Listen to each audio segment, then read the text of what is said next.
Afadhali mzee ambaye ni mtulivu, ambaye hana haja ya kujaza mifuko yake, ambaye atachunga masilahi ya watu yake, badala ya mdomo tamtamu tamtamu tamtamu tamtamu. Lakini akiingia ni wale wa kufanya moja yako, nusu ya mwananchi, mbili yako na tano yangu. Na mnawajua nyinyi mna. Kutafuta uongozi kwa kutumia dini au kutumia kabila unagawa watu. Kazi ya uongozi ni kujenga watu wawe kitu kimoja.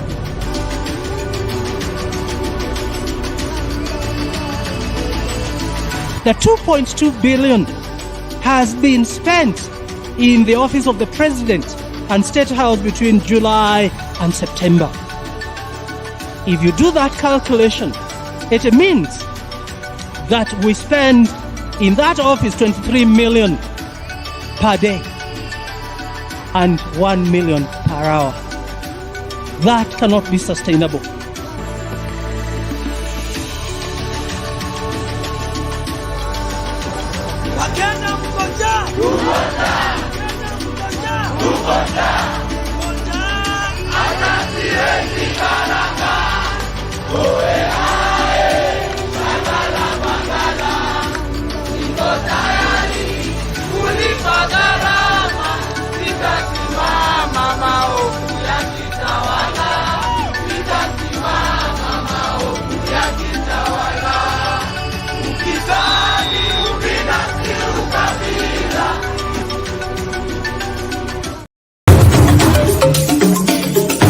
Sisi vile vile sio watu ambao wanataka ugomvi kwa sababu ya ugomvi. Niwaambia nyinyi ni wajinga mkimfuata Ruto.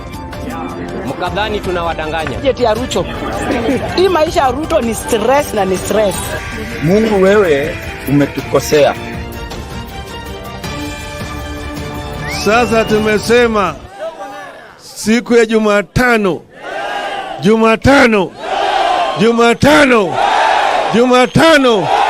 Mko tayari? Mko tayari? Tumesema sisi si majambazi. Tunaingia vijijini, mijini na hata jijini kukuletea taarifa mchana kutwa. Usiku tunaketi kitako, tunadadavua tukichanganua taarifa na makala muhimu yanayokuhusu wewe na familia yako. Ungana na Bernard Ngozi kwenye Open Forum Political Show kuanzia saa 4 usiku hadi dakika zake kila siku ya wiki kwenye Sound Candy Talk. Tukutane Sound Candy Talk.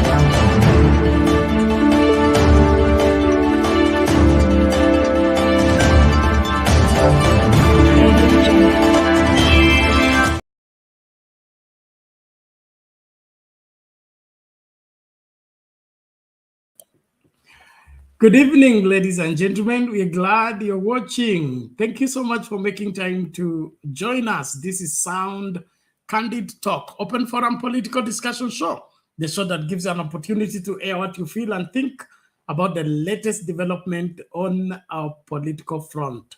Well, William Ruto and his team have had their day calling all manner of shots against the judiciary. But today, there was a comprehensive response from the Judicial Service Commission, led by the President of the Supreme Court, Martha Koome, laying everything bare and, of course, showing whatever the Kenya Kwanza administration have been asking for. What is the JSC doing? How many cases have they prosecuted? how many judges have they handled in terms of misconduct, corruption, and etc. Well, now it is clear that it is the William Ruto team that wants to paint the judiciary black and, of course, accusing them for doing nothing when they have actually done whatever they were supposed to do and, of course, gazetted whatever they were required to do according to the Constitution, so that everybody is in view of what the JSC is doing in terms of the judges that are laid aside by reason of their misconduct. Now, if it is put in the Kenya Gazette, then it goes without saying that William Ruto is fully in the picture, that although there is corruption in the judiciary and the allegations of misconduct in the judiciary, it is not that the JSC is doing nothing about the whole scenario. So the accusations and counter accusations that are taking place right now, according to the president of the Supreme Court, it is a recipe for disaster for this particular country. Then he says in warning that as the legislature vows to defy court orders and the executive to do the same, then what remains is that the country is going to join the two. And what will become of this country will be a story that nobody will want to tell. Well, welcome on the show. As we start the conversation, we'll be looking in depth on what the president of the Supreme Court has said, and in response to all the claims that William Ruto and team have been leveling against them. And then, of course, there is also the latest story in town. Osoro is a wanted man in Kisii. He shows his neck, he shows his face. He is done away with as far as the Kisii people are concerned. We'll also be looking at the Kisii politics and, of course, the future of the political career for one Osoro for his misconduct. It is said that 12 people are in hospital nursing gun wounds and all manner of whatever injuries by reason of the chaos instigated by one Osoro in trying to disrupt a bursary distribution ceremony by the Kisii governor, Simba Arati. So that is another story we'll look at in depth. And then, of course, Otwoma was frog jumped. Frog marched, sorry. Okay. Frog what? Marched from the ODM rally in his own county, where he is governor. And it appears that men in black are still present. And then, of course, nobody wants anyone to play around with ODM. So if you're ODM, remain ODM. There is no eating in UDA in the morning and spending the night in ODM in the evening. There is a clear cut there where everybody is being asked to toe their lines so that it is clear, are you for us or against us? Huo ndio msimamo wa ODM wakiwa Busia wakianza ile harakati ya kuandikisha wanachama na kurevamp chama ili kila mtu awe tayari kwa uchaguzi unaokuja wa mashinani kuchagua viongozi wa ODM katika nyanja tofauti. Ningependa kushukuru kila mmoja anayejiunga nasi katika kipindi leo. Naomba tafadhali tumakinike tunapoandaa meza leo na tunaposhirikiana kwa mahojiano na mambo tofauti tu mengi ambayo tutaangazia. Link ya kutumia kuingia studio nishaweka kwa comment section, na kukaribisha kwa moyo mkunjufu. Hakikisha kwamba uko hapa na usitazame kipindi peke yako. Hakikisha umekaribisha wawili watatu ili wote wakamakinike katika kujua ni nini kinachojiri na ni vipi ambavyo tutaweza kutekeleza wajibu wetu kama wazalendo ambao wanapenda hii nchi, ijapokuwa nchi inapelekwa vibaya na uongozi mbaya wa William Ruto. Asante sana. kwa kujumika nasi. Ningependa kuwasabai wawili watatu, na nikifanya hivyo tafadhali tuendelee kukaribisha karibisha kila mmoja, na maoni yako tunaomba tuanze kuyaona hapo kwa comment section. Sema vizuri vile unavyoona mambo haya na jinsi unavyotaka yashughulikiwe. Naamini kwamba una uwezo wa kubadilisha nchi hii, na hiyo ndio swali nauliza katika inaitwa nini, poll question. Okay, the poll question tonight is straightforward. We are asking, is Kenya ripe for civil disobedience against the rogue regime? Is Kenya ripe for civil disobedience against the rogue regime? The regime that doesn't want to obey court orders, the regime that doesn't want to be told anything. It does whatever it wants, whenever it wants, with whoever it wants to, and it doesn't want to be told whatever should be. All the same, as we dive into this, please respond to the poll question. But before you respond to the poll question, make sure you have liked the video and then, of course, shared it with your friends so that nobody misses out on what is happening. Tahid Abdi, karibu kwa show. Christine Mukami, karibu kwa show. Mato Makundets, good day to you. Thank you so much. Karibu kwa show. Namuona nani huyu mwingine? MNA, karibu kwa show. Kuna nani huyu? Gideon Ensimile anasema hello everyone. Welcome. Judiciary is back to its senses. No more hot air. Our nation needs to restore diplomatic dignity. I don't know the plans of Judiciary as Gomez press briefing today. Okay, thank you very much. Charles Green, asante sana, anasema Tanzania has suspended Kenya Airways from landing in Dar es Salaam. Kweli, this Kenya Kwisha is finishing everything, even relationship with our dear neighbor. Sad indeed. Esther Stoll, karibu kwa show. Asante sana. Travel with Fred, thank you so much. He says, there we are. Ruto tunamezesha tunafanyaje? Tutamumezesha mbaya. Investors wafunga biashara zao kabisa hadi kimrambe. Okay, tuendelee basi. Nani huyu mwingine? William Adilo, karibu kwa show. Shadrack Kanu, karibu kwa show. Nani huyu? Bernardo Wino, welcome to the show. Sema leo kanjo kwa wakwetu waliamkia watu wa boda na center juu ya kukata leseni. Kanjo wameona moto mpaka wakatoroka. Okay, haya ndio hiyo. Ubuntu, karibu kwa show. Simba Omar Said, welcome to the show. Lydia Karimba, welcome to the show. Tuni Mhamuda wa permanent secretary, asante sana, karibu kwa show.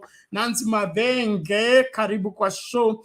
Nashukuru tu sana, asante kwa kumakinika. Tafadhali tena nianze kwa kuomba msamaha watu wetu wote ambao mnatufuata kwa Facebook.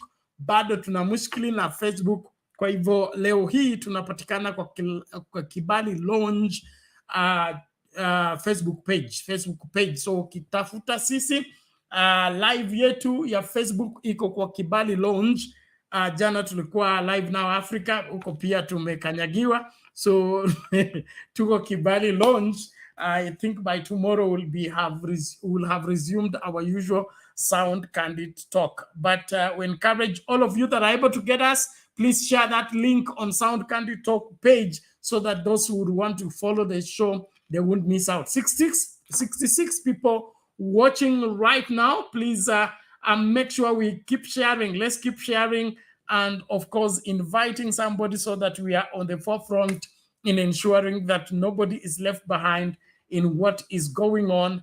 And then, of course, we all need to be on the forefront in changing the landscape of our politics by insisting on what should be against what everyone thinks probably could be the ultimate. We are the people who know this country and want the best for this country, and therefore we cannot entertain any more games when it comes to the management of this country.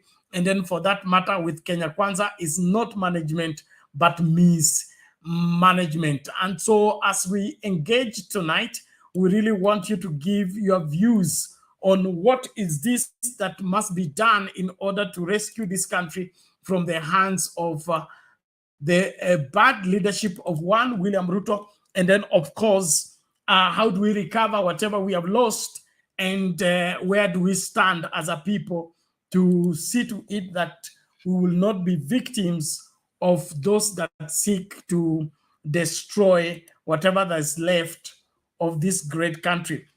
And it appears to me that this country is on a free fall mode.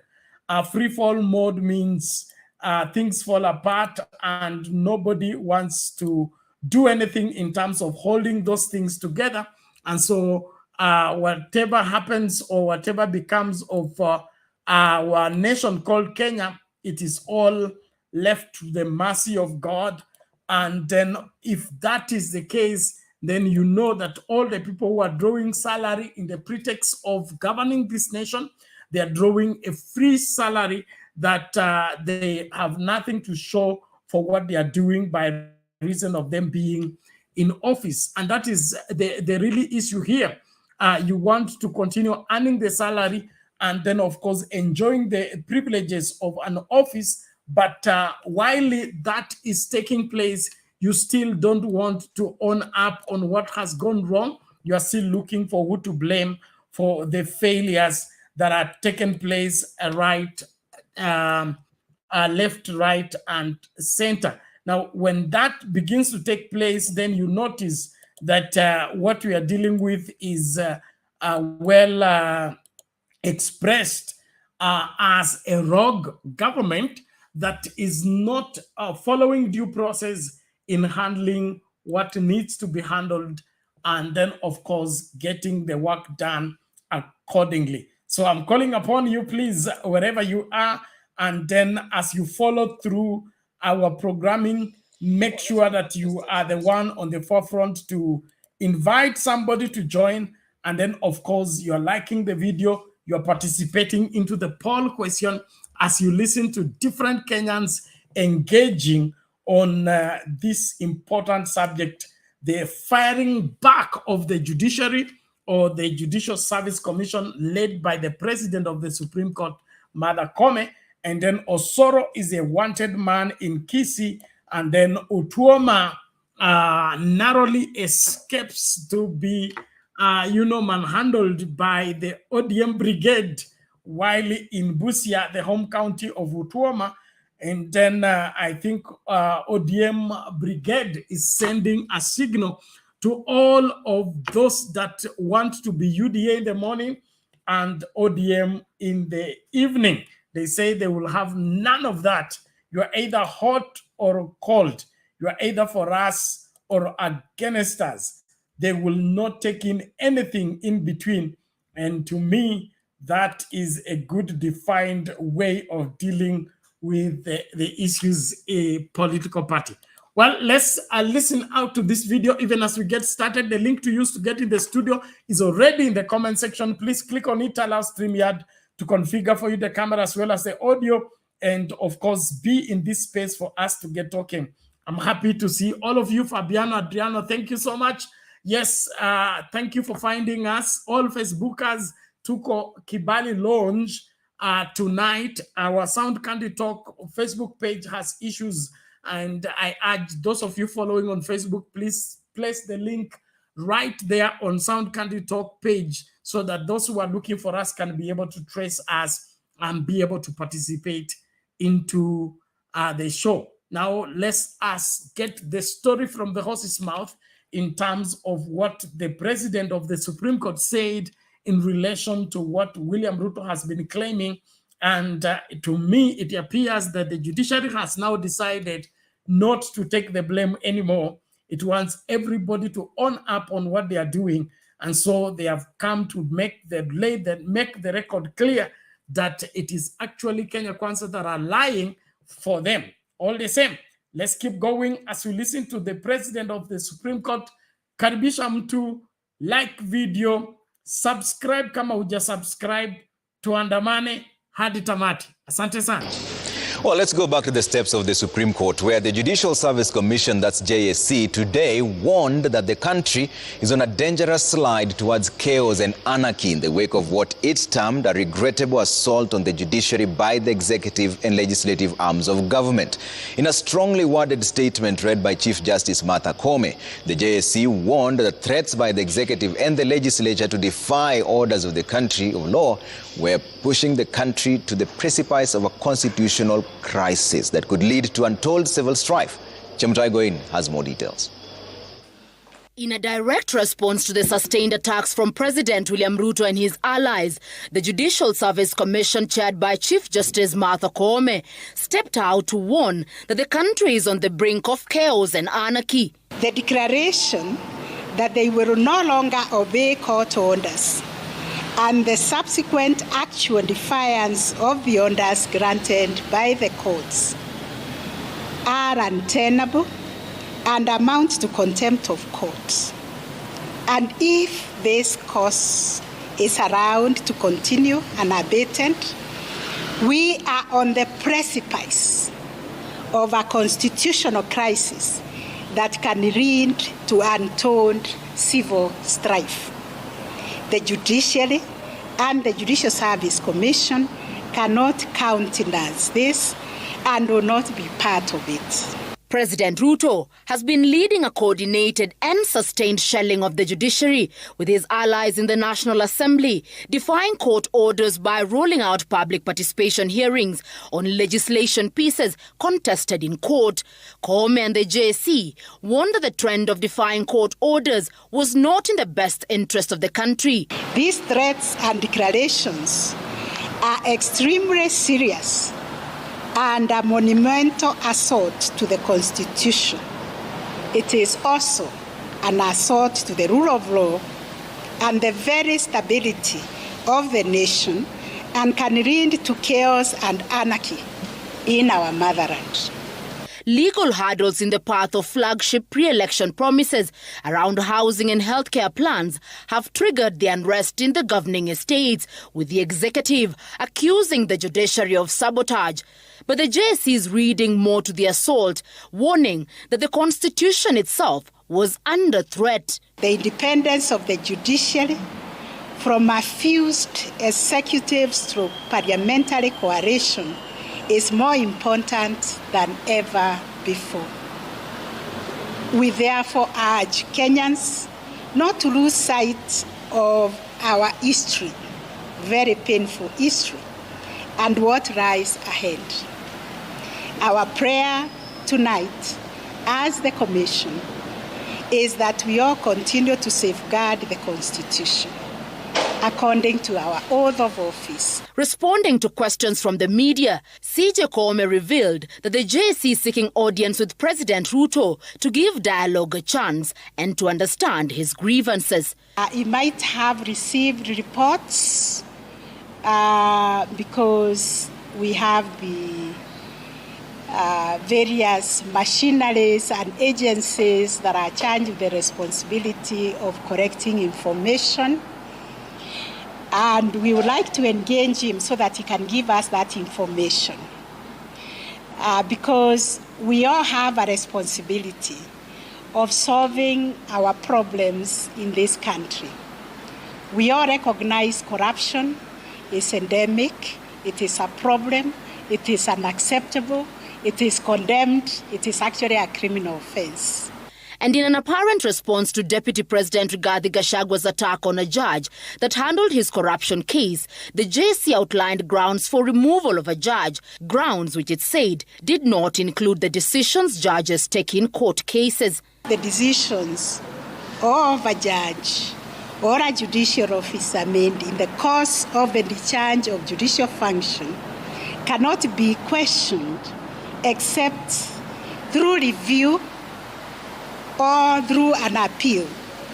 And a judge is not liable in an action or suit in respect of anything done or maintained to be done in good faith in the lawful performance of a judicial function. Seemingly under pressure from the flood of allegations of corruption and bribery in the judiciary, the JSC pledged to be more transparent and revealed that it had registered 72 petitions against judges and that cases against 4 judges were admitted for hearing. If there are cases involving people in the judiciary, judges, judicial officers, or judiciary staff of corruption, then that is why the JSC was established, to deal with those disciplinary matters. Deputy President Rigathi Gachagua has stated his intention to file a petition seeking the removal of Lady Justice Esther Minor for alleged misconduct, Kome warning that the public utterances were bound to intimidate judicial officers. Judges are attacked publicly and they are hearing a matter, live matters. They feel intimidated. They feel harassed. They feel like they are being ordered to rule in a certain way. Despite Kenya Kwanza insisting that their utterances are simply a fair criticism of the judiciary, the big question is, can justice be served in an environment that is seen to have intimidation and threats for the removal of judicial officers? Chemutai Goen, Citizen TV, Nairobi. Mambo ni kama hayo kutoka Supreme Court. President of the Supreme Court anasema haya masuala yote ambayo yanadaiwa na William Ruto na timu yake, basi kuna njia ya kuyashughulikia. Alafu kuendelea kuzungumzia swala ambalo liko mbele ya koti, basi ni kinyume cha sheria, na hapo pia unavunja sheria. Kwa hivyo inaonekana kwamba msimamo huu hautakuondoka anytime soon, because everybody is digging in their own direction. Mwamba ngoma uvuta kwake. Basi hapa kila mtu anavuta kwake. Judiciary nasema iko right, William Ruto anasema ako na right, and then of course watu wake wanaendelea kusema vile judiciary imewa let down. But wewe ukiangalia tu kwa kina hapa, nani anakosea, nani anakwenda kinyume, na hapo ndipo tunakuuliza wewe unaona nchi vile inavyokaa na vile uamuzi unafanywa wa executive pamoja na judiciary na legislature. Are we ripe for civil disobedience? That's a question we are asking tonight. And on Sound Candy Talk Live, we already have 11 votes cast. And of the 11 votes cast, 91% say yes, we are ripe for civil disobedience, and only 9% say no. Let's look on this other side of the channel. Here we are asking the same question. Is Kenya ripe for civil disobedience against the rogue regime? And of course, your participation is already in. Okay, let me just get the right now figure. We have so far 47 people have already liked the video. 47 have liked the video. 77 have cast their vote. There is a huge number of people who have voted without liking the video. Please, we encourage you to do so. 94% of 77 say yes, we are ripe for civil disobedience, and only 6% say no. Well, I want to salute all of you as you participate into the poll question. Please make sure that you also like the video before you cast your vote. This is the place where Kenyans tell their story in their own words and in their own language. Welcome on board, even as we continue with the discussion. Now, this the back and forth of the judiciary on matters governance. It appears that nobody is willing to admit they are wrong, and then so we may just end up having a long war and of the altercation between the judiciary as well as the executive. But from where I stand, if the executive needed to lead this country, then they had to do it the right way, and the right way is to follow due process. If you're told you go and do public participation, go and do public participation.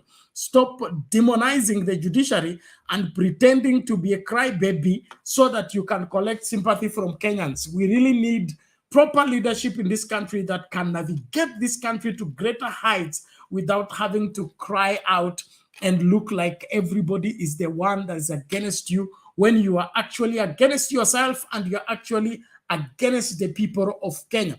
And so we're calling William Ruto to order and his administration. This is not the time for you to apportion blame. This is the time for you to show how great leader you are. We always say that crises don't destroy leadership. A crisis actually expose leadership.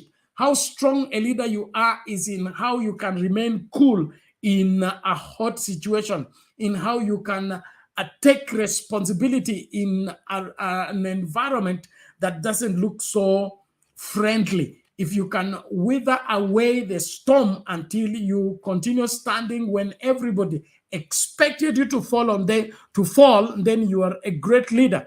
What we have in William Ruto is excuse after excuse, cry after cry, blame after blame.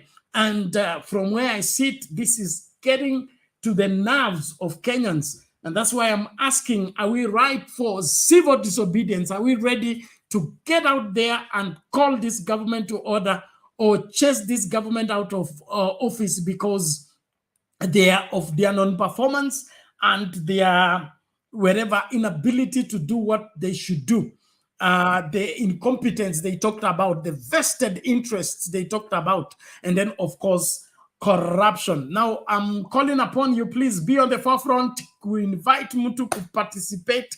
Alafu sijui mnangoja nini kuingia studio. Naomba tafadhali kuingia studio ninapoendelea na kipindi, na kwa muda usiokuwa mrefu basi tutakuwa tunafanya switching of gears. And I want to salute each one of you for your faithful support, faithful followership.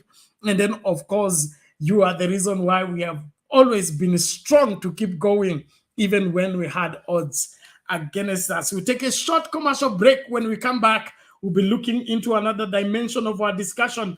Nataka watu wa Kisii mniletea habari game kuhusu Osoro being a wanted man in Kisii. And then, of course, mguu ni ponye pale Busia wakati Otwoma na watu wake wanatimuliwa kutoka kwa mkutano wa ODM.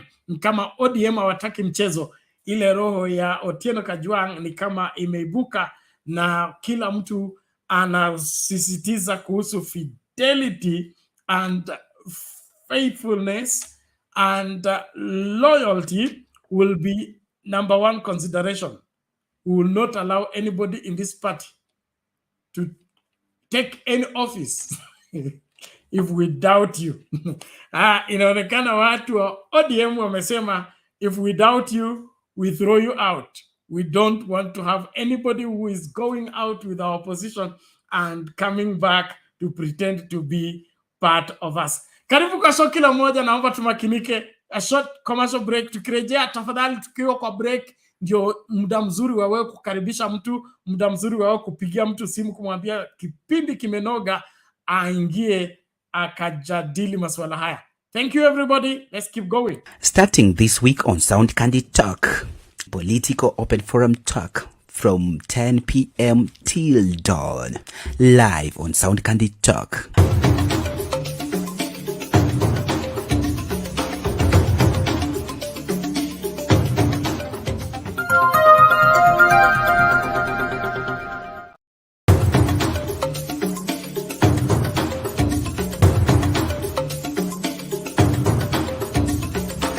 You are watching Sound Candid Talk. Watch, share, like, subscribe.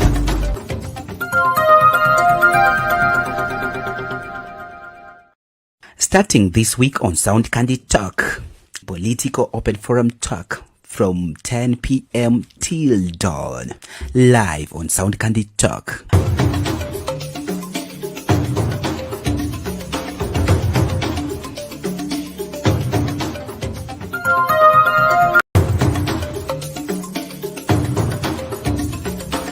You are watching Sound Candid Talk. Watch, share, like, subscribe.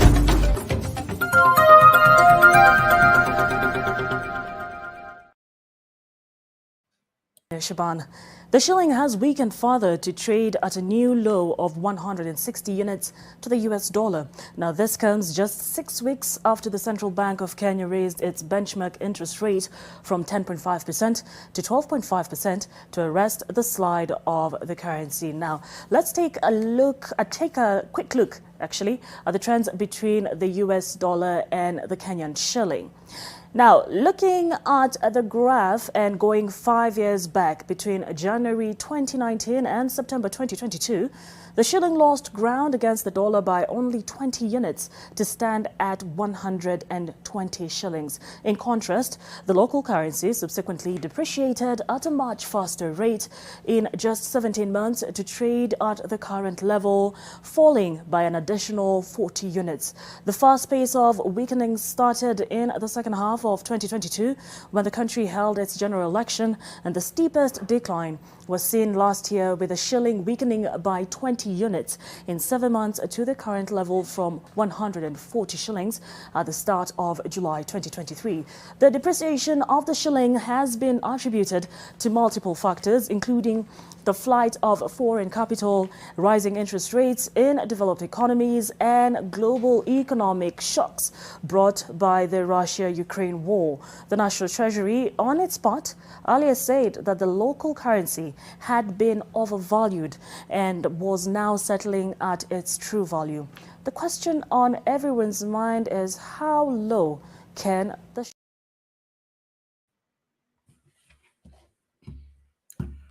Haya, swala nyeti lingine hapo linatokana na nini? Na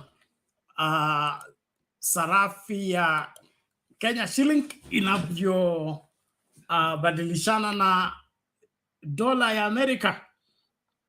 It appears the shilling is back on a free fall, as it has been since William Ruto assumed office. And I wonder which measures have been taken by Ndungu and team in trying to safeguard the shilling against the beating it has been receiving of late. If left for me to say something about the current economic think tank for the Kenya Kwanza administration, they should all be fired. They should all be fired and be shown the door, because the reason what they are doing is not working, and it appears they don't know that it's not working. In my opinion, the shilling should not be dropping as it is dropping.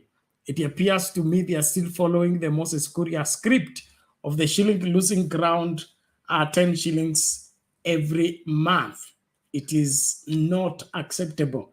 We have been a stable economy, and although our shilling has been depreciating, not at this rate. What is it that William Ruto and team have failed to do to help the shilling remain strong?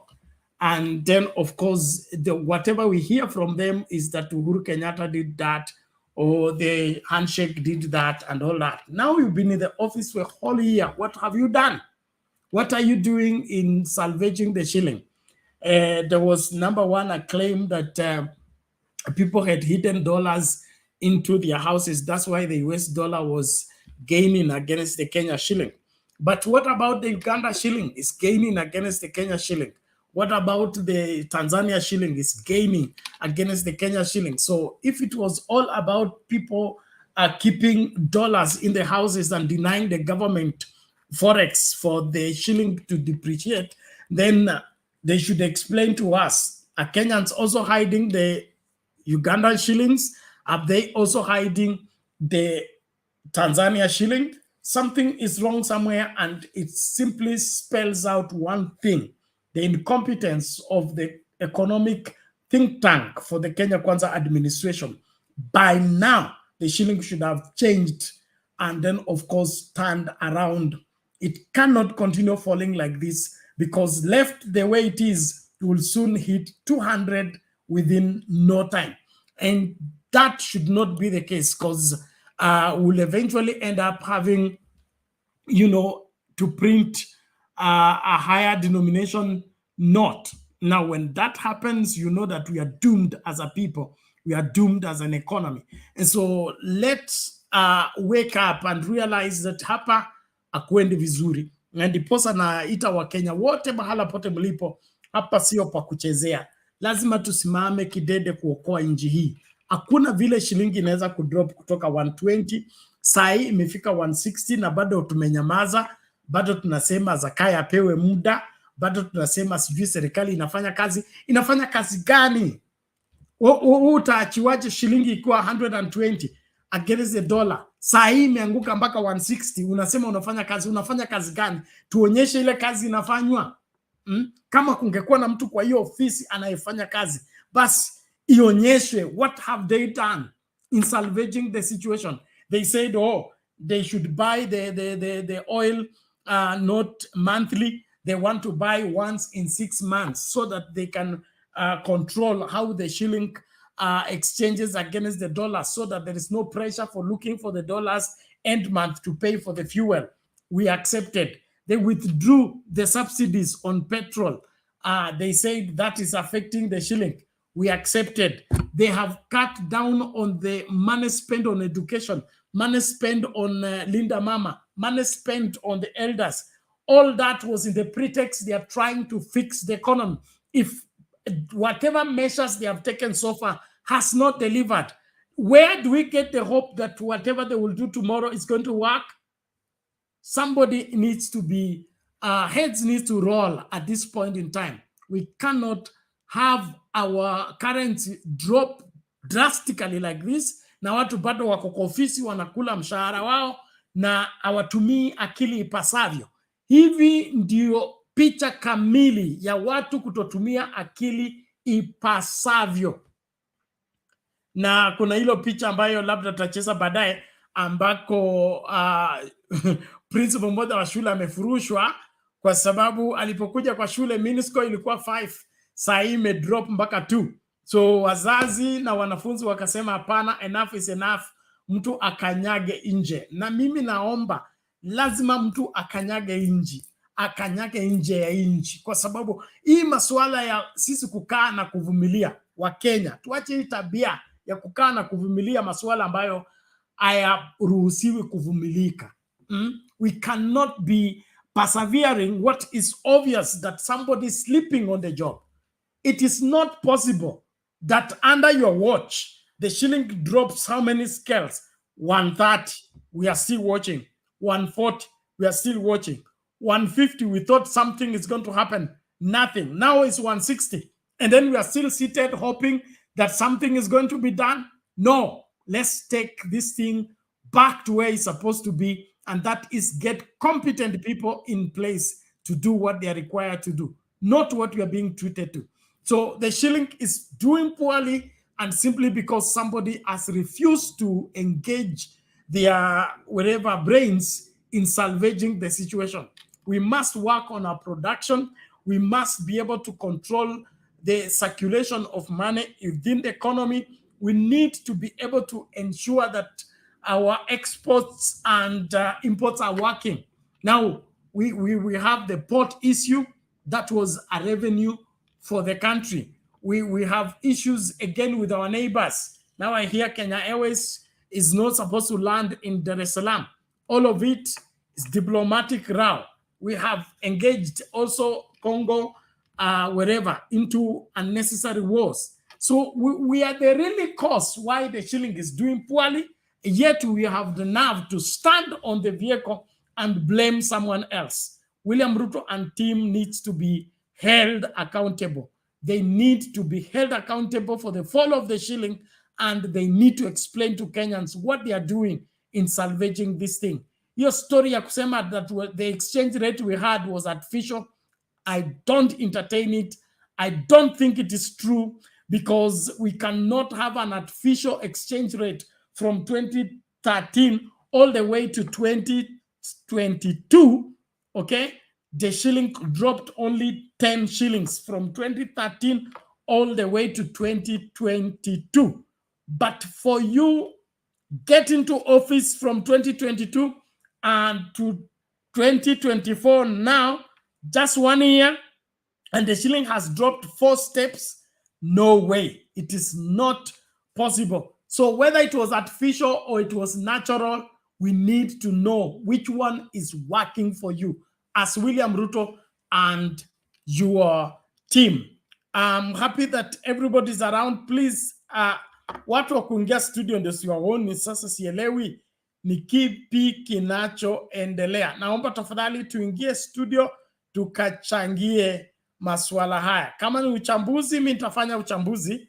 Naamini kwamba tunajifunza jambo moja au lingine, lakini historia ya shilingi kuanguka tusikubali kuvumilia. We need to fight to get the shilling back where it's supposed to be. The value of the shilling is becoming useless with every passing day, and all of it is because we have chosen to listen to William Ruto, understand William Ruto, when we need to be holding him accountable and making him to do the right thing. And so as we engage, please, let's make sure that we are doing what we are required to do in helping this particular country. Let's get into another video. We analyze it as we move. And link ya kutumia kuingia studio nishapeana. Nataka kuona watu wakiingia studio ili wachangie kwa masuala haya. Asante. Okay, whether we have reached out to the president.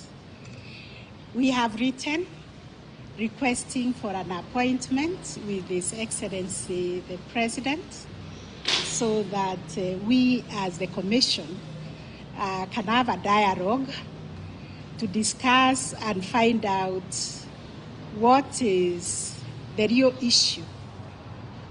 He might have received reports because we have the various machineries and agencies that are charged with the responsibility of collecting information.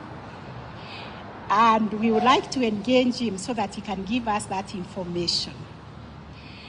Because we all have a responsibility of solving our problems in this country.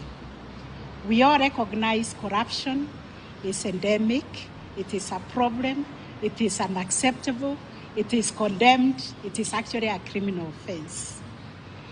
So if there are cases involving people in the judiciary, judges, judicial officers, or judiciary staff of corruption, then that is why the JSC was established, to deal with those disciplinary matters.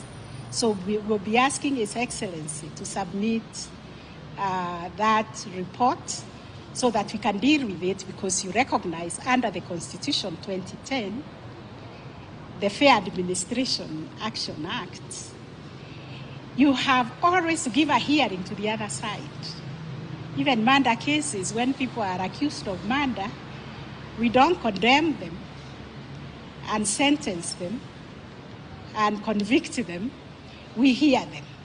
So even judges are human beings who deserve to be given an opportunity to be heard. And judges get hurt, especially when their names are dragged in public and they are condemned as corrupt, and there is no evidence that has been presented to them to respond. So we'll be looking out for that dialogue.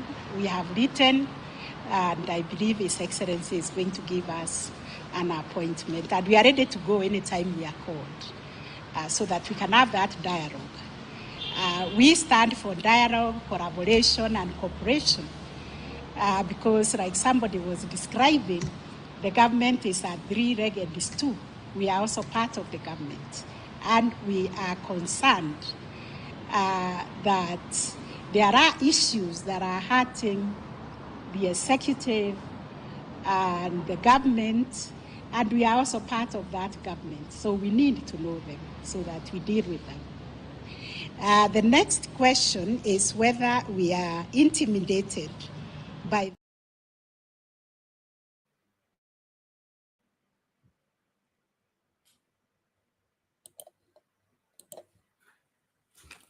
Haya, huyo ni president wa Supreme Court akizungumza swala la dialogue, na hilo swala la dialogue ndio mojawapo ya shida, kwa sababu haya maswala yakishaenda kwa maswala ya dialogue, basi sheria haifuatwi ipasavyo. Aidha William Ruto amevunja sheria ama hajavunja sheria. Hii maswala tuonane kando tuongee imetuletea inatuharibia mambo mengi sana katika nchi hii. So inaonekana kwamba kama kuna allegation against the judiciary and against the executive, hawa wakutane waongee. Wakati mtu akikutwa ameiba kuku, hakuna kuongea, tuende mbele. Wakati kuna masuala madogo madogo yametokea, hakuna kuulizwa. I mean, we need to come to terms and accept. Is the judiciary on the right and William Ruto is on the wrong, or William Ruto is on the right and the judiciary is wrong? Whoever has broken the law, let the person be dealt with according to the law, not this aspect of twende kwa dialogue. So what is the dialogue about? If William Ruto has information about the corruption of judges, of course, Uhuru Kenyatta had information about the corruption of the 6 judges that he refused to swear in. What did William Ruto do? When he got into office, the first job he did was, without checking the information that that Uhuru Kenyatta had about these judges, he said, regardless of that information, regardless of those accusations, he wants to swear them in. He swore them in without questions. Then now, what is his problem at this point in time? If he couldn't consider the information that was tabled against these particular judges to President Uhuru Kenyatta, making him not to accept to swear them in, if William Ruto did not put that information in consideration, then he shouldn't be complaining about the judiciary at this point in time, because he's the minister for what? Clearance. He gets into office, Gachagwa's office case collapses. His deputy's case collapses. Waititu's case collapses. Aisha Juma's case of murder collapses. Didmas Baraza shooting somebody, his case is nowhere. All of this, you can't tell me that all that happens simply by a coincidence. Nothing like that. So William Ruto should come out clean. If the judiciary is owing him in any of the bribes, then he should come and say, I bribed this judge, he did not deliver what I said. I gave him this money and he did not do like we said. Then from there, we now catch the 2 culprits, the giver of the bribe, the receiver of the bribe, and let both of them serve sentence wherever, behind bars, because of partaking in corruption. So if William Ruto has given money to any of the judges and he wants the money back, then he wants the public to help him ask for the money, we'll be willing to do that. He should just give us the judge when he gave him the money, why he gave him the money. And then the moment we implicate him into corruption together with that judge, both of them will go home. That is what I seek to see in this country. So your story ya dialogue, tuende kuongea tuone ni nini uchafu gani ambao umefanyika, we should not entertain it. I won't let everybody work on what they should work on, and that is the judiciary to walk their lane, the executive to walk their lane. Where there is dispute, let the law decide the next venture or the next level in terms of our progress. But this dialogue, in my opinion, it doesn't sound good. It sounds like let's meet and agree against Kenyans. How many agreements have these people agreed against Kenyans? We are where we are today because of an agreement between the judges and then, of course, the IEBC in robbing Kenyans on who they wanted to be president. They gave us another person. Now, after all that, they still want another dialogue to look into how to oppress Kenyans further. I reject it. I resist it. I stand against it.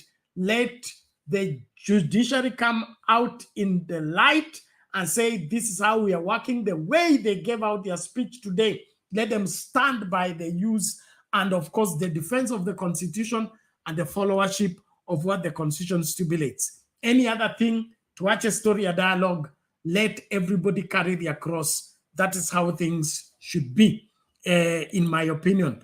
As I anticipate some of you to join into the discourse, I just want to remind us it is important that we keep the focus and do what we are required. There is, of course, Kenyans don't disappoint in terms of creating comedy on serious matters. I want us to watch this shortly, and then we'll look into something else on Osoro as we dive deep into analyzing our politics. I'm still expecting you to join into the studio and share your view. Sijui mnaogopa nini, karibu. As that video gets ready, I need you to be focused.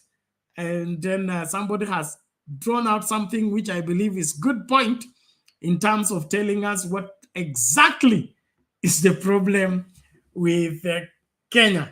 So let the video come in and then we'll... No, Mr. President. Listen, I'm explaining, my friend.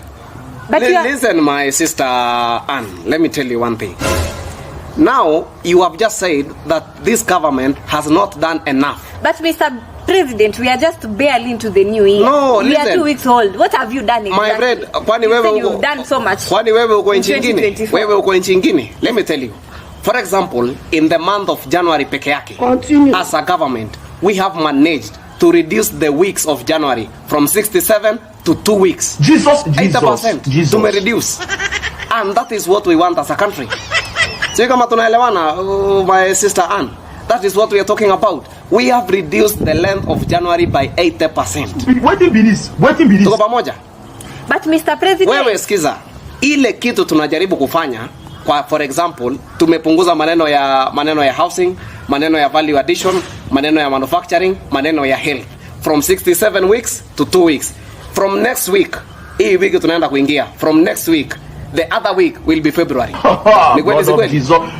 No any other government in the history of this country has ever been able to deliver what we have delivered as the government of this country of Kenya. Hey! Yes, that is what we are talking about. How we can ensure that we are empowering the people of Kenya. Yule mama mboga, yule mtu wa mkokoteni, yule mtu wa mjengo. What are you saying? Sio kama tuko pamoja.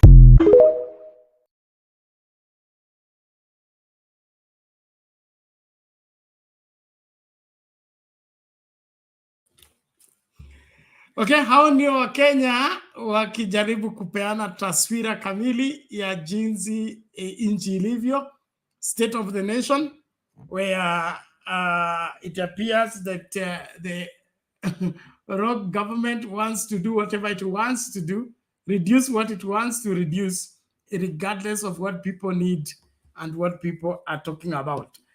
Kuna kitu kinatokota Kisii, na hapo ambako watu wa Kisii wamesema Osoro akamatwe, Osoro atiwe mbaroni, liwe liwalo.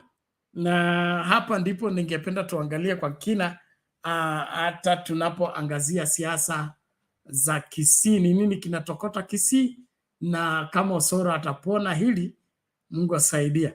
Let's watch this.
Mambo ni kama hayo huko Kisii, ambako watu wa Kisii wamesema Osoro asikanyage Kisii kwa tabia yake mbaya ya kuleta vurugu katika mikutano ya amani.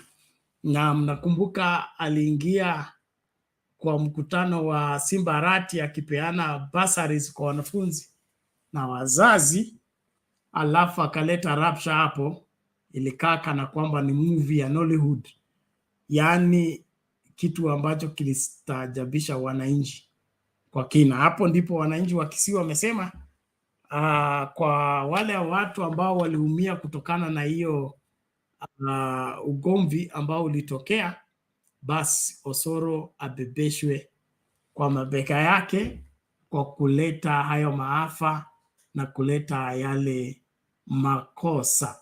And so they burned the coffin in the pretext that Osoro is banned in Kisii once and for all. So hatujui siasa za Osoro zitakwendaje wakati wananchi wamekasirika kiasi hiki na wanaendelea kudemand haki yao. Osoro should be arrested. Osoro should be behind bars. And this one thing that I would want us to emphasize on. How many wrongs should one do before they are held to book? Didmas Baraza is walking free. Somebody is 6 inches, I mean 6 feet in the grave. Aisha Juma is walking free. Someone is 6 feet in the grave. I mean, for how long do we take this? So you also want Osoro to cause 12 people who are in hospital fighting for their lives because of this altercation. We still want to watch and see things fall apart for this country as we do nothing. I think I support the people of Kisii. If the government does not arrest Osoro, let the people of Kisii arrest him and deal with him accordingly. We cannot continue entertaining misconduct and misbehavior, especially when it comes from the seat of honor and people that are supposed to chart the way forward for the country. We must get back to that business of us having politics of dignity, politics of respect, and politics of substance. The politics of drama, the politics of eliminating one another and maligning one another, they are not selling and they are not helping the situation. And so our members of parliament, especially the youthful one, please learn from your elders. Stop these excesses that you are using whatever you have to get whatever you need. You just need to respect yourself enough to be able to be a leader in your capacity as a leader and to be able to demonstrate how leadership is done. Whatever we are seeing with Osoro is disgusting. Whatever we are seeing with Kinaichungwa and Ndidinyoro is disgusting. It is not inspiring anybody to, desire that leadership position because it's being abused and misused by those in that seat. So I support the people of Kisii. Osoro should be arrested. Osoro should be behind bars. Then from there we can chart the way forward. Hii mambo mengine ambayo eti tukubali tu tuelewe na mambo yaende bila sisi kuuliza maswali, mimi nasema hayakubaliki kabisa. And so I'm calling upon us, let's be on the forefront in ensuring that what is right is right. And then of course, double dealing, okay? Politics of double dealing. Asubuhi uko kwa UDA, mchana uko kwa ENAC Kenya, then jioni umeingia nini? Umeingia ODM. Hii ndio mambo ambayo wana ODM wamesema hayakubaliki kabisa. Otieno Amos anasema Salasa pia awekwe hapo. Yes, Salasia huyo hata natafuta namba yake. I need to have a serious talk with him because he's making leadership to be comedy, and he thinks by making comedy is what will retain him as a leader. No, we need better respected leadership, not what we are being treated to by these children. And that's why the elders in this country, I will not take it easy with the elders in this country, because when children are misbehaving and elders are saying nothing, it is an indictment against them. Look at what William Ruto is making out of this country. Elders are all silent. Look at what Kinandindinyoro and Ichungwa and Tim are making this country look like. Look at what Kashagwa is making this country look like. And the elders in this country are all silent. None of them is saying anything. And they think that they are being cool. They are being diplomatic. They are being patient. What kind of patient is this? Are they waiting until the country is wound up? Is when they will come and begin to shake and say, we wish we knew?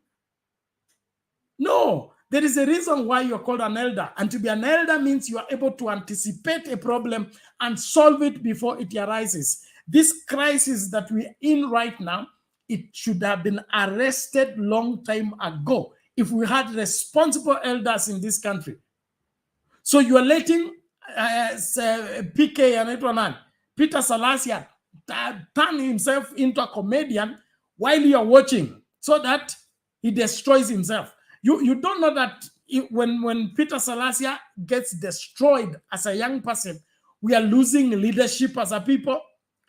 You don't see, like Ndindi Nyoro, I hear that he has declared ambition for presidents. I mean, all these messes is because either elders are not doing their role, or we are yet to find one elder who said, I gave the advice and it wasn't followed. I believe we need and deserve better than what we are being treated to as Kenyan people. Better leadership should be, gotten for this country. And people in leadership should behave. Tuache hii mchezo ya kuchukua leadership position kama platform ya kuchezea comedy na kuchezea kuwa comical na kufanya mchezo. Uongozi wa nchi sio mzaa, na kuongoza watu inamaanisha kuwapenda hivi kwamba utaweza kuweka kujiweka wewe wa mwisho au kwanza. And so whatever that is happening in this country, please, we need to arrest it. And for us to arrest it, muamke tutekeleze wajibu wetu kama ipasavyo. So Peter Salasya na timu yake wote wanapaswa kuongeleshwa na kupewa mwelekeo. Na kama unataka kuwa kiongozi ambaye anafaa, this is free advice, and I learned this from our late hero, Apostle Dr. Apostle Joe Kayo. Okay, he gave us his secret that made him a successful preacher. As a young preacher, he began preaching when he was hardly 20. Then he said what sustained him and what made him grow and become an excellent preacher until his last breath on the face of the earth is that he made sure that he surrounds himself with elders. Okay, he is one preacher who did not have time for young people in terms of tolerating them or relying on the young people. He made sure that in all his operation, he's surrounded by elders, and the wisdom of the elders is what he engaged to build himself. And he has died a household name, an international wherever figure, by reason of surrounding himself with elders.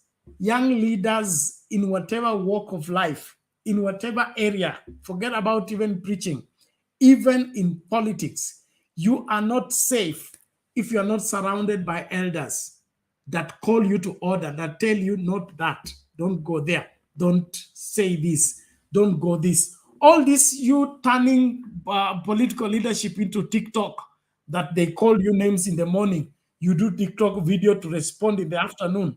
Ili ujinga. Let's wake up and understand we have a country to take care of, not videos to produce. Maybe there are some of you are getting angry, but in your anger, I think you're learning something. It's important. We cannot play TikTok with national leadership. So hawa vijana wote wanapaswa kuchukuliwa waweke kwa room, wapigwe viboko vingi vya kutosha akili yao irudi. This joking with leadership and this joking with the country. And that's why William Ruto is still laughing when the shilling has dropped from 120 to 160 and is still laughing on top of the vehicle. Asking wananchi kama aendelee kufanya nini? Aendelee kubomoa nchi, aendelee kuharibu nchi, aendelee kuharibu economy. That's what it's asking. Alafu mnampigia makofi. Well, I think we must not take this anymore. Let's get serious as Kenyans and do something about this situation.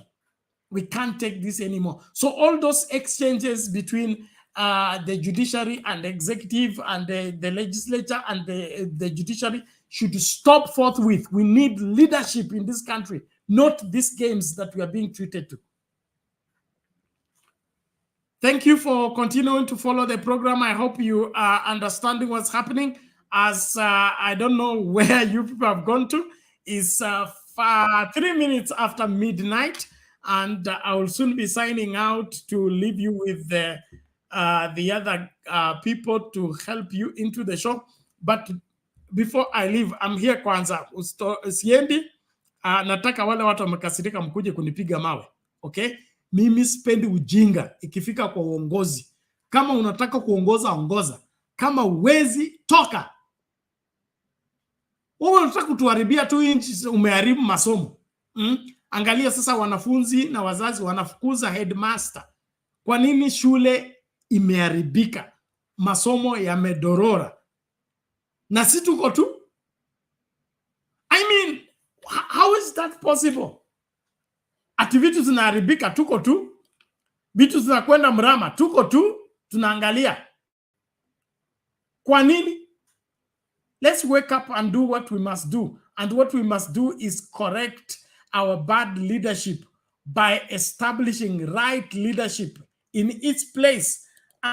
And then, of course, ensuring that what should be done is being done. Haya mambo mengine yangoje yatakuja baadaye. Cha muhimu hapa ni kuokoa nchi, kuiweka kwenye msingi ambao unafaa, and then of course tunatekeleza wajibu wetu kama Wakenya wazalendo ambao watadai haki ya kila Mkenya kutokana na kiongozi yeyote ambaye amepewa nafasi ya kufanya mambo yanayopaswa kufanyika.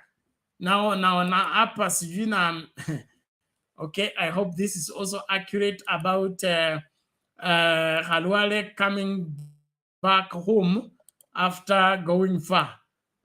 Kuna ile wimbo ya anaitwa nani? Mwenda zake.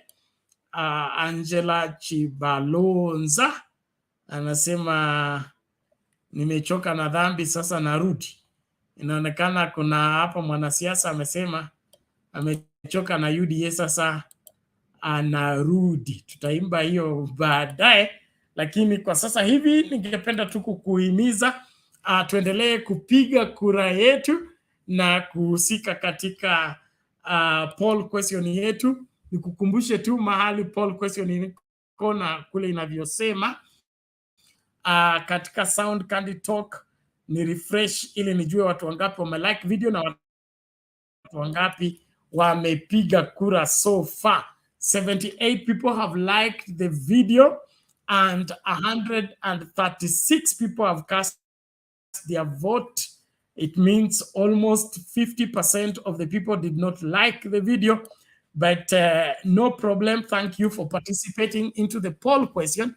Is Kenya ripe for civil disobedience against the rogue government? 91% say yes of the 137 people who have cast their vote, and 9% say no. So the over 90% of Kenyans say the country is ripe for a revolution. The country is ripe for civil disobedience because of the bad leadership that we're being treated to.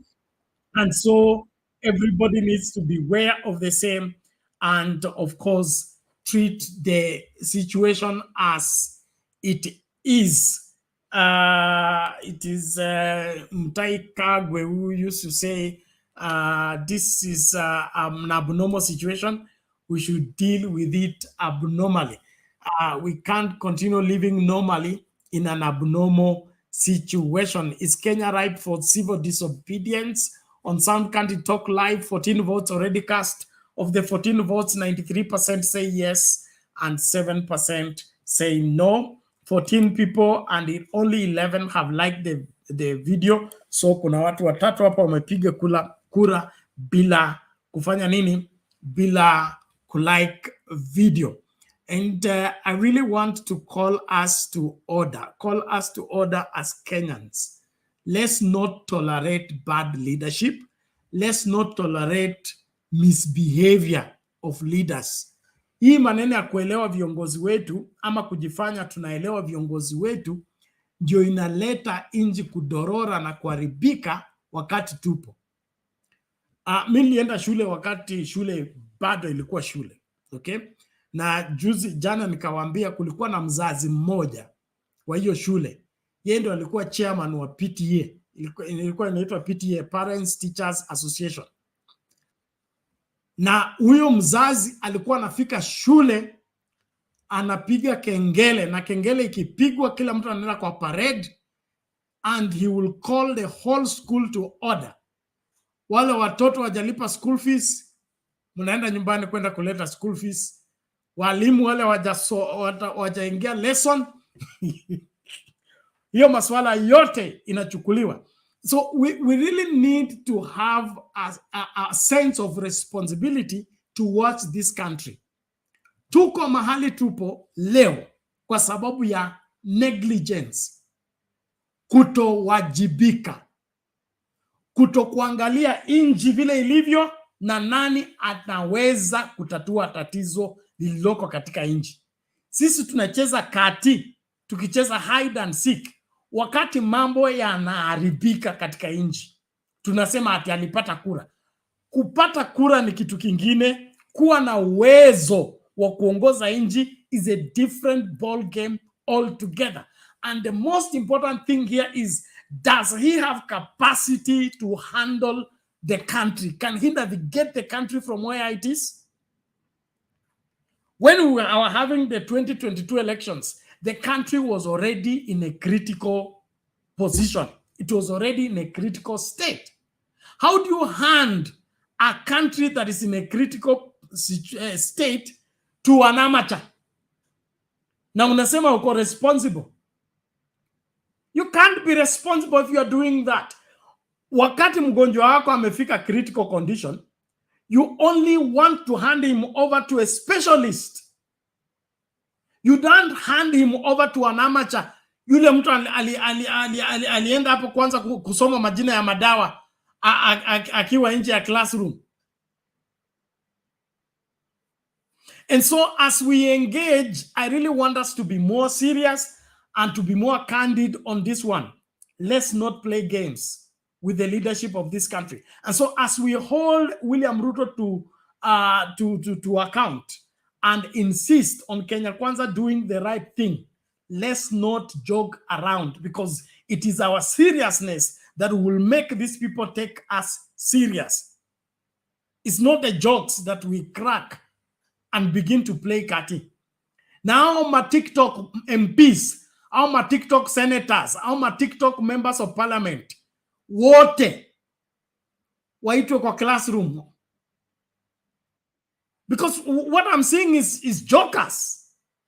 Jokers. Ati unaenda kutengeneza TikTok video to reply somebody because he called you something. So what is the difference between you and the comedians and the musicians that are answering each other through TikTok? Sawa. Stony PK ni kama umetupwa nje, rudi. Rudi. Okay, thank you. You're here. Asante sana. Now, I really want us to be more focused. And then, of course, the to and fro members of parliament or senators. Nimeambiwa sijui Khalwale amefanya nini. Wacha nione hiyo video alafu nimlete Stony PK. Hii pia kwangu mimi ni mchezo. Okay? Ni mchezo kwa sababu hawezi kuwa kiongozi ambaye unachagua uchagui wewe. Every time you're in parliament on a new political party or new political formation. That also paints you as an unserious leader and an unserious person altogether. So naambiwa sasa amemalizana UDA, anarudi ODM, atafute kiti ya ugavana wa Kakamega. Ugavana wa Kakamega hauko vacant, that's number 1. And number 2, hakuna mtu ambaye ni lazima akuwe governor. So hii kutafuta ugavana isikue kitu ambayo mpaka unabadilishia political party. The first time Alwale was in parliament, alikuwa kwa party gani? I think there was ile party ya Mudavadi ilikuwa inaitwa nani? Kulikuwa na party ya Mudavadi ile alipewa jikoni asubuhi akwe president mchana. You did something, UDA for something like that. Then hiyo akakuja nayo kwa parliament. Then ama hiyo alianguka nayo. Then akarudi akiwa deputy party leader of Ford Kenya. Okay? So sai alikuja kwa Senate as a UDA member of parliament. And now he's switching, now warming up to Azimio because he has seen huku kuna chemka. Now this also paints us as non-serious people, and in my opinion, such people should not be entrusted with leadership.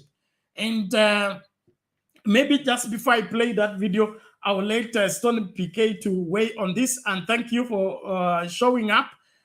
It is 13 minutes after midnight East African time. You are watching Sound Candid Talk. We are here having a conversation on the judicial response to William Ruto's claims Osoro is a wanted man in Kisii, and Otwoma ran for his life when the ODM people couldn't take it that he eats at UDA in the morning and he wants to be ODM in the evening. So that video by nitakuwa naitafuta ya the legend Otieno Kajwang, fidelity, faithfulness, and loyalty will be number 1 consideration.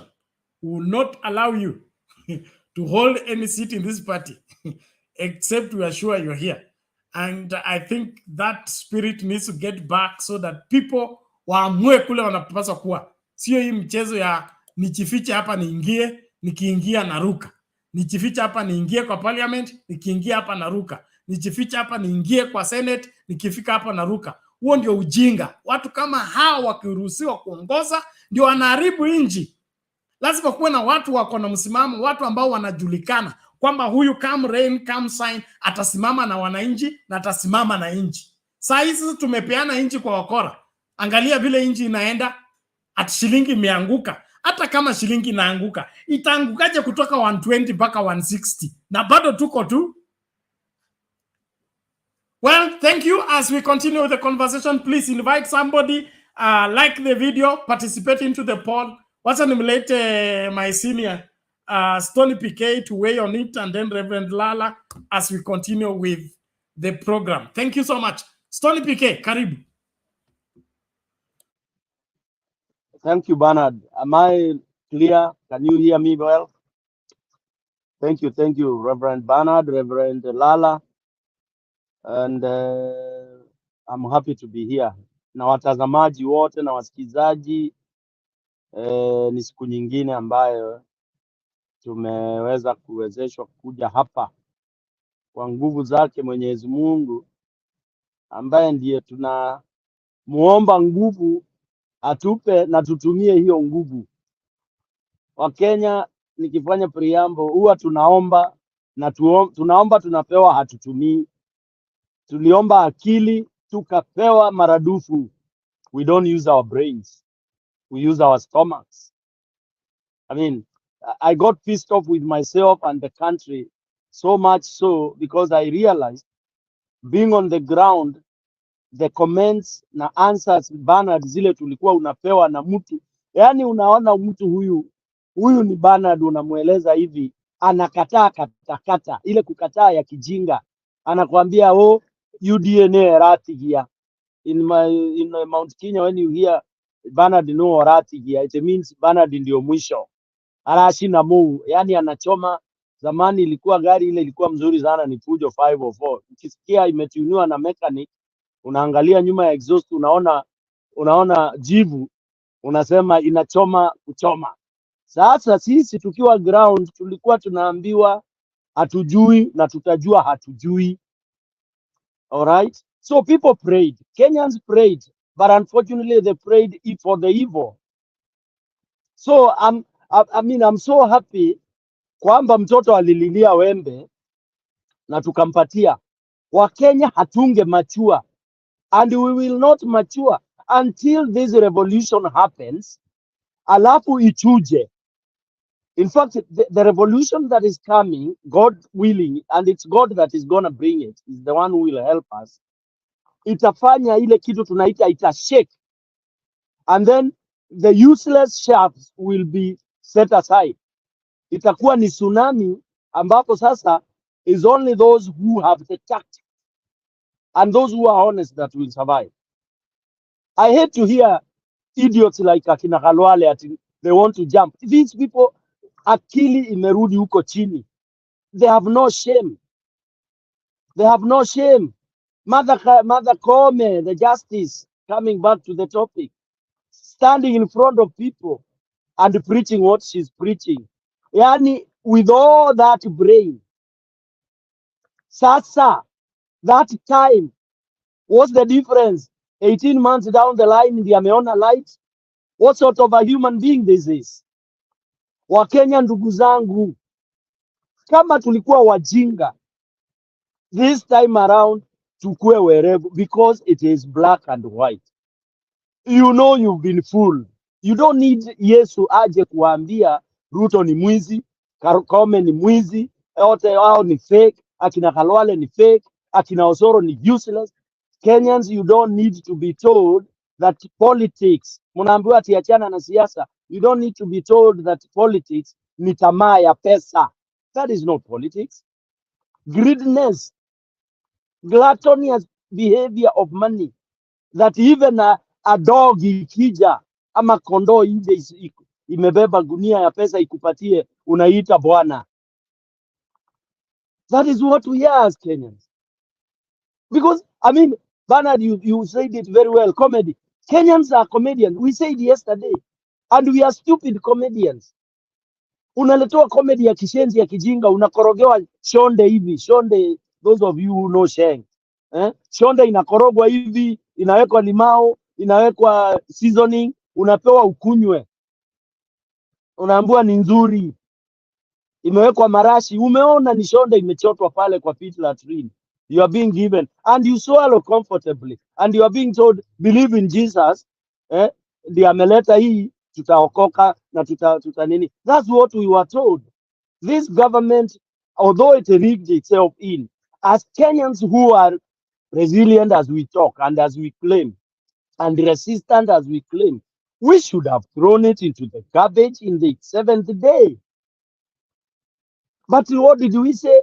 Oh, let's give them time. We were saying that.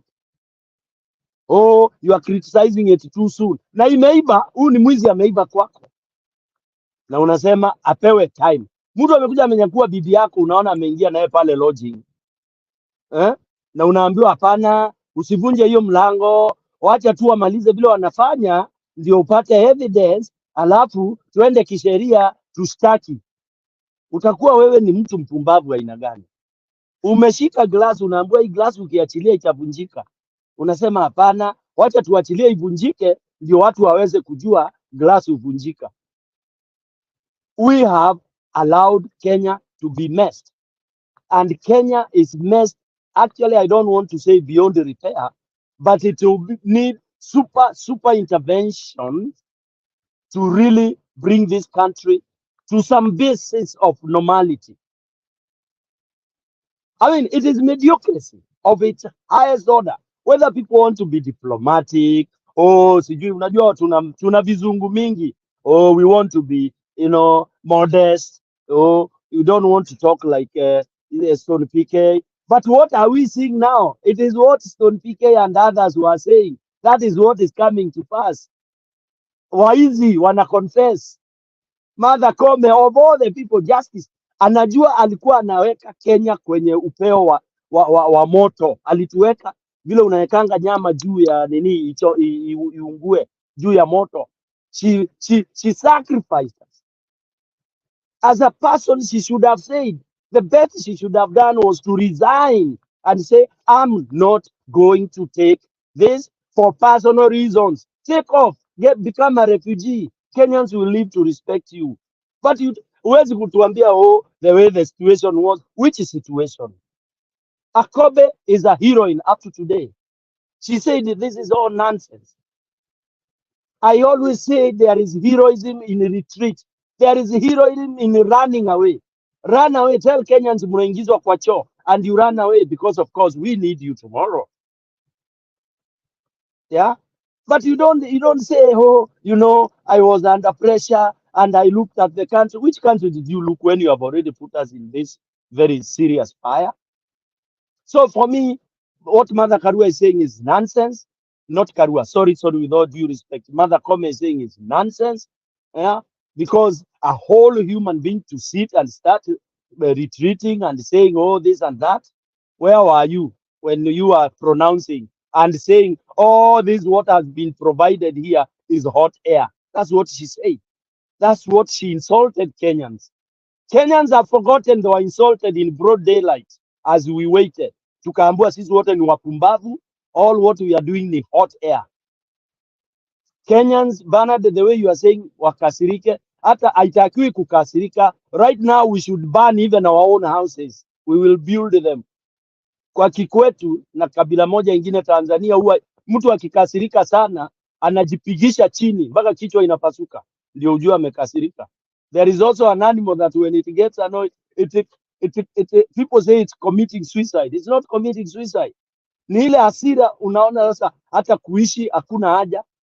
Kenyans mnakaa hapo when people like Osoro are coming in, ati you come and you start doing movie, Nigerian movie kwenyu nyumbani, you are shooting, unakuwa we ni Rambo.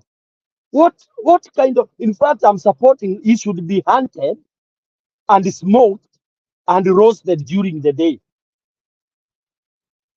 My in-laws, Kisii, hunt that idiot. Do whatever you want to do. That's what we are advocating. I don't want to be diplomatic. Human rights. Shelf human rights. Human rights of those people who are already in hospital, having been shot during the day. Innocent people who came to listen to their governor. Ni dhambi gani walifanya uje ukianza kuwaumiza? Even if assuming nobody was dead, assuming. But injury, you injure me for going to listen to my governor and, you know, wait for what is rightful mine, bursary for my child. Then you come there, unakuja huko ukijidai fellow, you are shooting all over, people scampering, people breaking their legs, and you leave, you desire to leave, hata nyinyi Reverend Ballard na lala, ati huyo mtu anaombewa aishi. Sincerely speaking, for me, I believe an eye for an eye. And a few of us will remain to see for those who will have been wale watakuwa mono eyes. So Osoro should be hunted properly. In fact, Chingororo zitoke proper sasa. He should be hunted even in Nairobi. Osoro should, the best they should do is extradite him out of Kenya. Let him seek refuge elsewhere. He doesn't deserve to be in that country. He doesn't deserve to be in that country. And Kenyans, don't wait at kukasirika ingine. The worst is yet to come. And if this, what we are seeing is so bad, and yet we are being told the worst is yet to come. And remember, the evil inatawala tu na kupraise themselves. Na kusema, I heard what Gachagua was saying in Bomet. Surely Kenyans, munasimama kusikiza. The Kipsigis, you people, you sat there, listen to this idiot coming telling you all this garbage. Or Kenya, hata shetani hata wasamea. In fact, as of now, what we should be talking about is let's pick up tuchukue kila kitu, whether people want to say it's incitement. I love incitement because if you incite me to go and ban a thief, that's okay. All right. If you incite me to go and protect my boma, that's okay. Ukipiga firimbi ya kusema twende vita, kuua wezi, kuua rapist, kuua wote, that is okay for me. I'm ready. Nitajibu hiyo maswali kwa Yesu siku ya mwisho. Na don't ask me. No, don't worry about how I will answer that. Don't empathize with me. I will be there stone PK. Hatutaitwa na Bernard ama Reverend Lala.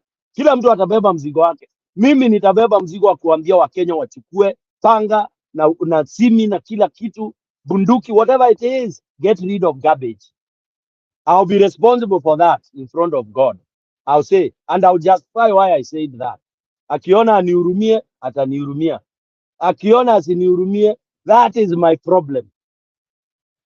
That is my problem. And that is how Kenyans are. Don't be told by pastors ati sijui nini, constitution specialists, ati kuna defy everything and take the law, take Sharia moja tu in your hands. Do that to others what you would want them to do. If you would want them to come rape your children, then go rape their children. If you would want them to go steal your things, then go steal their things. But if you want them to rule properly, then make them rule properly. If somebody has gone into a position claiming he wants that job and he's not doing it, eject that person. Lastly, Bernard, it is standard anywhere.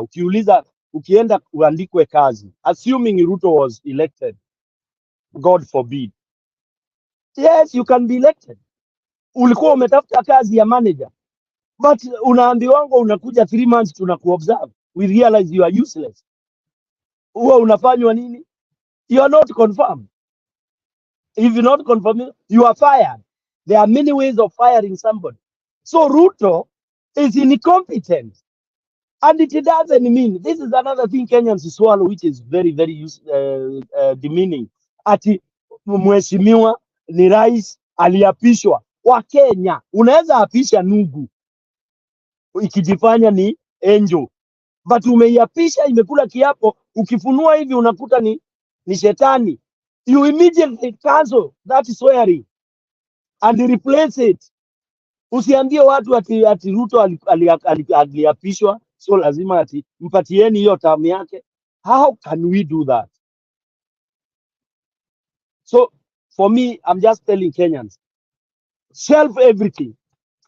Don't buy this language people are saying, you know, Kenya is not an anarchy. We are an anarchy state as of now.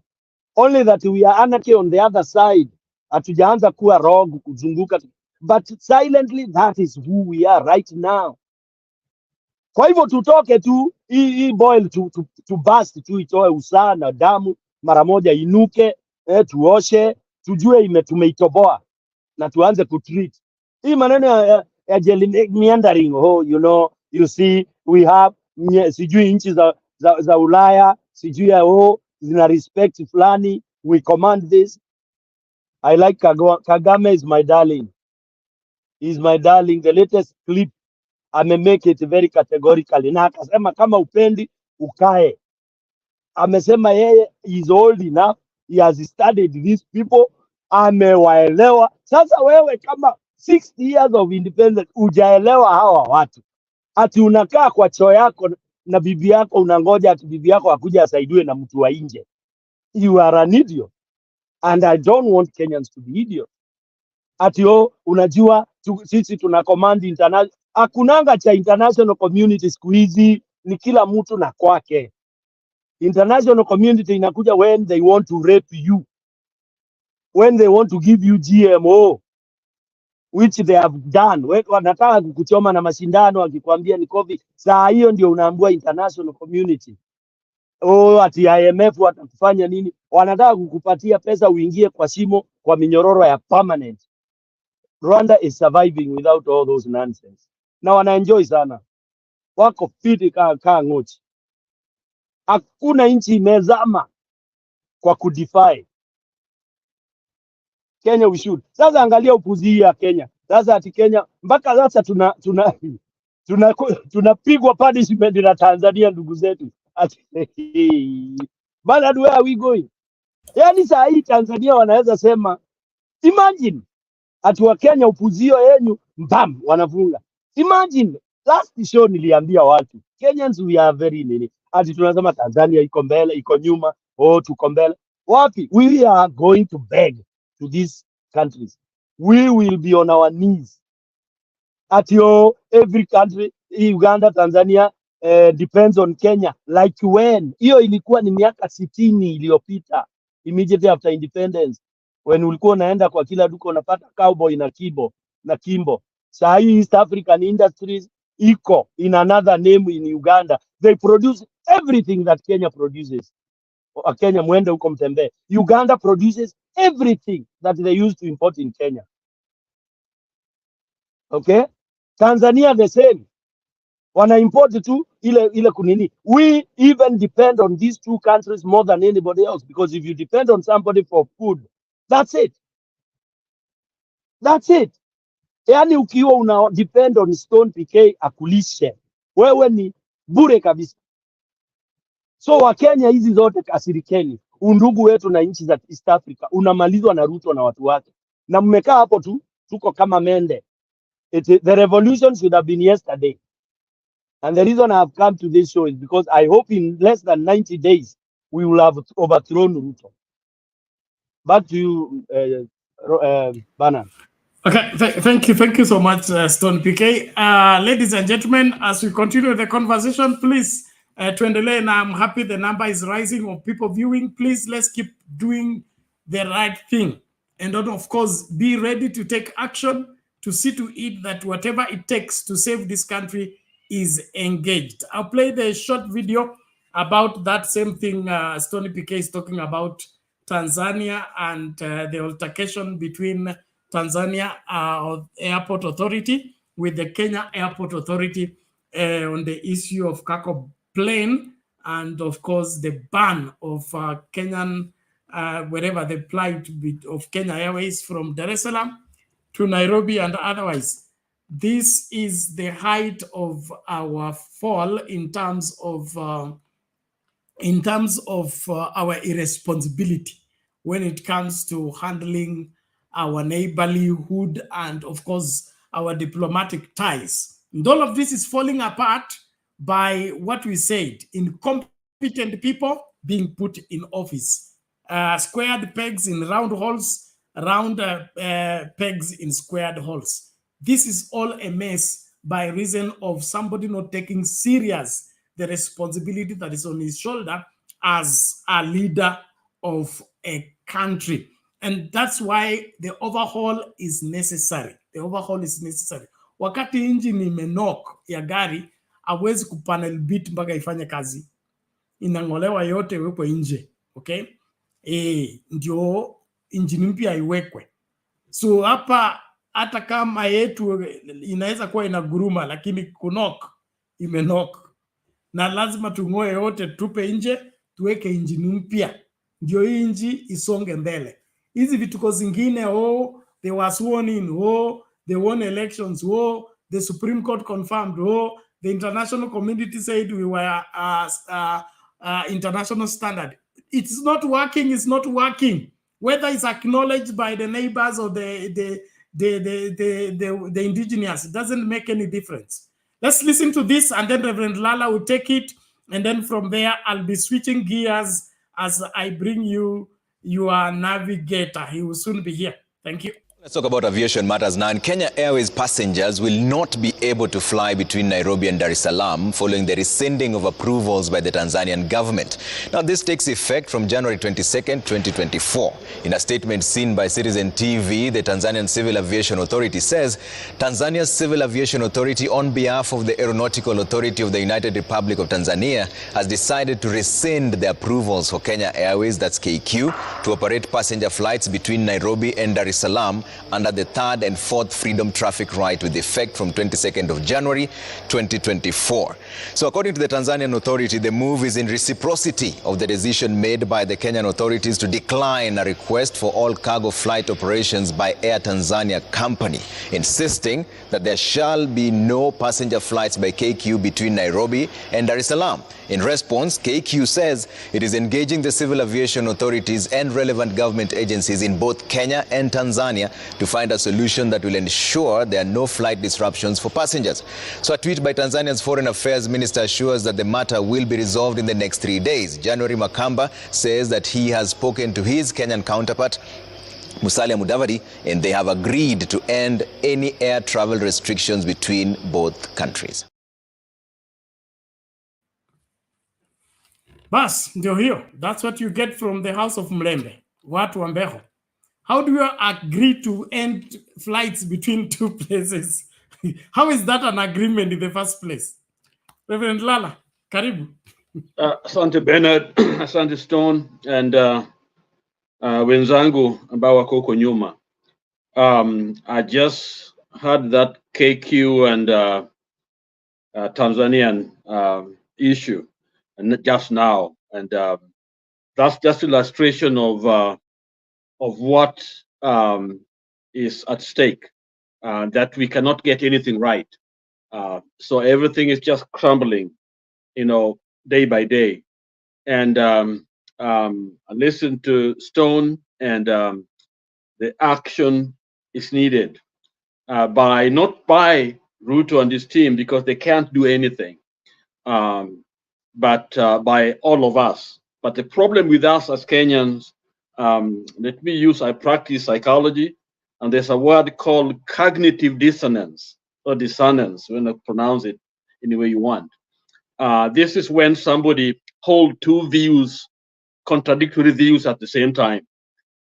They know what should be done, but for some reason they are unable to do that, and so they hold another view that is contradictory, and in their own mind they justify them. We know that this government should not be in operation, and we know that we have the power. Constitution gives us the power, but for some strange reason we believe in all this, but we do nothing. We are unable to change and do what we need to do. But you see, the cure, because this is a disease that we have in Kenya, and let me give you an example. All of us, all Kenyans, know what they want, because I think our culture taught us something about being honest, about being fair. We did not learn anything from the West. We grew up with that fairness. In fact, the African tradition, African culture, believe that all kids belong to the community and we are all responsible.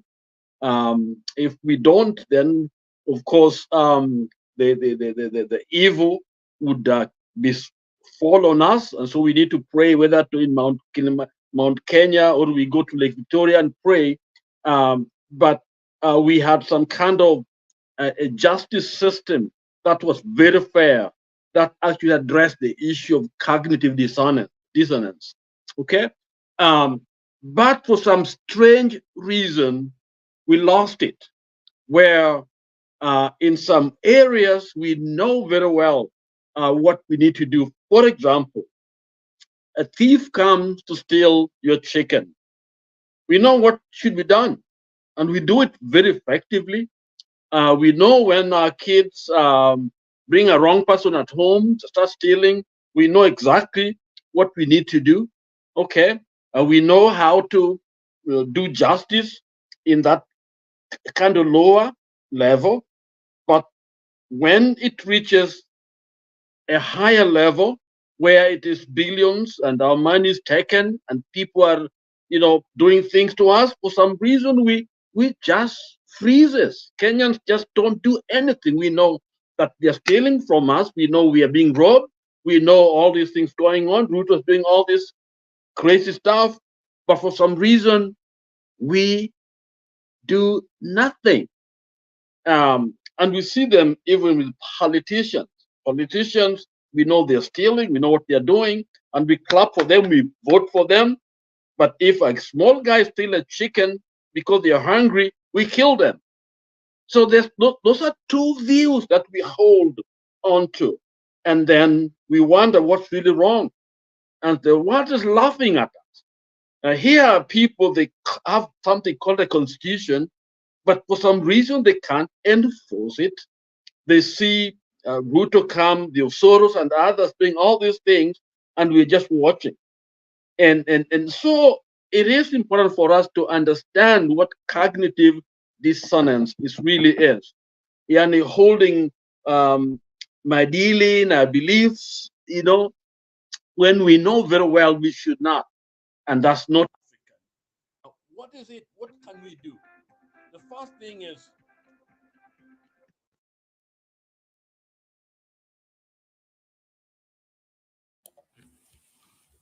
Reverend Lala, we are losing your audio. Can you hear me? Am I in? Okay. Yes, you are back. Hello? Go on.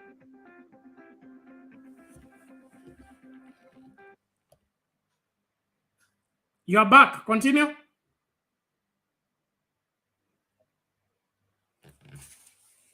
Okay. It appears there is no communication Hello? between Can you hear me? Yes, we can hear you, but I think you need to refresh your browser. Refresh your browser and then you get back. If you're able to get me, please. Okay, ladies and gentlemen, that's Reverend Lala preparing to get back. And as I call upon us to be vigilant, even as we continue with the conversation, this is our country. We must take full responsibility in doing what we must do in saving our country. And then, of course, taking full responsibility in ensuring that the coming generations will have a country to inherit. That's the reason for this fight. Let's keep strong. Starting this week on Sound Candid Talk, political open forum talk from 10 p.m. till dawn, live on Sound Candid Talk.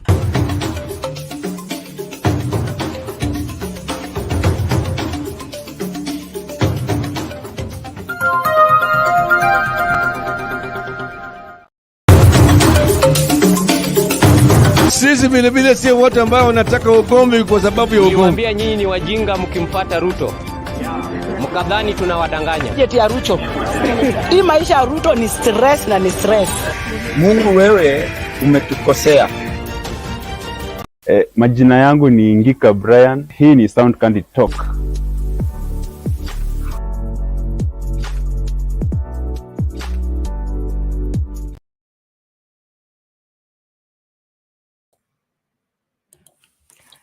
Okay, welcome back, ladies and gentlemen. We are glad you're here. Thank you so much. As you continue with the conversation, let's bring back Reverend Lala to continue with the submission.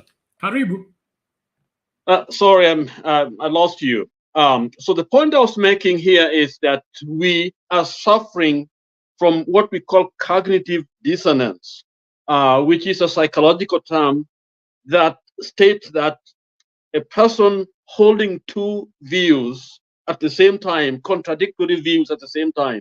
And it seems as if Kenyans know exactly what is wrong with this government, with Ruto, and we know what needs to be done, but for some reason, we do the opposite. And I gave an example of a situation where we know exactly what to do with a thief, a small thief, and we can punish them, and we do punish them for stealing. But for some reason, when it is Ruto and the rest, we keep clapping for them. We let them continue to do all these crazy things to us. It's somehow we feel helpless. So we end up agreeing or allowing our nation to go to the dogs. And so we as Kenyans must address that problem. And the first thing is we must change that belief. Change it. We can get this country back on its feet, because if we don't, we are going down. A day like this when we celebrate the birthday of Martin Luther King, okay? And here we are allowing basically our nation, our country, our little, progress we've made to go through the tube by not standing and saying enough is enough. Allowing people like Osoro, allowing people, who we don't, we still accept even some people like Kalwali and others. They're East and West. We don't know, one day they're here and there, but we crucify as prostitutes. If they're the worst, it's the prostitute who is the problem. When actually the problem are people who are close to us, whom we actually vote for. So the problem is with our mind. We must make a decision to save our nation. Because if we do it right, that's what I said before, and I'm saying it again. If we let Ruto stay to till 2027, we are gone. Because number one, he will have built his war chest. Secondly, psychologically, he will believe even much more in the fact that we can do nothing. And so you may trash that constitution to the toilet because it will mean nothing, because right now he doesn't use it, doesn't even need it. He only uses it when it's convenient for him. And here we are waiting for him to make some changes here and there when we know he cannot. This man cannot make any changes, for the good, that is. He will simply, bring us down every single day. And that's where we are going. We are going down. And I think Stone, who stated that, it is possible that we have gone down and Tanzania has already gone up. Okay? So here we are still talking of us, ivory tower, we are doing well. And we are basically looking at, in the biblical language, there's a word in the Old Testament called Ichabod. Ichabod. Ichabod was a word that simply means the glory has departed. The beauty is gone. The power is all gone. The aura is gone. That which was sacred is gone. And it seems to me that's exactly what has happened with Ruto being there at the top. So it is upon all of us as Kenyan to listen to what is wrong. We must address the issue of cognitive dissonance. The second part from believing that it is possible, believing that we have what it takes. Second part is action. Action. Simple action. Because if we don't, you know what? The Soros will be going around doing all these things. And here you are watching and just looking at things happening. Your women getting abused, some sent out to, Middle East as maids. And that's the job that this man is trying to get for Kenyans, going out to look for watchmen where they are abused. It's the same as slavery. Slavery, we have got no control over their lives when they get out of Kenya. They are being abused. That's what happened to our women, our wives. They go there, and it's so sad. I'm sorry to use a nasty language, but when you listen to the tapes, some are sent there to entertain dogs. They are there, watch, entertain dogs, because these people, some of them don't believe we are human. A black person is something else. So they hire them there for their own entertainment. What's the difference between slavery? Even probably worse. These are our mothers, because they have children, small children. They go out there to look for jobs. And now, officially, now they are taken over there. And I'm sorry also to say this. Some of our embassies should be shut down. They should be shut down. They are therefore simply a show, but they don't protect Kenyans. And with this mindset that Ruto has, agreeing with some of the people out there, discussing or importing or exporting some of our people there, it means our voices will not be heard at all, because they have official authorization by Kenya government to abuse our women and men that go out there. The stories are horrible, and they're every single day. You know, we hear coming, and bodies have been coming back from the Middle East countries. So it is critical for us to heal ourselves from this cognitive dissonance, because it's allowing Ruto to abuse us, a Kenyan to be simply, I mean, the dignity we had, the voice we had, the respect we had, even outside here, those of us outside the country, is disappearing so fast. And so we must gain it back. And the only way to gain it back is on the street, is on all of us standing for ourselves. That is how we will get our respect back. No other way. So, my brothers and my sisters, Ruto has no capacity to change your life for better. No capacity economically to change things in a positive way. It's there to bring it down. It's no capacity to build strong relationship with our neighbors, Tanzania and Uganda and others. You know, and it's none.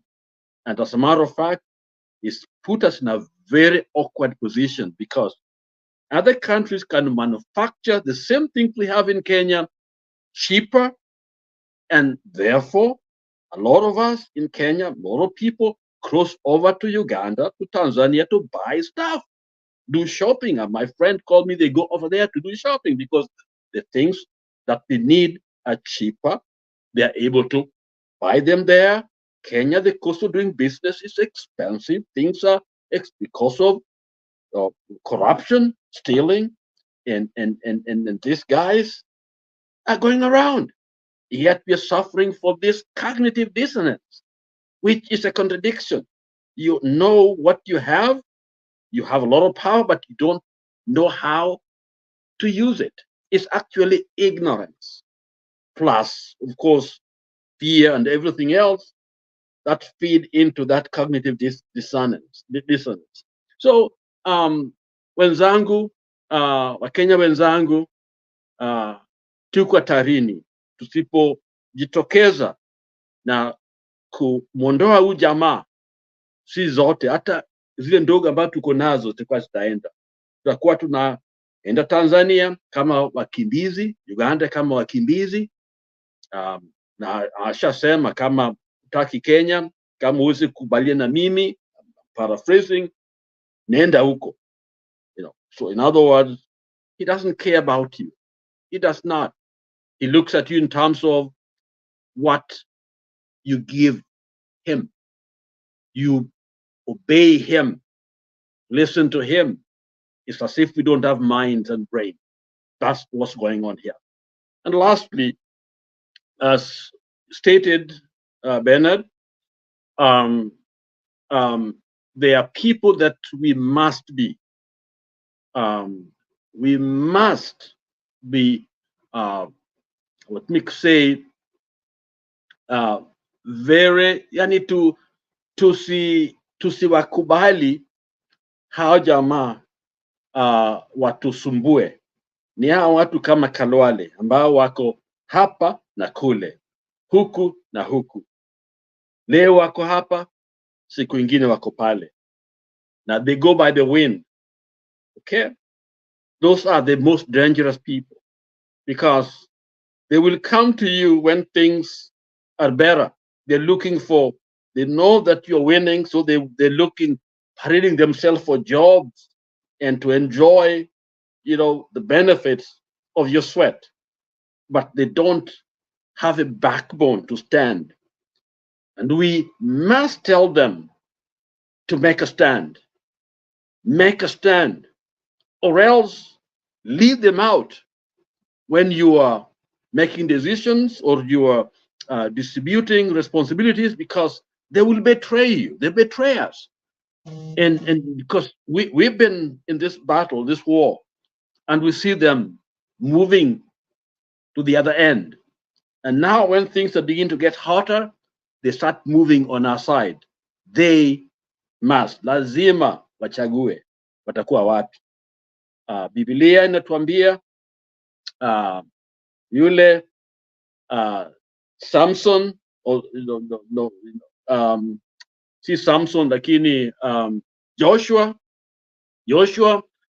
alisanya Waisraeli wote pamoja, alafu akawambia,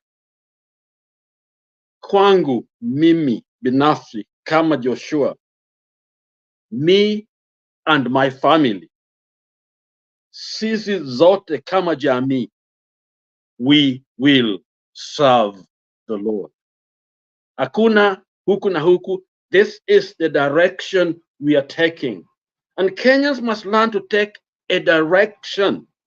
There are some things that are non-negotiable. Things like the rule of law, justice, all this are not, they got to be done accordance with the Constitution, the rule of law, yani Sharia ya Kenya.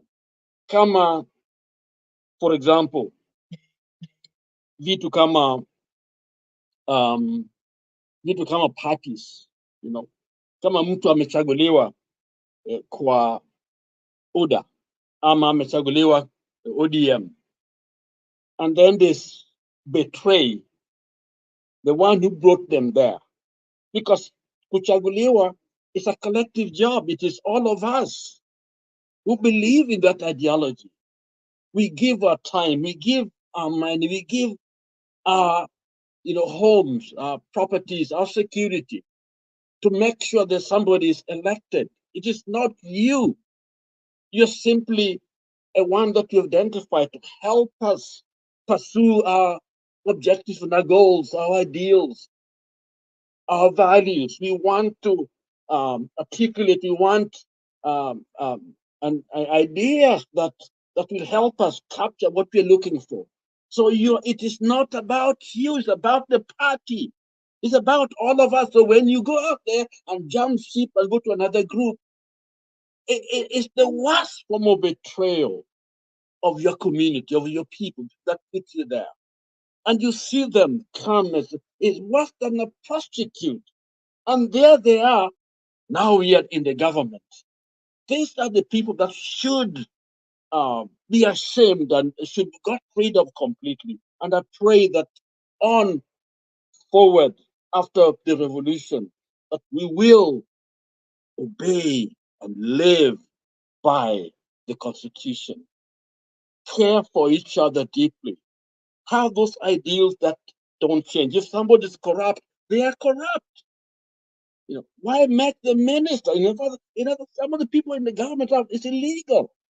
Even Ruto should not be, because he has a criminal cases and all this. I said, Juma and the rest of them, the deputy vice president.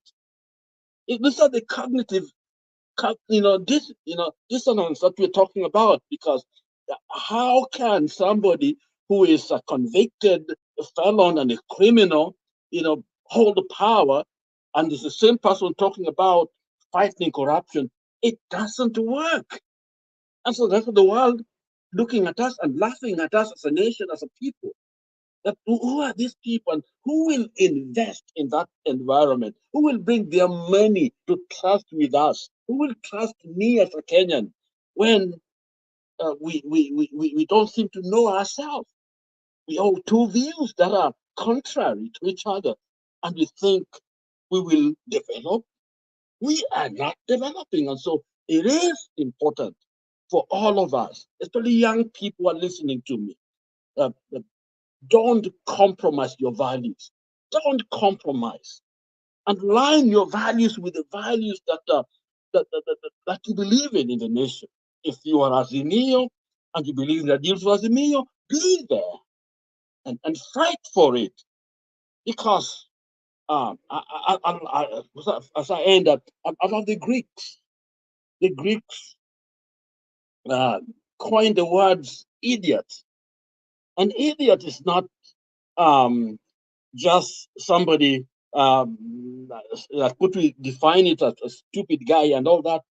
An idiot is somebody who is full of himself or themselves, who don't care, is almost somebody who cannot connect. It's almost like a sick guy. That's an idiot. A citizen is a person who knows the laws, the constitution, who understands the values that can lead and guide the community, and who participate in the affair of the state, and able to be relied on. And so a citizen is that one who understand the constitution. Others that disobey it and full of themselves, those are idiots. So we have them in parliament, but they're idiots. They may have law degrees and gone, but they're idiots. They're thieves. They're robbers. Those are the idiots. That's the classical definition in the Greek language of an idiot. And so most of these guys are simply idiots. But we need citizens, people that can engage that constitution. And so what Ruto is doing now is he's put a bunch of idiots that don't understand or don't care about the constitution, are full of themselves, to run the affairs of the state. And it doesn't work. That's why we are out to make sure that Kenya find its way back to a place where we can prosper. That's why Tanzania is going up. Rwanda, others are going up. Our neighbors are doing well because we choose to be idiots. Cognitive dissonance has stopped us from changing our belief. We hold those two contrary beliefs. And also, the second one is we are not active. We are not changing. We don't believe enough in our system to make those changes. And of course, finally, to save ourselves from cognitive dissonance, we have to change our perception, and how those perception will change our, and our action is key. Because if you change your thinking, and that thinking guides you into right action. But if you allow this Ruto and the fear to hold you, and ignorance and idiocy, then we will keep on this road that we are taking right now, which is to nowhere, to hell, primarily. But we can do it. I believe we can do it. Let's change our belief. Let's drop this cognitive dissonance from our needs, our society. Let us move forward and fight the Osoros and all these other guys. Let's not accept them. Don't, including police on the road, trying to take bribes. Don't give bribes. And you see, when we don't do that, then we will develop. We will do well. Our kids will go to school.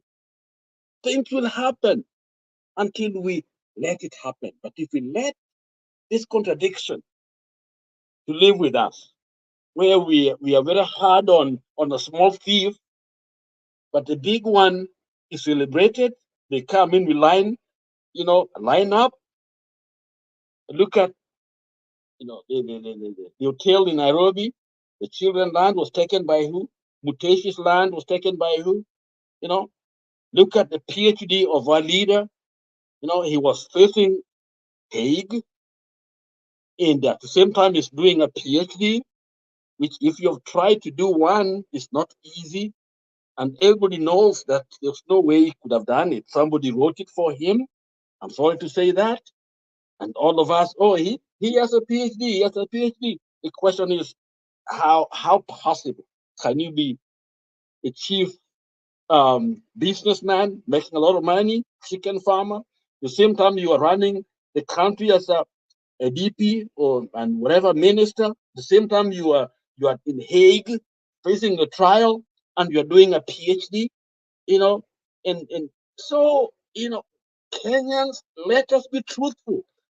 Stone, I like, let us be truthful. Let us face facts. Let us not be in denial and lying to ourselves.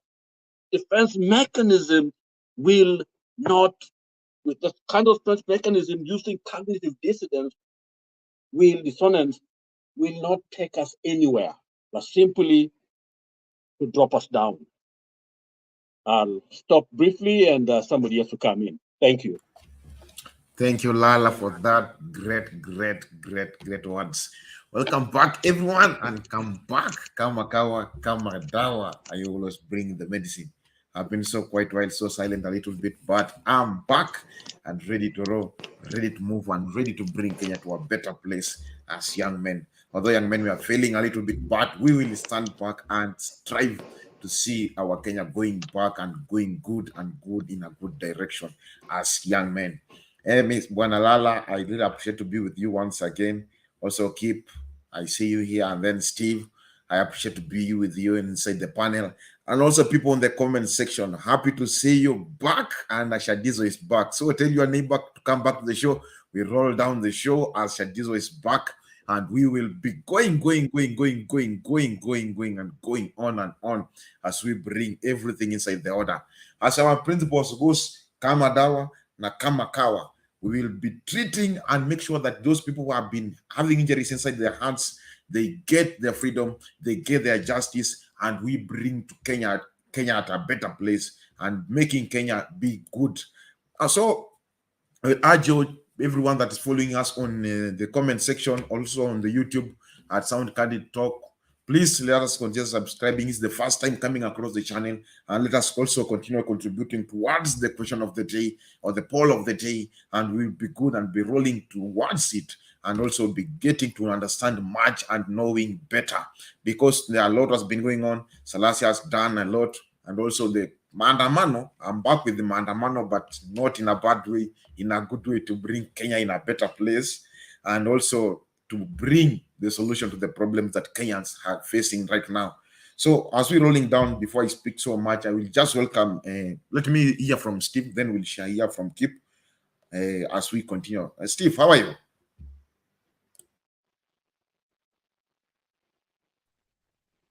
Unmute. Yeah. Thank you very much. What you are seeing in Kenya, me am a Kenyan. First, Ruto did not get a degree. He was following Moi. When we tell you his story, it's a big story.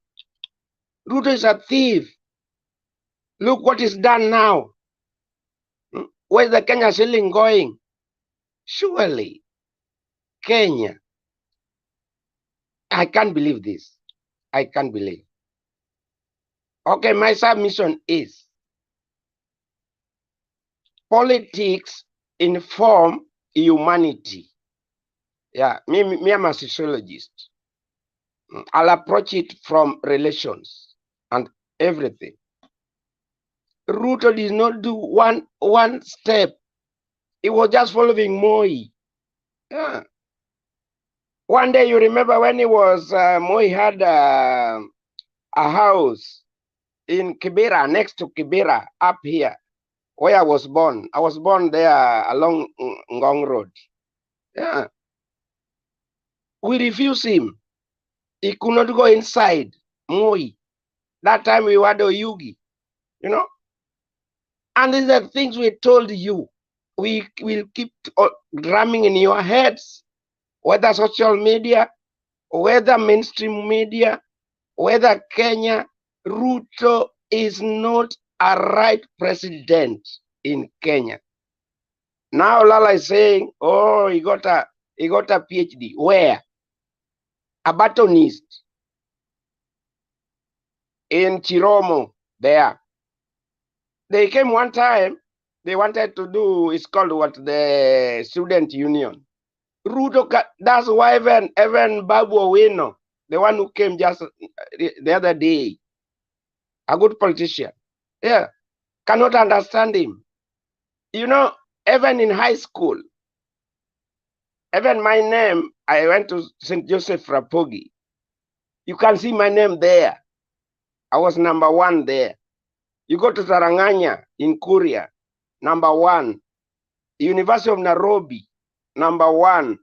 Now I'm in UK, number 1 in Brunel University. Surely. Where's Ruto?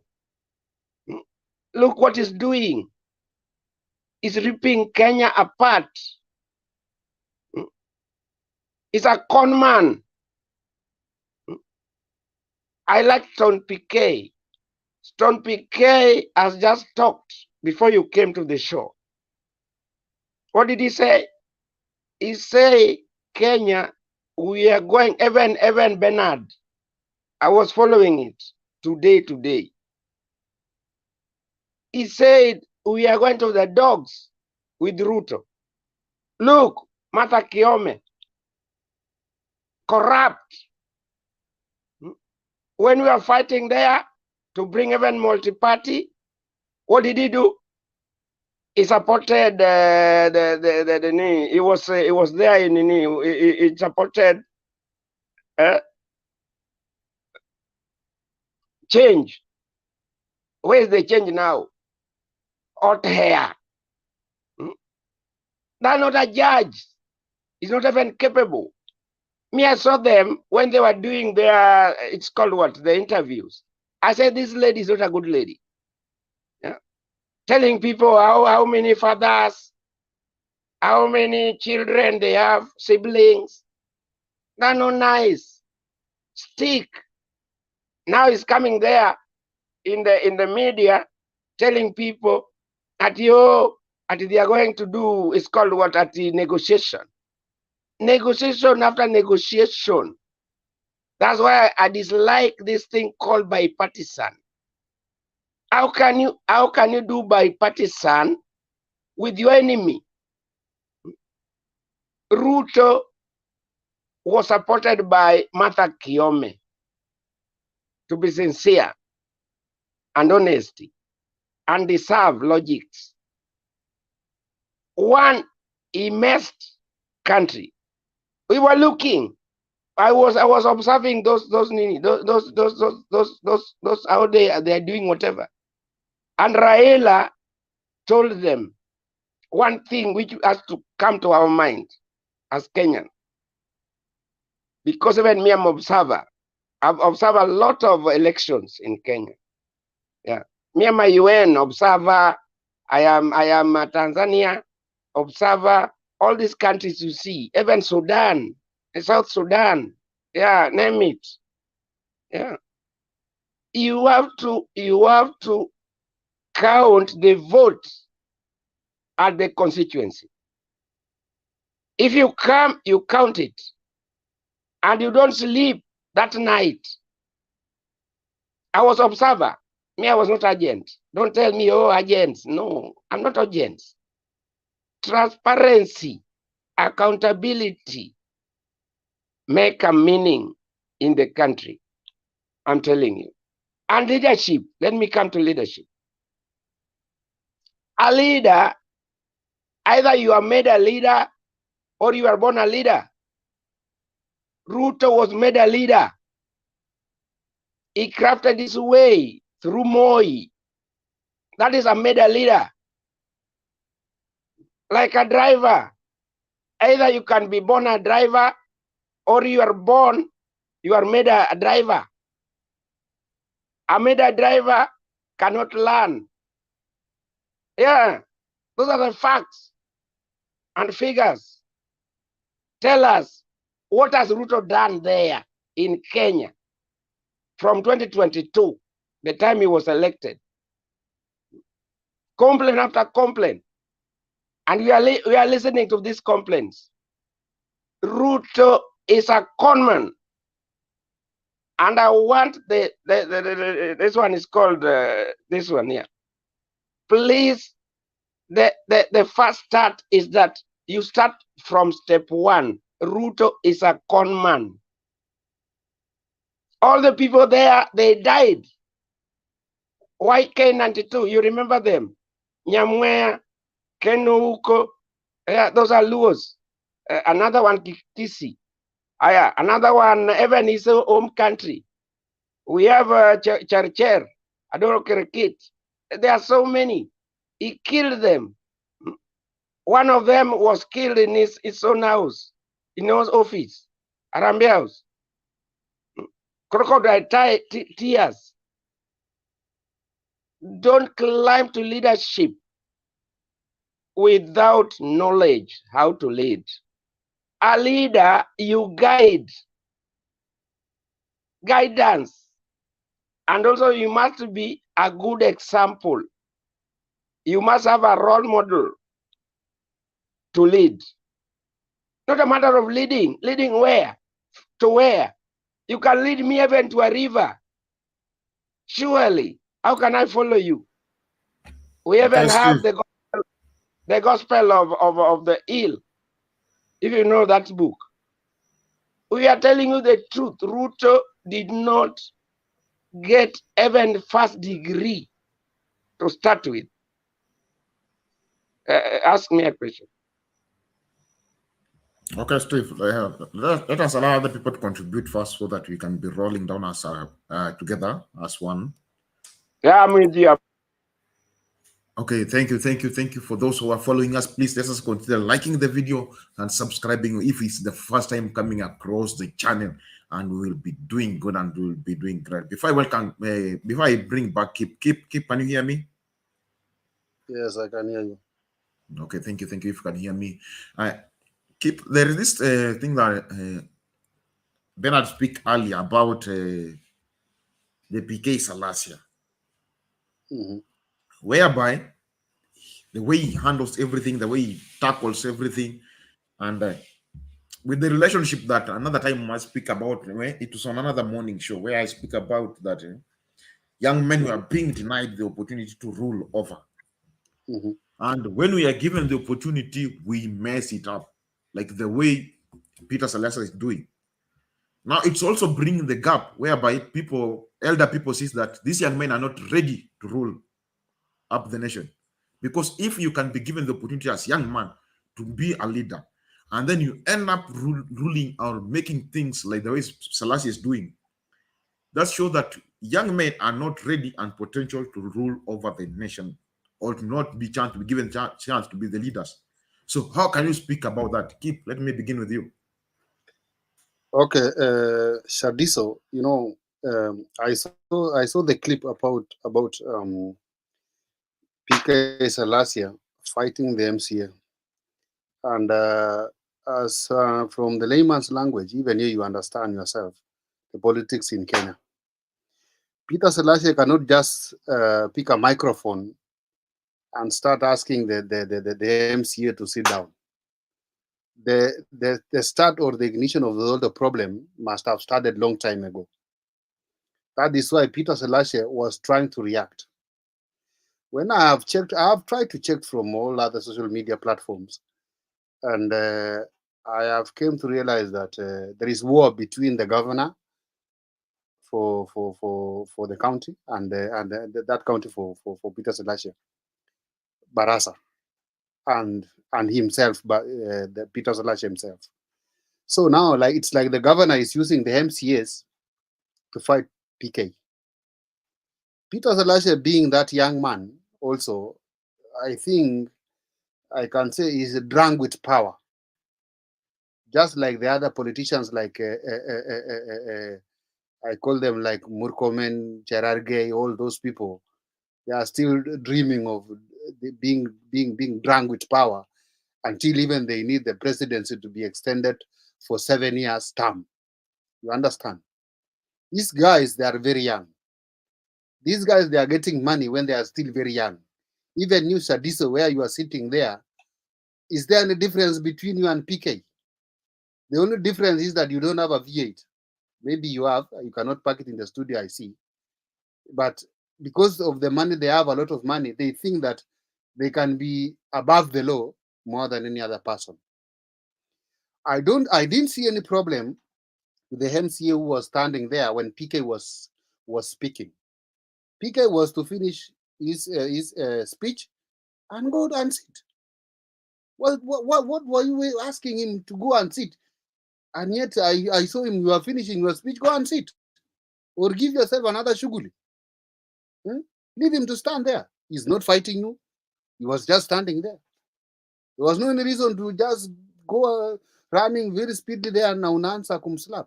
That was very wrong, in fact. That was very wrong. We as young men, we are so drunk with power until, in fact, when we saw the governor for Kisii doing the distribution of bursaries, another madman is going there with gun. And I even don't understand how our country, you are giving these politicians a gun. How? Which criteria are you using for somebody to own a gun? Because you cannot be using the gun unapiga mandege risasi huko juu. Surely, you know, the definition of having a gun, it's like it's losing a meaning in our country. Because how can you give somebody like Peter Osoro a gun to be shooting on hair anyhow he wants? Because for Peter, not Peter, this Osoro guy was supposed to be having the bodyguards to have the gun, but not himself to hold the gun. For what? If Peter Osoro is the MP, yes, you can apply for the gun, you will be given. If you have 2 MPs or all two police officers who are guarding you, why should you hold the gun? Leave those police officers to have that gun. Just go do your business there. And not Peter Osoro, Silvanus Osoro. Osoro, yes, I'm saying Osoro, yes. So, but you said Peter is called Silvanus Osoro. I'm sorry, Alex. You understand what I mean. I'm sorry for the platform. I'm talking of Silvanus Osoro, who is fighting the governor for Kisii, Simba Arati. Simba Arati has been a very good person because I know Simba Arati being my MP in Kawangware until he graduated to be the governor now for Kisii. And after even getting the governor for Kisii, he tried to be a gentleman. Because even in Nairobi, you used to be associated with some goons in Kawangware. But after getting that governorship in Kisii, there was a bit discipline whereby you didn't see those goons. You see? But now Osoro is coming in to the war that Arati has been there before. And Arati, I thank Arati because someday he told him, Osoro, tulia, hiyo mambo naelewa sana. And I can tell you people here, Simba Arati anaelewa hiyo mambo Osoro anafanya. Si ati Arati ameshindwa. Na Osoro asione Simba amelala akafikiria ni paka. Ile siku Simba ataamua itakuwa moto. Nimekuwa na Simba sana Kawangware pale namjua. So that's why you are telling us Shadiso about us young men, when we are given leadership, we are now coming in within even less than a period of a year, we are destroying the power. Our people, our young men, like Ochoki here, who is Alex, we are drunk with power. Some people like Stephen here can give us advice. Some people like Lala here, I've seen the hedge, it's moving a bit higher than hers. They can give us advice on how to control or on how to be in power. Let's not use power to mistreat other people. It is very wrong, especially when you are in the party, the ruling party. Don't use that power to mistreat other people. It is very wrong, and it's so much wrong with the government of Kenya that Peter Selassie alichapa mtu kofi amefungwa, lakini Silvanus Osoro anapiga risasi bado ako free. I don't know where are we heading to. We need to change the leadership. We need to change the scenario, or we need to change that topic, or whereby we take other people to be much more important than others. When there is law, we follow the law, all of us. There is law that is guiding all of us. Let not the law to follow the opposition side, but when it comes to the government, we don't ask them. We can see them killing people and we keep quiet. You see? That is very wrong. That's very wrong. Sometimes you see when some people, even they see some names like Keep there, they think you are associated with the same government, which is okay. During campaigns, you are on the other side. And at the same time, you are still on the other side. But when When we want a spade to be called a spade, let it be called a spade, not a big spoon. That is what we always say. We tell Ruto this is wrong, and that is wrong. He has to accept that one. He doesn't have that audacity to come and just dump for us that mutakiona, mutakifanya nini. Kuona tutakiona, tushaona mengi. Tushaona mengi, hata mtu kama Steven na Lala watatuambia ile wameona, ikiendelea hivyo ikirudi chini mpaka penye tuko hata sisi kwa sasa. Tutakiona. Alafu ikifika kiwango ya kwamba tunaambia tutakiona, tunajua hata kununua pesa ya kununua kamba ya kujinyonga tutakosa. What else are we waiting? Let this government to do what they want to us. They can't do anything they want. Because we cannot be suffering. We cannot be going to other countries to go and work for these people. That to gonna skilled people in Kenya. We send them outside the country for what? Shadiso, we are talking of our youth. The same our youth are in leadership. The same our youth are being sent away to go and work for white people. Wamesoma. Sasa tuna admit wanaenda form 1. Na sasa unatuma mtoto wako unamwambia enda ujikase. Mtoto atafanya yake, atajikasa. Amalize form 4 atakuletea A- ama A+ or whatever the grade you will bring. I know of course our people, they are trying the best to be C+ and above. Mtoto wako akikuletea B-, A-, unaanza kujikuna kichwa, sasa hakuna fees, sijui utaendaje university. Mbona ulimwambia ajikase? Because of the poor leadership of the government that we have. Poor leadership of the government that we have. Let our people not to celebrate because they are in power. I told the people, when I say our people, they are there, they saw me. They are seeing me. Some of them, when they call me that, you are attacking us in government, sisi, tunatoka nyumbani. I'm telling you the truth. Fanyia sisi kazi vile tunataka. Don't select incompetent ministers because they are from our people, from our tribe, to work for the people of Kenya. We don't allow that. We don't allow that. Even some of us, even we are so scared, even in front of people, to say that my name is somebody from where. Unaogopa kujisema kwa sababu ukiangalia vile ministries inaraniwa, vile serikali inaenda, unaogopa kujisema kwa sababu unahaibika. Like somebody like Murkomen, born 1980, like me. Lakini mtu ako na chopa 4. Yeye alifanya nini ile mimi sikufanya nipata hata chopa moja? Ni nini yeye alifanya? Alafu tukikuja platforms kama hizi tukiuliza, tunaanza kupigiwa simu, sasa wewe sijui una attack community, sijui una attack serikali. How? Where are we heading to? Who said in Kenya that you are supposed to have 4 choppers to show that you are rich? Who said in Kenya you are supposed to be driving V8 ndio ionekane uko na pesa? And that is the ukasumba we have in Africa. You go to some countries like some countries where some of us where we are, unapata mtu minister anaenda na baiskeli yake anapark pale kwa ofisi yake hapo nje, anaingia ofisi, anamaliza kazi yake jioni, ana drive hiyo baiskeli yake anaenda nyumbani. Lakini sasa uko na V8, uko na Cheska, sijui uko na nini, uko kwako uko na mpaka ile shopping car, gari ya kwenda shopping. Na yote ni taxpayers money. Si ati ni pesa inatoka kwa salary yako. Ni ile pesa inatoka kwa mwananchi wa Kenya, anataksiwa. Let's have another panelist. I think Ochoki is there. Alex. Thank you for that, Kip. I really appreciate it. Naona hata comment section wamechangamuka. Somebody is saying pale saying Salasha has been disguising to the lawyers. It's being in trouble and it's getting hotter and hotter. Let me welcome Nini. Let us listen to the name is Oche. Yeah? Ni Alex. Okay, Alex, please. Before I bring another query, can you hand up before I bring Lala to close for us that question?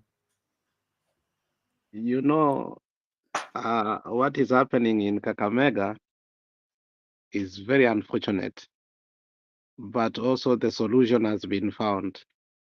You saw Boni Aluale with Oparanya. it was not something that was unintentional.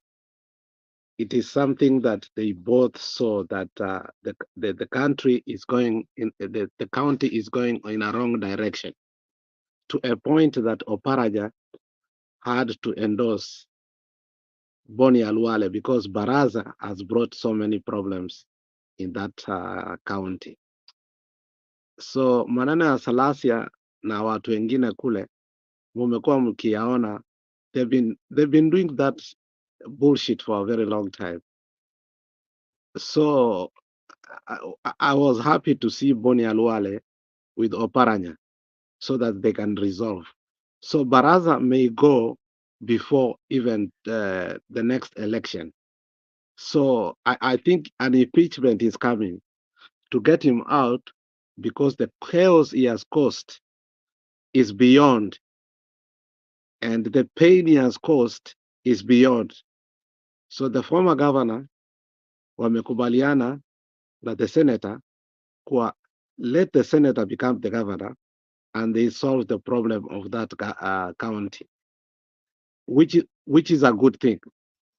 So that's what I can say now about the young leadership that is embarrassing. The other one, Osoro. You know, today there were demonstrations in Kisii, and they were so large, from Bovasi to Bonchari, Kitutu, Kisii town, Nyalivari, almost all the constituencies. They were, and they vowed one thing. Machogu wrote a letter to Simbarati that they should meet him and they should meet him and Simbarati and Osoro so that they can have a truce. People warned Simbarati and told him, Osoro must go to jail.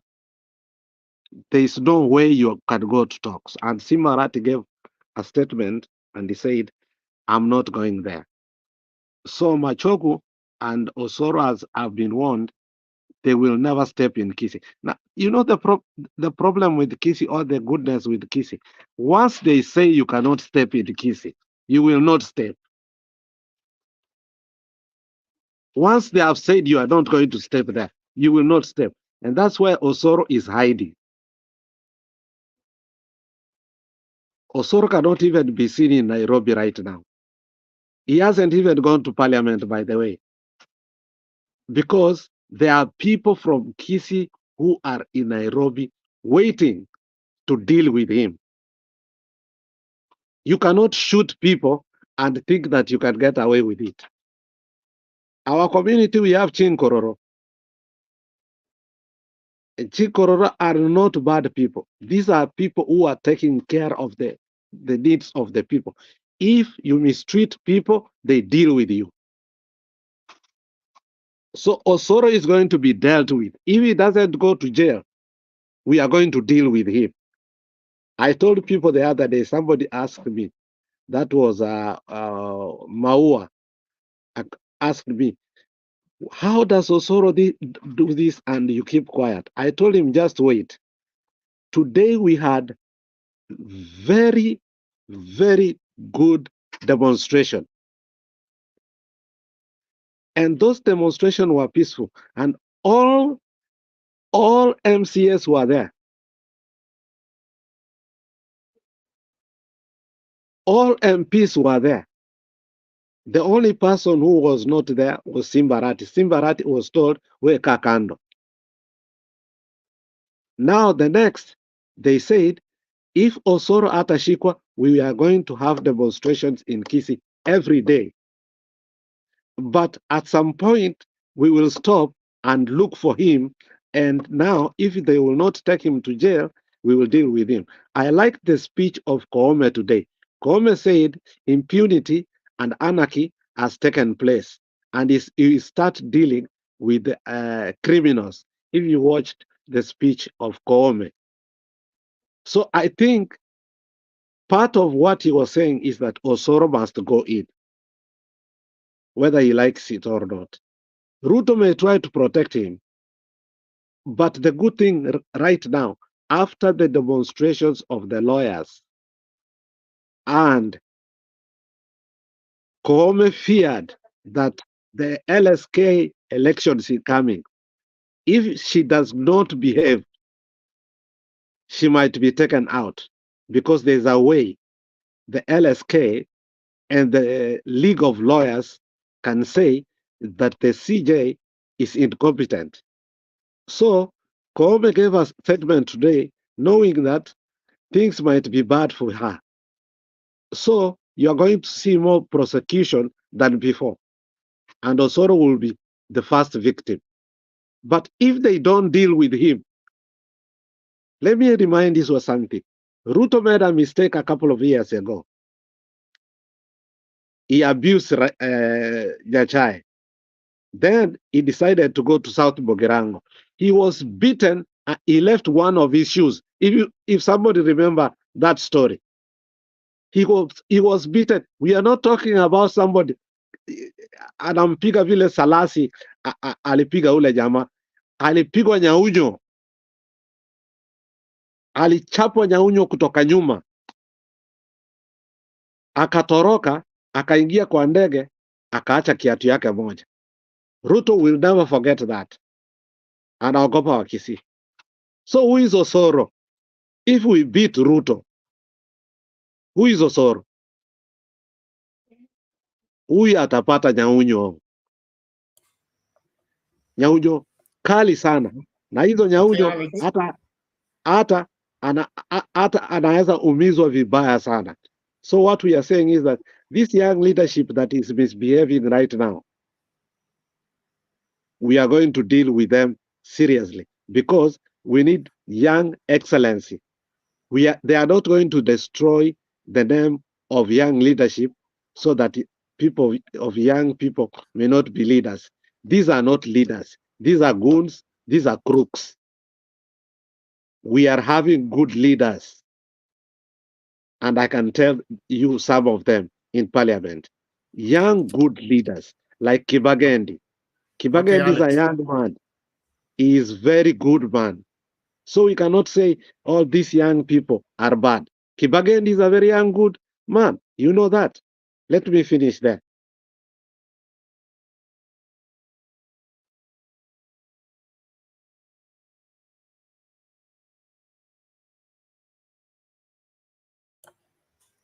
Thank you for that reminding.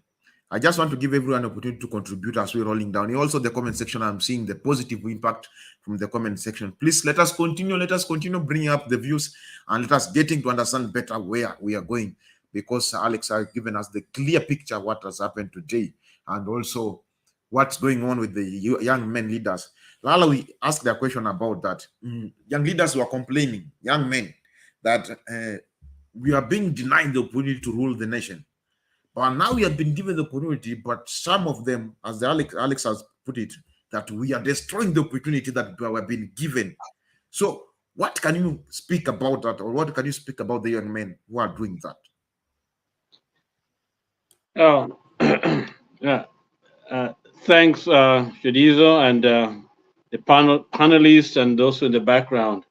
First of all, thank you, Alex. The only disagreement I have with Alex is the Western situation. I don't think they have endorsed Kalwale. I think Kalwale is a desperate man. He's tried to come back home, which is a good thing, but we have to look at him suspiciously. But it's good to see that dynamics are changing on the ground. I think Barasa may have his own issues, but it's still the man to watch in the place. But Paranya, of course, is the chief in that region. Commenting on the young people, I think leadership does not know age.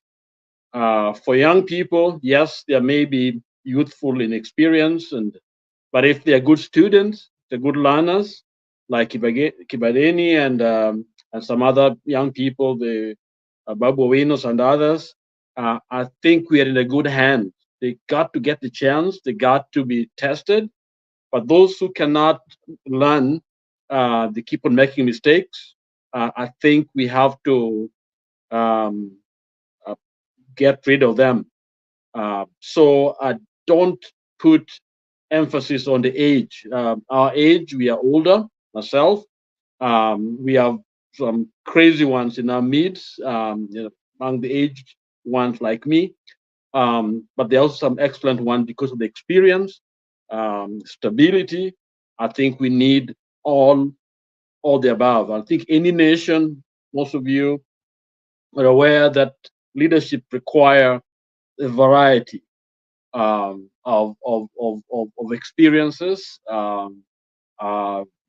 intelligence that is needed, bravery, those who are brave, and not opportunists. You know, a lot of times some of these young or old, they come in because of particular wave. And sooner or later we have to weed them out and know the ones that we can retain and one that we don't need. And then that way I think we'll do well. But if you simply talk of Salasia is young, therefore is messing, I think that's a sweeping statement. Let's look at him for what he contributes, who he is in terms of leadership skills that is presenting to the people and to all of us. I think there's some learning for him to do. I believe what we saw, what we've been seeing is simply not right. So I think you need to be mentored a little bit if there's certain qualities that we have not seen, because somebody may know some skills that this young man present, but so far I think we have to really question, his skills at the moment. But I don't want to rule him out completely. We want to know the context of some of his outbursts and see if he can be helped. So I've got no issue with young people. I think we need more of them. I think we need them to guide and lead. Remember, even at the independence, most of the leaders were in their 20s and few were in the 30s. And still, some of them still, we have them almost now, but some were not good at all. So youthful is really needed, because one thing they bring in is a fresh look at challenges we have, new ideas, to test new skills, new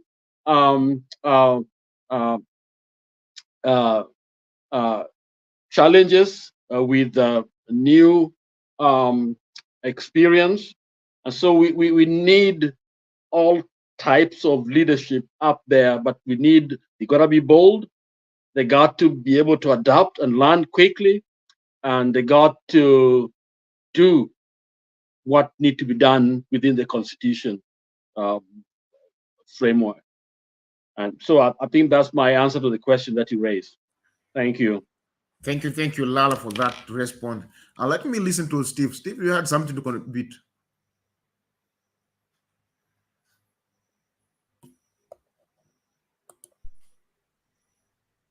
Because me, because I can share experience about children, young people, and leadership. Leadership is about guidance. You remember in Kenya, we are just 60 years old in terms of independence. Yeah, we don't know what happened the other time before we were born. Me, I was born in the 60s. So when it comes to leadership, I studied in Brunel. There is something called agency. When a leader has agency from childhood, that's why I was talking about either you are made a leader or you are born a leader. Some people are not born a leader. Leadership is guidance. Like, I mean, I come from Migori. You remember? No, you don't know me. Yeah, me, I come from Migori. Suna Girango. Suna West. Migori. That area was controlled by Jaramogi. We call him Doyen of what? Doyen of democracy. That's how we know him. Excuse me, Henry. You people have one of the best senators, Eddie. Congratulations. Yeah. We know him, Alex. Alex, what I'm telling you is this. Leadership, it does not stem like a branch. Even Jesus say here in the Bible, what did Jesus say? I'm the vine, you have branches.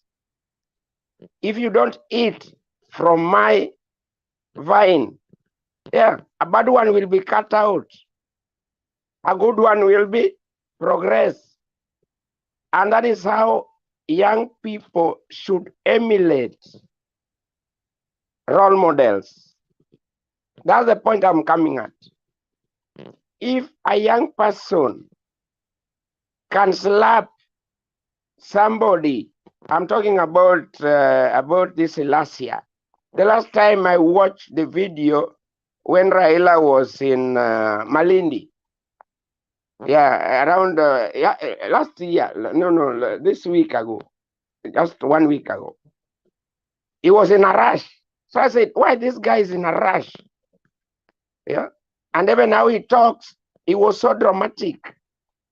He didn't, and then they were with Babu Owino. Babu Owino was there. Yeah, as we read whatever you say, we read it.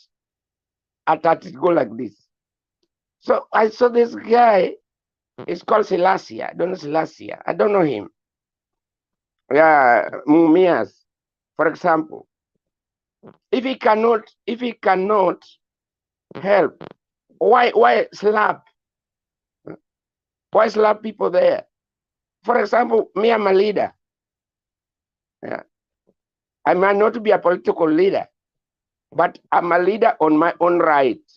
There are some things which leaders do which we don't know and we don't like it. You must take what is called a role model. And that is how I started with saying it's called agency. Even a child, if you be a child not crying, you will doubt like a parent. But if a child cries when he's born, you know this child as agency. That's called agency. So a leader without agency, whether a child, whether a young man, whether an old man, whether a woman, whether what, agency means that you have to uphold the morals of Kenya. I like what Lala said. I was listening here. It's called dissonance. What did you say? Dissonance. I know that word because me, I'm a sociologist.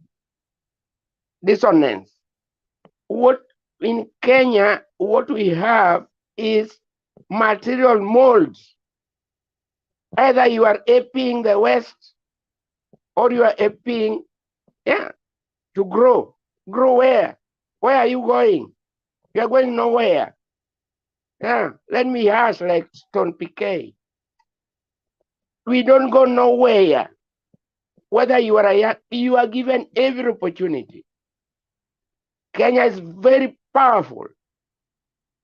Power. Those are power areas. Me, I'm surprised now if I send money to my children, they're telling me, oh, daddy is very small. They cannot buy things. Power is learned. You learn until you are dead. Knowledge, you have to learn it. What Selassie has done is wrong. And we have to say it in wrong, uncertain terms. Ruto is a wrong president. We have to say it at wrong. We are not cowards. We are not a cowards. You tell us, oh, cowards live longer. We live long because we say the truth. Dissonance. I'm talking about what Lala just talked. Dissonance. Cognitive dissonance, yes.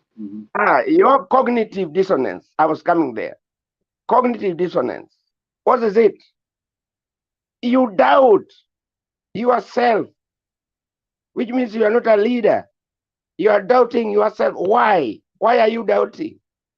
If you are born a leader and the community, your society has put in power, surely somebody who is committing a crime, me I know because me am also criminologist. I went to school very well in the University of Nairobi there. It means that you are a coward. You are a threat. Somebody is threatening you are inner nonsense. Like Ruto. You remember when he was there, he told another child there that, who are you to answer me? How can a leader talk like that? Surely, that's not a leader. A leader, you come home, you think about it, you learn from it. Maybe something is wrong with you. That's why you are not doing it well. And the community, I urge you, Kenya, respect those community. Me have worked even in Chagaland, in Tanzania. Very respectful community. I worked even in Somali. Respect community. Those are communities. I worked in Marsabit. Those are communities. I worked here in UK. Good community. So I don't know why somebody can just wake up early in the morning and decide in the name of politics, go and slap somebody. It doesn't make sense to me. Even if it's a MCA, those are just terminology. A terminology is not a human being.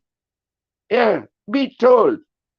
Terminology is not a human being. A human being is a sense of humor. You cannot wake up, especially in a crowd, and then you slap somebody. I just heard it from somebody told me that one. Yeah. Me, I didn't know what he did. I was busy. That is wrong. So what we are saying, we are not disparaging. My English is very big because me, I'm a sociologist. I can talk a lot of English, big English. We are not disparaging that young people cannot be leaders. But if corruption, if power cannot lead them to honor even their identity, another one is called identity crisis. In Kenya, when Lala was talking about cognitive dissonance, I thought about identity crisis. There's what we call identity crisis.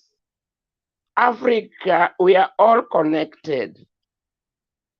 Whether in Kenya, whether in all those countries, 52 countries in Africa, and also in even UK here, US, wherever, we are connected.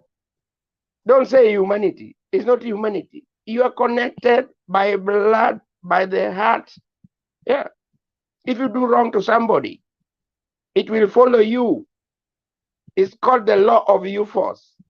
Yeah, U-force. Do wrong, you will see it will follow you direct. Like what Ruto is doing is going to follow him. Killing people, that will not help Ruto. And even these soldiers, my brother is a policeman, a big policeman, superintendent. Not now, he was retired now. He worked in all those areas. I told him when he was coming to my home, our home, where we are siblings, 4 of us. I told him, don't talk to us in front of my mom in a gun in your pocket. Remove the gun, place it here. Here's a place it. That is called discipline. Leaders, they must have discipline. You cannot allow a leader as a gun to kill other people. That life also belongs to you. Think about it. It's called self-determinism. You will die one day, but nobody can take your life. Sorry about that. Sometimes I talk very harsh. That's why I don't like entering this kind of thing. I didn't know Osoro had kills people there. No, I knew, but I thought it was just a shotgun going up. I didn't know they died. Alex has told me they died. But Kisii, even my sister is married there. Imagine, maybe he killed my nephew or my grandnephews. Surely. Is that okay? Is that leadership? Is that what you want in Kenya? I don't understand this. There are times Lala went home. You remember when he was traveling and his nephew was killed. Is that the no. Kenya, we are going wrong. Rise up. Defend it. When you were in university, you remember when I was in University of Nairobi, those policemen wanted to attack us. What did we do? We told them I was in number 10, next to number 9. We told them, let's go up, carry a stone, a big one, throw it down. Yeah. Our police will not even come there. Even motorists cannot come there. Yeah. And Senator was just there. Me, I'm very annoyed when I hear people are killed, maimed, doing nothing to a policeman. One day, let me tell you, one day, another person there came to approach us. That was Sabasaba Day. When you remember when Matiba and they clashed and Moi. Yeah, we told them you cannot step here. They didn't step. What is happening in Kenya? It's not about money. Money is material molds. It's a rotten mold. Yeah, I stop there. You learn from me. Thank you for that, Nini. Yes, I know you want to say just a minute. Keep. Thank you for that submission, the great submission, and really appreciate each and everyone. And people in the comment section, please, I welcome you back to the studio and welcome inside the studio. Join us inside the studio so that we can discuss this matter out and have a greater and better solution from the basic and from the every corner of the point, and where we can understand it better, because where the care is going, we are not going well. There's somewhere we are going inside the ditch, and if we will not work on it, we will be having a bigger problem, because it's like we want to work as a body, but you just want to decide, like today my hand will not go with my body. And when you want the body to function, you forget that I need that another person. I also need that mama mboga. I also need that kijana. And there you kill that kijana, and also you need the votes. Juzi mtu akauliza Salasi ya kwamba ulikampeni bila pesa ukapata kiti. Sasa yuko na pesa, tutaona utapewa next term. So that is a question that has a question mark. But wacha tuone. Let me welcome Kip before I continue so much. Kip. Yes. I think because next campaign he'll be having money, because I see him fixing the back windscreen of the V8. He'll be having money, of course, because the insurance, I think, is the one that fixed the windscreen. And right now he's saving money. He's been building houses to some people like Okanga, that guy who wants to be the MCA for Kakamega or something. So I don't know the place. There's some place there in Kakamega. He wants to be the MCA there. He has some money. So when you talk of asking him that he doesn't have money, next time our people, they need money. When our people are given just 50 bob, they just march into the ballot and they vote. They even don't care. They have like 5 T-shirts. Even this ODM, UDA, Fort Kenya, Fort Alisi, and all those parties. They'll be having all those parties. So our people, you understand our people, Shadiso. And I was trying to ask Alex.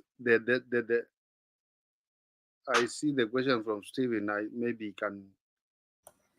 Yes, Steve. Let me give Steve first. No, go ahead and ask the question. Go ahead. Alex, last a minute, keep the questions coming. Let me just give Steve just 2 minutes to complete the segment. Yes, Steve. Keep, you're very right. All Africa, what is happening, if you hear me?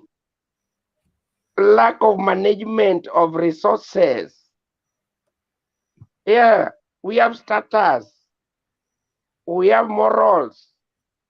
We have everything. Mothers are working. Children are born. Very beautiful children we have. What lack there is management. So leadership, go with management. Please, don't say this one has choppers. This one, no, it's not theirs. It's a tax money. Yeah, it belongs to Kenya. Okay, let us listen to the question. Keep continuing. That's our money. Ask the question. Ochoki is ready to answer you. Go on with the question. Okay. I was coming to Ochoki, and also I think Stephen has brought something else that in Kenya, children are born. Even right now, as we are on the studio, some of the people are not in the studio. You guess where they are. I cannot say where they are, what they are doing even right now, because some of us, even where we are, it's very late at night. Alex, I was trying to say that the problem with Simba and Silvanus Osoro started a long time, like when we were in the campaigns of last year campaigns, the other year, which is the government right now. I remember when there was a burial, I think it was Joas Maangi's father or whatever. And then the governor, who is the governor now for Kisii, Simba Arati, was having the microphone. He was on the dais there talking. He was telling the president, you can ask for forgiveness from our people for what happened during some other elections. And then now, where Silvanus Osoro started fighting is when he was told, or when the governor says, President, you are coming here with, or William Ruto, you are coming here with wash people. You see? Now, Osoro stands up. That is the governor for Kisii now. Osoro, tulia. Hiyo maneno najua. Hiyo mambo naelewa sana. Wewe tulia. And I think, in African culture, when somebody ukiambia mtu usipigane nini, ndio unamtia pressure. Sasa naye Osoro akapata pressure, anataka kuruka pale kwa dais. Uzuri naye Simba ni nani? Simba ni Simba tu. Akampatia kwanza ya kifua teke na ikaendelea hivyo. So my question to Alex was that if you have been addicted with the drugs or when muuzaji wa dawa na governor mwenyewe huyu Simba Arati alikuambia, mbona hukufuata sheria kwenda kupeleka Simba Arati kotini aseme vile unauza dawa? Mbona hiyo story ukaanza vita mpaka wa leo? Hiyo vita inaendelea mpaka saa hizi. Was it that Simba Arati was telling us the truth or he was lying to us? Alex Ochoki, was Simba Arati telling us the truth that this guy is dealing with drugs? Because now we want to grill these young men, young leaders like me and you, Alex, and Shadiso, through the Hebo old men here, Stephen and Lala, that they'll give us the direction. Oh, now we can drive this country to the best level that we want. Alex. Before Joki answers, I normally listen to some country music. There's another song that I like. I'm saying that the government, the coward of the county, that you don't need to fight to be a man. But in Kenya, leaders fight to be the leader. Let us listen to Ochuki. You know, the headquarters of Wash Wash in Kenya is in Kisii. Are you from Kisii? I'm from Kisii. So the headquarters of Wash Wash is in Kisii.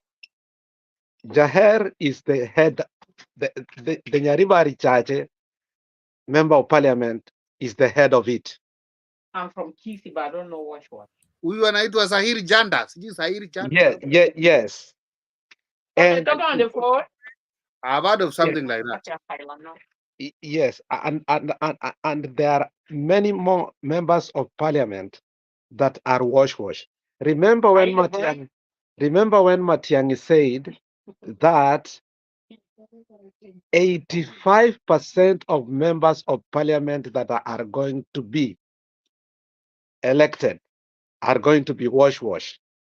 And he cried and he told people, please, let's not do this. Today, Kisii, I will guarantee you, even the members of parliament that I love most, they are Wash Wash.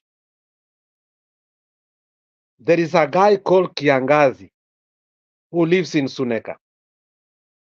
That guy is a Wash Wash guy that has made so much money that he bankrolls the politicians.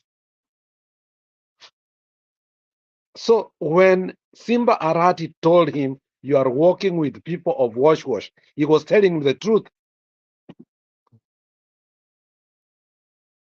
I will guarantee you, the headquarters of Wash Wash, unless now it has moved, at that particular time, it was in Kisii. Many people were defrauded in Kisii by Wash Wash. Ask people from Kisii.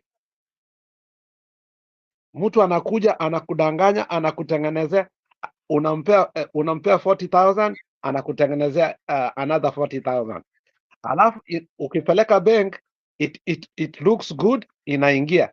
Unakuwa mjinga, unaenda unachukua another 300,000 ndio upate 600,000. Alafu anafanya nini? Anachukua hiyo pesa. That happened. My mother one day called me from, I was here. She had gone home. My mother called me and told me that money is being made here. Send me money so that I can get more money. I told her, you are a Christian. If you get jailed because of that, it will be an embarrassment. And I warned her.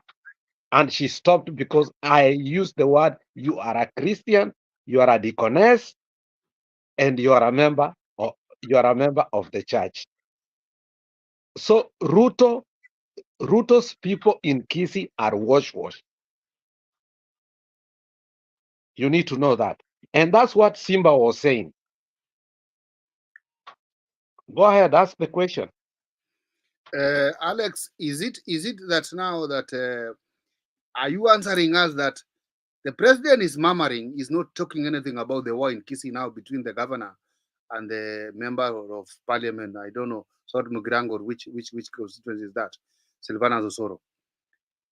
Is it showing that the campaign that took place the other time was funded by this thing? Because the president is so quiet. It's like he's in a different mode. Osoro never won the election. The person who won the election was called Sonko. Osoro ni kifaranga ya computer. Osoro never won the election of South Mugirango. You need to know that. Yeah, so now the question was that, is it that the president is keeping quiet, knowing what the money came from Silvana Osoro, that he funded maybe the previous campaign? That is why the president is not talking anything about the war between the governor and the member of parliament. He is keeping quiet because Osoro attacks Raila so much, and he is the chief whip. Anybody who attacks Raila, the president is happy with him. And if there is a person who attacks Raila and abuses him all the time, is Silvanus Osoro. Okay, Alex. From Sudi, Oscar Sudi, you remember last time Sudi said Raila ni rafiki yangu sana, nampigia simu, ananipigia simu, and I have never seen Sudi attacking Raila or attacking any other person from a different political party. That show that politics of Silvanus Osoro is on a lower level when you compare to those of Oscar Sudi handling the opposition leader, and the way Silvanus Osoro now, the way he's handling the governor, Simba Arati. Silvanus Osoro, let me tell you how Silvanus Osoro came. Silvanus Osoro used to be an ODM man. There were four friends.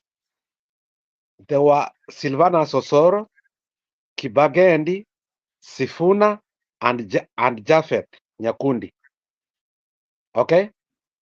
And they were young and they were aspiring. But the person who almost got a nomination because he was an ODM youth leader was Kibagendi. But when he was denied the nomination, he defected to Jubilee. When he defected to Jubilee, that's how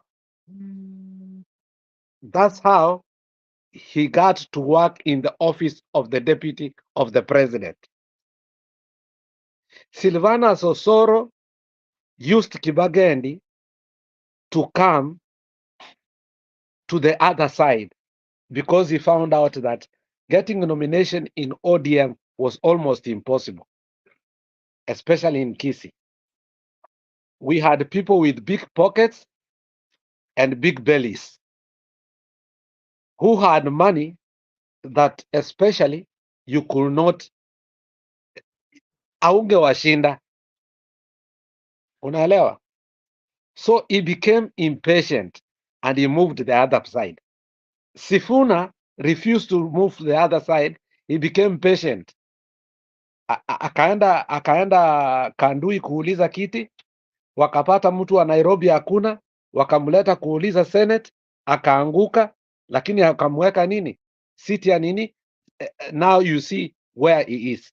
So Silvanus Osoro, when UDA was formed, and remember the people who formed UDA ilikuwa wakina Kibagendi, wakamuingisha ndani. So walipomuingisha ndani, they started now charting a path on how they are going to steal elections. And most of the UDA people in Kisii stole elections. I guarantee you. Except Japhet Nyakundi, who won squarely. Lakini Jahir, yeye aliiba kura kwa sababu alikuwa na pesa ya wash nyingi sana. Alienda kila kituo, akapeana officers, wakampitisha. So Silvanus Osoro is a product of, how can I say it? He is a product of defection, and in his defection, he was guaranteed that if he seeks that seat through UDA, he is going to win. The first time he won, because he was running against Manson Nyakundi, honestly won the first time. But this time, the second time, he didn't win.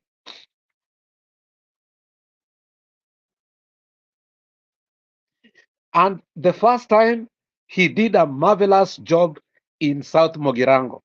For the first time, there was no tarmac road in South Mogirango. He did a marvelous job that people loved him. But towards the end, he became very arrogant. akienda meetings anaweza piga watu kwa podium, anaweza fukuza watu saa ingine kutoka mahali wako. But what I can tell you is that Silvanus has changed, and I don't think anybody in Kisii likes him. People loathe him. Now, let me say another thing. Kitty Selassie is a small thing.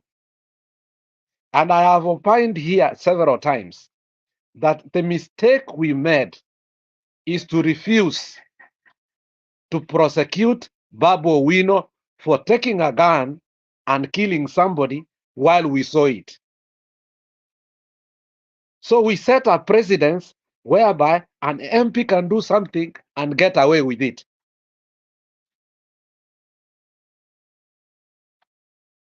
And I'm telling you the truth. We set a precedence whereby an MP, because he took a gun, he shot somebody, we saw it, that DJ akakuwa kilema, wakafanya out of court settlement.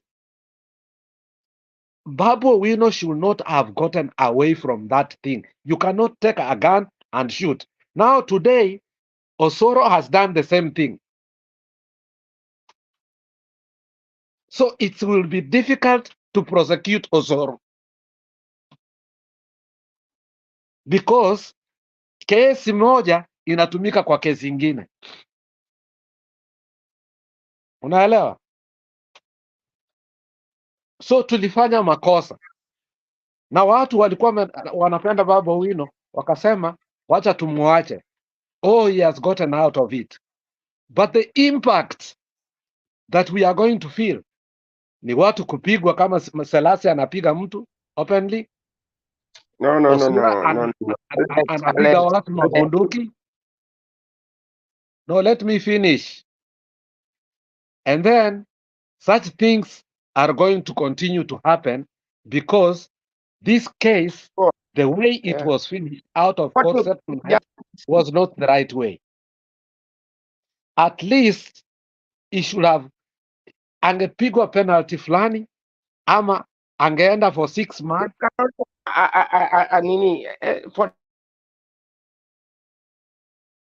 Go ahead. Looks like you're impatient. You don't want me to finish. Go ahead. Oh, you can't finish. I refuse. Boss, I refuse. Please respect people.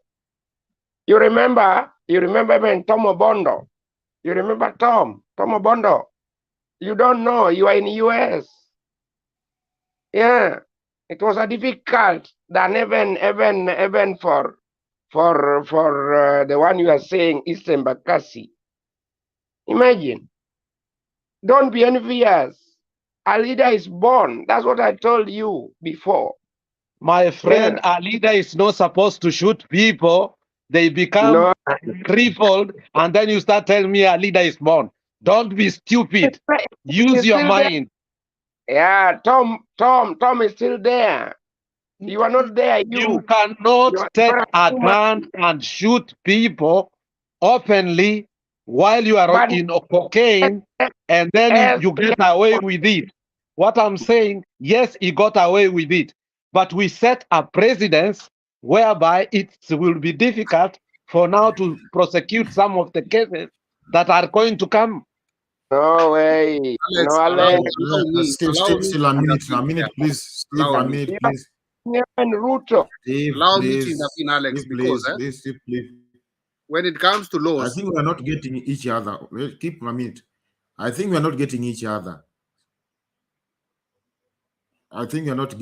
Steve. A minute, just a minute, please, Steve.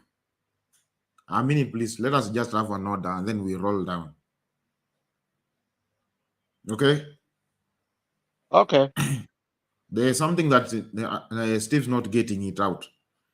Alex trying to bring a point that this it is not the first time for an MP to shoot somebody and then the case just died. Even the incident happened in Bungoma. Nani shot somebody. This man Baraza. Baraza. And the story is just dead. So it seems like in sort of leadership, when you are a leader, you are above the law, which is something not right. Let us begin to listen from Steve there, from Kip.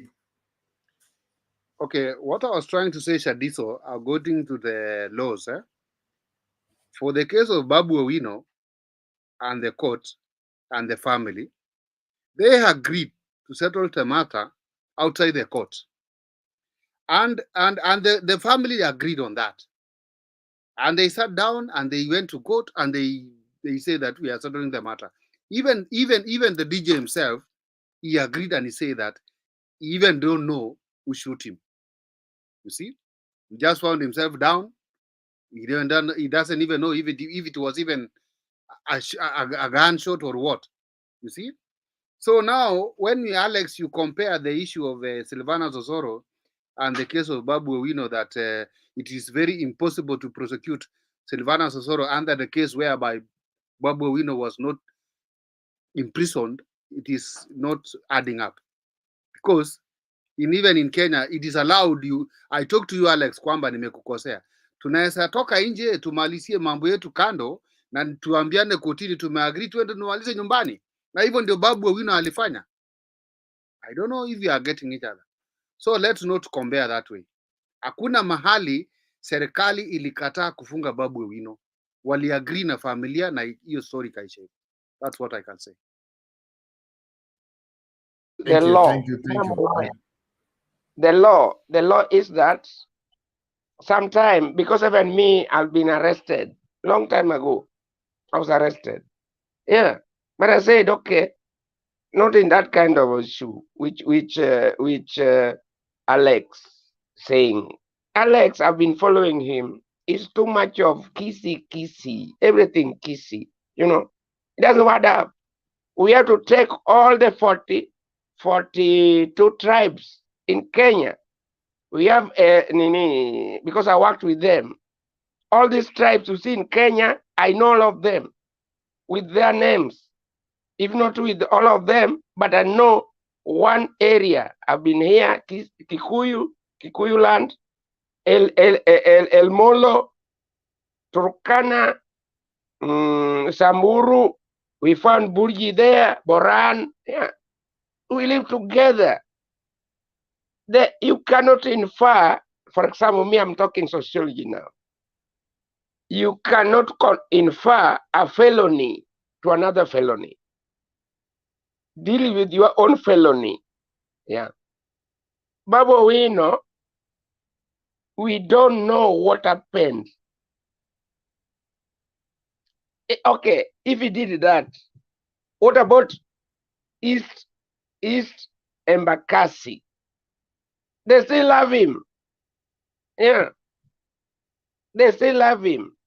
Why? Because of his track record of leadership. That's what we say about leadership. Leadership is not given. It's born. You are born a leader. They sort it out of court. Yeah. You can sort it out of court. That is the law. Our law is written, not a common law like this one here in UK, where I live here now. Yeah. You have to differentiate. A common law is that you say that, okay, today, yeah, this is wrong. You do wrong. But in our Kenya, is written law. The one of Osoro is beyond the written law. You cannot carry A47 gun to kill people. Yeah. That one will take you to the Hague. This Hague, I don't know what you are doing in the Hague. Yeah. Even Ruto should have been in the Hague there. You know. We were just sympathetic. That the time I came to UK, we wanted them to go to the Hague. And then the Kenyans said, oh, can we bring them back? And those guys, I don't know who are they. Yeah. Like Alonso. The same stories. This kind of nonsense. If Ruto is bad, it's bad. And we should not allow him to bring, it's called sub-affiliates. The people think like him. Ruto should not think like Kenya think. It's going to put us in a bad direction. Me, I'm not going to talk about Alex. Alex is just ethnicity ridden. Because your mind can be blocked too much in your community. Kisii, there are so many. So Steve. Why kill a rat, surely? Why kill a rat? Why kill a rat? Nonsense. I put this. Steve, please. Let us It's have not another. and this guy was in the camp of this, now he's in the Let us have Sirikali. orders, please. Steve, let us have We have another. me question, I answer. But what I'm telling you, Alex is becoming very ethnic oriented. Me, I live in Migori. Yeah, I pass there. I go to my sister area there in Kisii. I've never seen that kind of knowledge. This is not the first time Alex is talking like this. He knows everything to touch in Kisii. They say wash. I don't know what wash. Where's the wash in Kisii? Steve, You want to say that even my in-law is a wash. He has clamped all the Kisii. No, Steve, please, Steve. No, I don't like nobody has said that your in-law is wash. Nobody has said that your in-law is a wash. Please, Steve. Now you begin to be personal. You are beginning to be personal. I'll not allow that. I'll not allow that, please. Okay, keep. Before you speak, let me welcome Lala back. Lala has been so silent so much. Lala, are you getting me? Yes, I'm getting you. Listening to the conversation, and it is getting hotter, and I think sometimes we lose kind of focus on the subject, which I think is very, very important for us.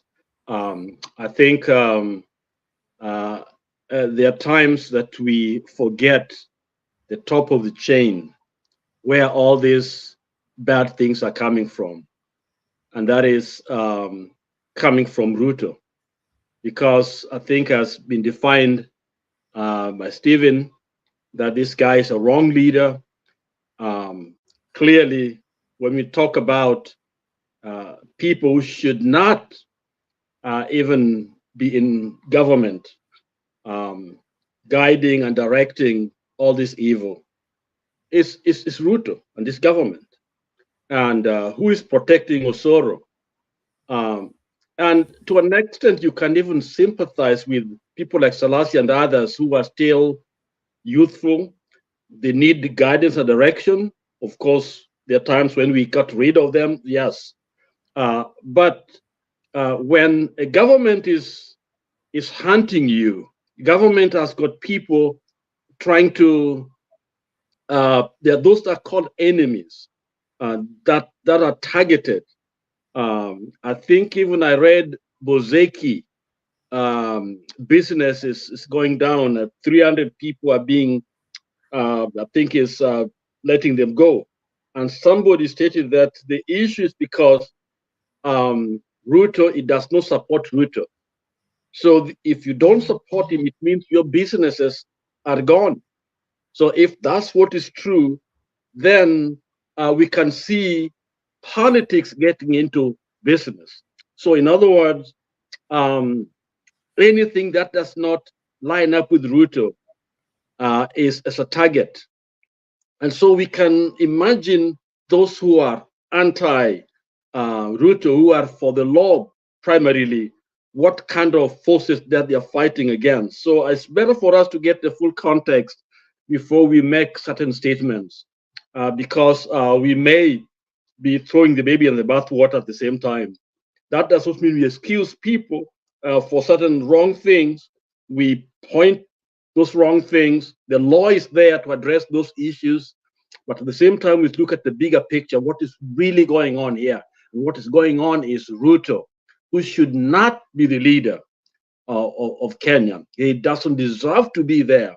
And so everything that is coming down from that pyramid, that top, that pinnacle coming down is infected, the kind of leadership that we are getting. So it is, when we talk about the police, who is carrying those AK-47? They are the police. I heard this guy came from Nairobi to Kisii with AK-47 and shooting in the air. How could somebody travel all that way? He got not even no jurisdiction to be there in Kisii, but here he is with the AK-47, which is an assault weapon. An assault weapon. And when you talk about assault weapon, is the thing that belongs to war. You know, not even policing and taking care of people. Why would somebody carry AK-47? You know, when it comes to policing, you know, the community. And so there's so many things that are wrong in here. There's so many criminals walking out there. Every other policeman probably is a criminal out there. So I can imagine trying to navigate, you know, around these people, even as a leader within Azimio and others.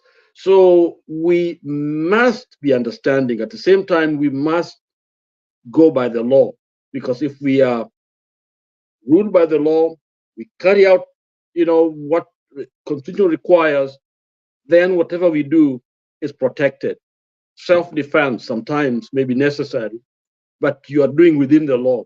Okay, so that's the way I look at it. I'm not excusing certain, you know, people like Salasia, but you cannot compare Salasia and somebody like Osoro. Osoro is in the government. Osoro is the leader of the majority. Osoro is coming to disrupt a meeting. You cannot compare Osoro's act with any of those guys, even Babu Owino. You cannot. Babu Owino went through the due process to the end. Whatever he did was wrong. He shouldn't have done it, but we don't know the details. But he subjected himself to the rule of law to the end. And I think that's the way the law is supposed to work. Osoro is outlaw. Osoro is Ruto's agent, because he's never said anything, you know, never been arrested. I've never heard of Osoro arrested, and this is not the first time. And so Osoro is the government. Osoro is part of UDA. Osoro is acting. So when we isolate him and start calling what he shouldn't do, we should look at Ruto and the whole thing. Osoro is acting on behalf of his master. And so it's quite a different scenario altogether. But with Salasia, Salasia is made wrong choices. Yes, he did.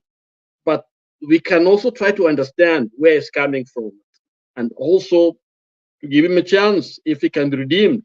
If he's not, then we get rid of him. If he can't, I think somebody raised the issue of leadership is guidance. If he can be guided, if he can be led to use that power that has been given, that authority that the people have given him, then we don't need him. And so that's my contribution. Somebody else can come in. Thank you. Thank you Lala for that contribution. It's so great. Kama kawaida ulio nasema kwamba palipo na wazee hapa haribiki jambo. Wazee wakana wakaruma fulani, lakini vijana wananga hiyo, they don't think beyond their nose sometimes. But I really appreciate that. If the first time coming across the channel, please consider liking the show and continue subscribing to What Sound Candid Talk and also to Sound Candid Talk channel, because we are going viral. And those who are watching us from Facebook, I really appreciate it, because our Facebook has a problem a little bit, but we are on Kibali Launch live on Facebook. Those who are joining on Facebook, please continue following us and continue putting your comment and your contribution towards that. And also people in the comment section, I really appreciate, because I'm seeing a positive impact from the comment section, whereby we are doing good also. And also the viewers that you are watching, please let us like the video. We are still low on likes, so I urge you, let us continue liking the video so that we cannot be the same path and be at a good position where we can be rolling and getting each matter and knowing what's the truth and where to do and what we're supposed to do as a nation. Kamakawa, we asked the principal. I seen that on the comment section, which I'm so happy. Let us continue contributing on the comment section. And then I'm seeing somebody telling me that Tun Mohammed saying Shadizo, good job. I'm back fully. I'm here. Leo Sitoki. I'm here until we bring Kenya to a better place. I'm not going home. I'm not going anywhere until we get the solution to Kenya. Please come this week. I welcome you to the studio so that we can roll down and we can have a better resolution. Sawa. I see there is Mama has come. Selina, how are you? I'm fine, thank you. Panelists, nimeingia kwa sababu naona muna discuss very important issues and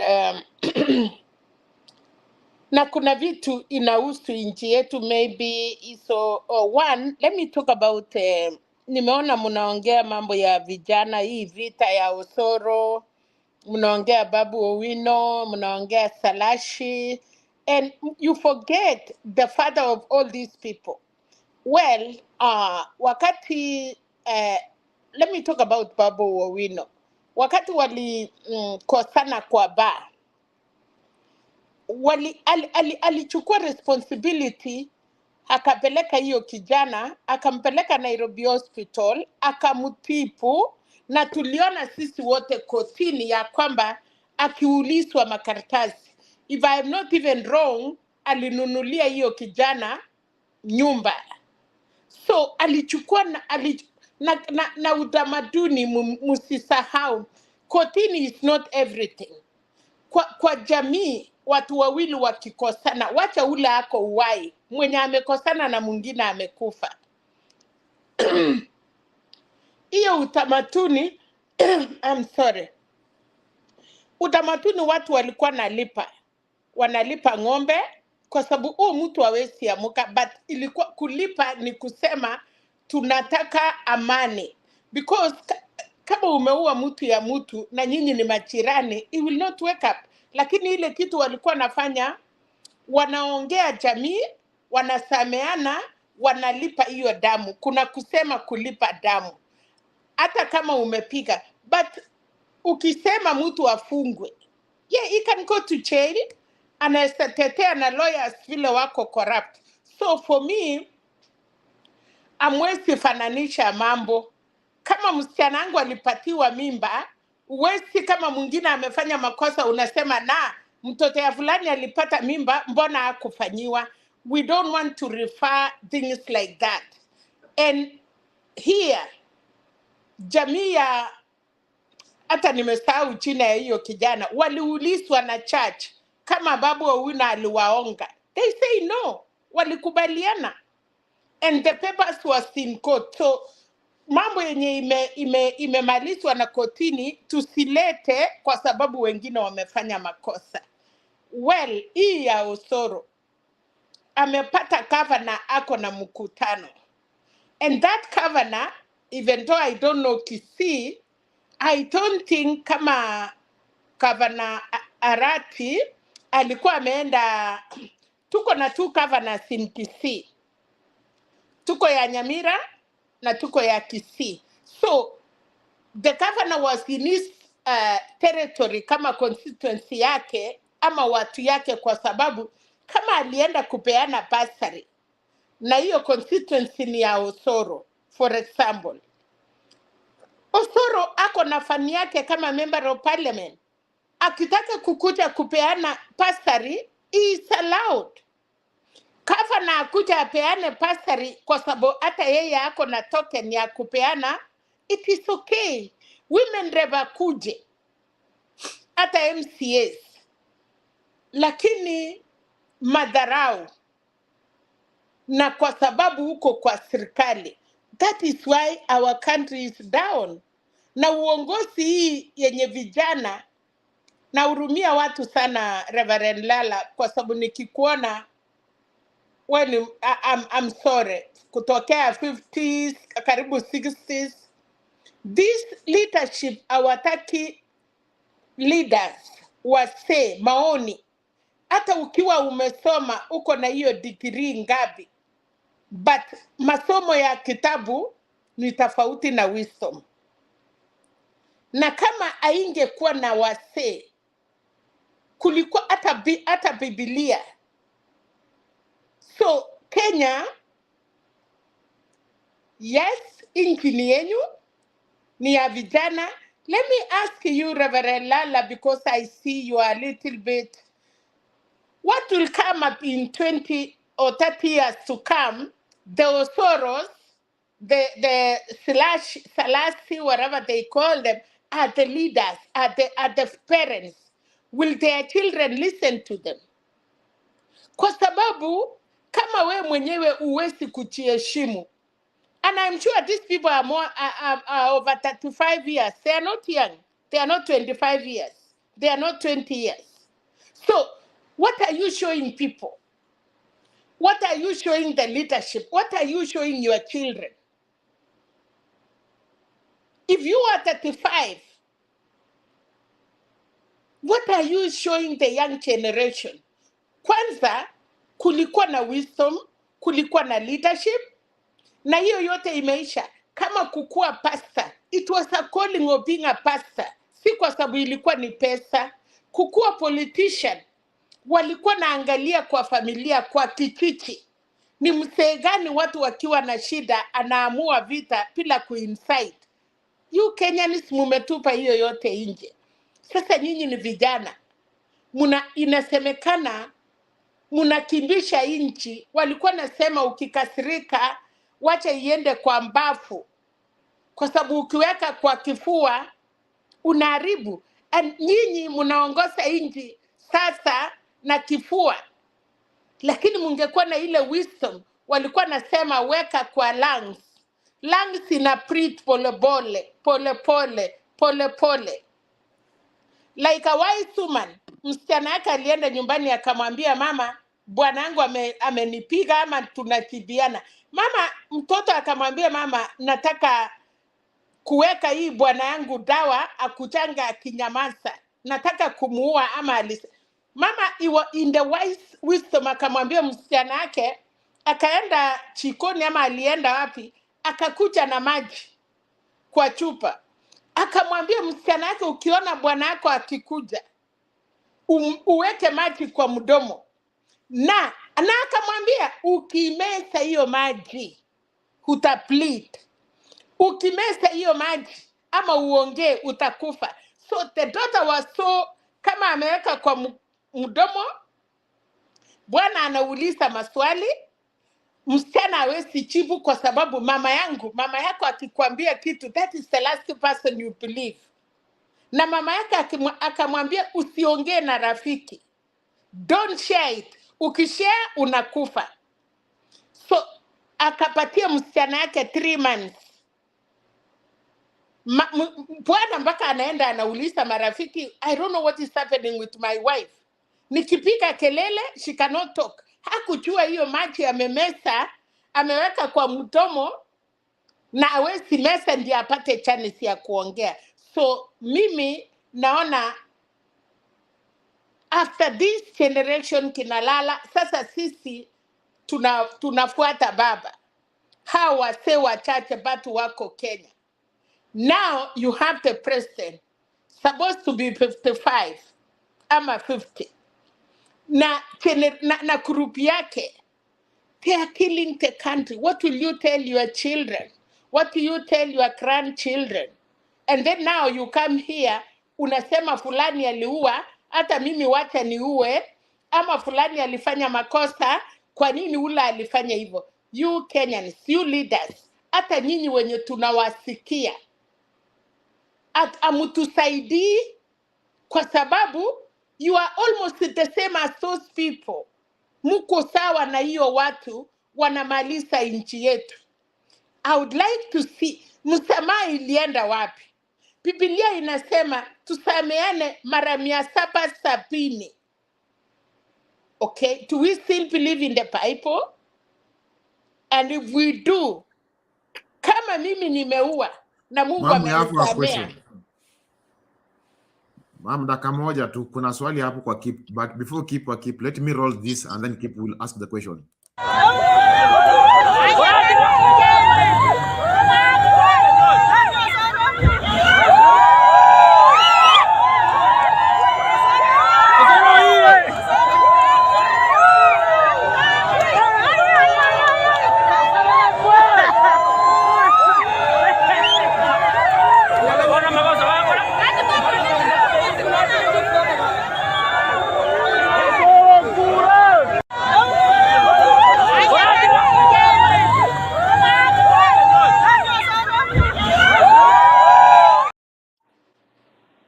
this is what happened in Kisii today. And what's a keep uliza swali kwanza, and then ma'am, we will continue. Okay, thank you, Shadiso. It was not even such a kind of a question, but I think I'm trying to upload what Selena is trying to say, that what if Babu Owino was to be put in prison right now? Maybe you can be talking of industrial area or committee maximum prison. The kind of drugs that DJ Evolve has been using in the hospital, I don't think the family could have avoided to buy those drugs. I don't think. And if he could have allowed the government to arrest Babu Owino to go to prison, and then we leave the burden to the family, I don't think DJ Evolve could be alive right now as we speak. DJ Evolve has been, everything has been done by the MP for Embakasi East. You know, I'm not supporting the Babu Owino. Of course, you know, I cannot support Babu Owino. He's not even my MP. But where the truth has to fall, let the truth to be said. Tusidanganyana hapa, tuweke ukweli penye iko. The burden ile tungewachia burden familia kununulia DJ Evolve dawa, sijui kama familia ingeweza. Hata baba yake DJ Evolve mwenyewe alienda akaomba na akasema mtuwajie hii matter or hii issue tuende tumalizie outside the court, na wakakubaliwa kwa sababu ni sheria ya Kenya. Babu Owino is such an upcoming politician, kijana mdogo, na nakumbuka sana my president William Ruto the other day akiwa nyumbani pale akaambia watu wa Soi nyumbani kwetu pale kwamba mulileta huyu mbunge fulani mkamtupa miaka 5, mkaleta Caleb mkamtupa miaka 5, sasa hivi mmeleta ingine kichwa kubwa hapo, sijui tena mtatupa ama atashinda hapo, mkitafuta mtu ambaye atafanana na mimi. Eldoret no tulimweka William Ruto since 1997 mpaka penya yako sasa hivi akiwa president. So tukiwa kama sasa tutafuata viongozi kwa makosa ndogo ndogo ambapo sasa familia inaweza maliza ama community itself wanaweza kaa chini waimalize na kiongozi aendelee na kazi, hatutakuwa na leaders. We will not have any leader. Babu Owino, you've been seeing him and help kabisa sana. He's not from UDA where I support. He's from ODM. But let's call a spade, not a big spoon. That is what I'm trying to support, Selena. That okay, I have also something to say. Okay, Alex. You know, you are not understanding what I'm saying. What I'm saying is that we are going to have leaders who can shoot people and do out of court settlement. Is that what we want? Because right now, Osoro can decide to do out of court settlement. Selassie can decide to do out of court settlement. Do you want leaders who go and do things, and because they have money, they do things out of court or settlement? Is there in our constitution? Is it allowed, Alex? Is it allowed in our constitution? It is allowed, but when they do a crime, you know, a leader is not like you and me. A leader must be held with the highest responsibility. They should not use their gun anyhowly, because they have a privilege of having a gun, of having security, of having things that you and me cannot have. I'm only saying that we are setting precedents whereby an MP can do something and go to court and have out of court settlement when they have done so many bad things. And that's okay. Can I let me finish. I have not finished. What I'm saying is that is a wrong way to allow leaders to use guns and then they do out of court settlement. Osoro might, and he's going to do that. He's going to find a way, apart hawa watu wenye walifanya, and out of court settlement, alipe maybe 50 or 100 million, he gets away with it. Boss, fight Ruto, please.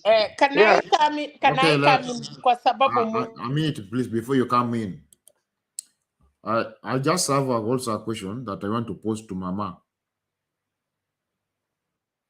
Steve, listen fast. Steve, listen fast. You will be given a time to talk. Okay, let us have an order, or I'll kick you out of the studio. Let us have order, please. Okay, what I'm trying to bring up is this. If you are going through the law, let us follow the law right way. Because if I'm having the authority to have the gun, there is the rule to you have the gun.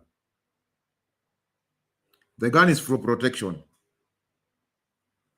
Number one, you are not allowed to shoot or to put the finger on the trigger when the enemy is kama enemy haja kuattack. You are not allowed. That's the rule of the mtu amepewa bunduki. Number two, you are a leader. You want to shoot somebody, ama you shoot somebody, you say that we will settle it out. Na huyo mtu ameiba kuku ya nyumbani kwa jirani, that person will go in the prison for more than 20 years because aliiba kuku. Na hiyo ndo kitu hata wanaweza settle. Why do you joke with the life of Kenyans in the name of you are ruling them? So we need to understand first number one thing. Kuna ile ya kusameana, but kuna a part whereby like hii imefanyika hii ya kuua watu wengi. How can you kill more than one people? And then you want to it just be handled like ule mwizi ameiba ama kama ule mama ameachilia kuku imekula maharagwe ya jirani the same way with the same your case. Ukiua mtu mmoja unakuta like unaambiwa unafungwa like 20 years. Hao ni watu wengi. To make matters worse, you are a leader. A leader, you work with the bodyguards. What is the work function of your bodyguards? To protect you out of violence. Penye alikuwa ameenda kulikuwa na violence? Hakukuwa na violence. That's number one thing we need to understand. Penye yeye nani aliye kulikuwa na violence? Hakukuwa na violence. Na kama kuna violence, bodyguard wanakutonga kwa crowd, wanakuweka ndani ya gari, wanakupeleka to safety first. And then the police will come to clear out the violence. Or not. That's how it is done. Today, watu wamekuja kuandamana Kisii from up there because they're claiming for the rights. Mwenye alifanyia kitu haonekani, hajashikwa. And that was the thing that ileta shida kwamba it's not about kusameana. But hata kama tunasameana, si utoke ukubali admit kwamba ni hiyo nimefanya, nimekubali makosa ndio usamehewe. But hawezi samehewa kama hujakubali makosa. Lazima ukubali makosa kwanza, nilifanya ndio usamehewe. This man is missing, nowhere to be seen. And then unataka huyo mama akwe na amani. Mama feels the pain of his kids. Mzazi anasikianga uchunga mtoto. Imagine yule mzazi amepoteza mtoto wake, mzazi ako missing, nothing is done, no anyone speaking, and then unataka huyo mama akwe na amani. Wamekuja maandamano leo, they have been displayed with tear gas. I wish you could see the whole clip. Wamepigwa na tear gas vizuri kabisa.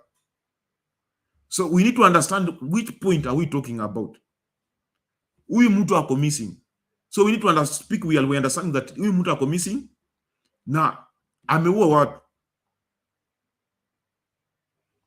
Kitu ya kwanza, for kusamewa, unakwanga umekubali makosa ndio unasamewa. Let me begin. Naona hapa nani ameinua mkono and then mama will respond. Let us try to be short because we are on our last hour. Let me begin with Steve. Shortly, please. Because I want to bring Mama, Selina. I like the way Selina has presented. Keep Alex. You know, the problem is the evidence. If the evidence is bigger than what you do, yeah, as a lawyer, yeah, or a judge, we are the people appointing judges there. You think we didn't go to school with judges? Yeah, you cannot carry A47. Who are you? to carry A47 and then kill children, mothers. Surely, we are not arguing because we are arguing. We are saying is wrong, is wrong. Yeah, we saw it. And you told me, Shadisi, what did you say again? Ask me. Another one I want to take. What you are saying? There's something you talk very nice there. I want to talk about it. Repeat. I say that, remember this mama, this person is missing in action. That's why the mama brought it, perspective, that we should learn to forgive each other. It's not wrong forgiving. But somebody's being forgive if you have met with the mistake. But imagine, this person has killed people, and then he's missing. The government hasn't put anything. He was speaking about Baba Wino.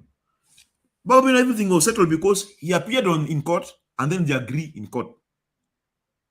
You bring it very well by yourself.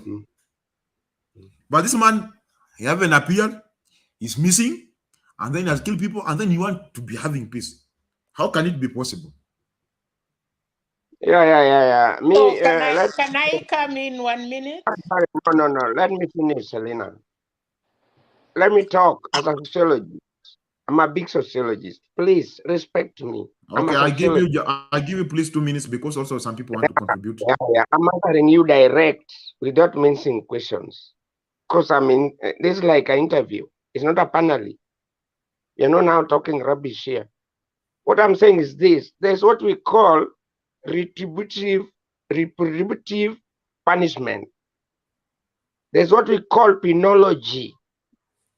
There's what they call a repercussion. There is what we call how things will be done. Those are punishments. This one of Osoro is beyond any retribution. Because when you send him to court, that lady called Martha Kiome. Yeah, we know him. We know her. She was fighting with Ada. They were fighting Martha Karua. Imagine, they left us. I know them in Kenya. Yeah. Now he's coming, crying foul. Okay, and he's the one who was on air. Okay, Steve. Let us give Mama a chance to respond. Also, let us give Mama a chance to respond. Mama, can you come in? Okay, thank you so much. Nimesikiza vile munaongea, kuna msamaha na kuna criminal, kuna muuaji na kuna you guys are mixing things. Osoro ameenda mkutano ya watu, amefanya ila amefanya, tunasema isonderan, achapatikana, alafu mwenye angechukua hatua mkononi serikali ya Kenya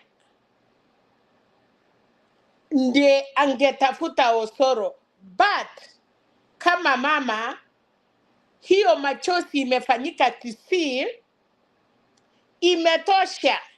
We are not even as Osoro anaenda kupata haki yake, kwa sababu hiyo machozi hiyo yote na hiyo watu, wacha kupikwa tear gas, wacha ile imefanyika. Lakini nilisikia mama moja chusi, women rep, aliuliza Osoro, heshimu matiti ya mama, heshimu ile matiti ulinyonya, ukunyonya yangu, unaweza kuwa 100 years, but ulinyonya matiti ya mwanamke at that time. Hiyo watu wamefanya hiyo kitendo, already wamelaniwa. Na hata hiyo kijana haitaenda poa, kwa sababu ukipigiwa kelele, already Osoro anatembea kama maiti. kwa sababu hata angekuja aseme pole alafu wafungwe vile watu wengi wanataka.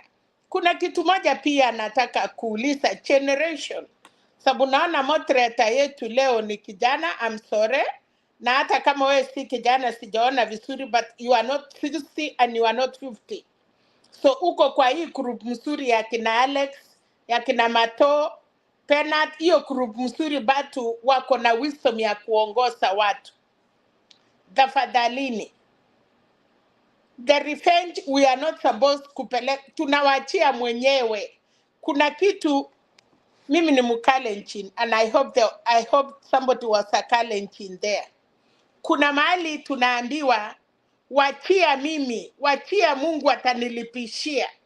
Unaweza kuwa na nguvu sana, umekuja na risasi, umekuja na punduki, na mimi machozi yangu sina kitu ya kuweza kupigana na wewe.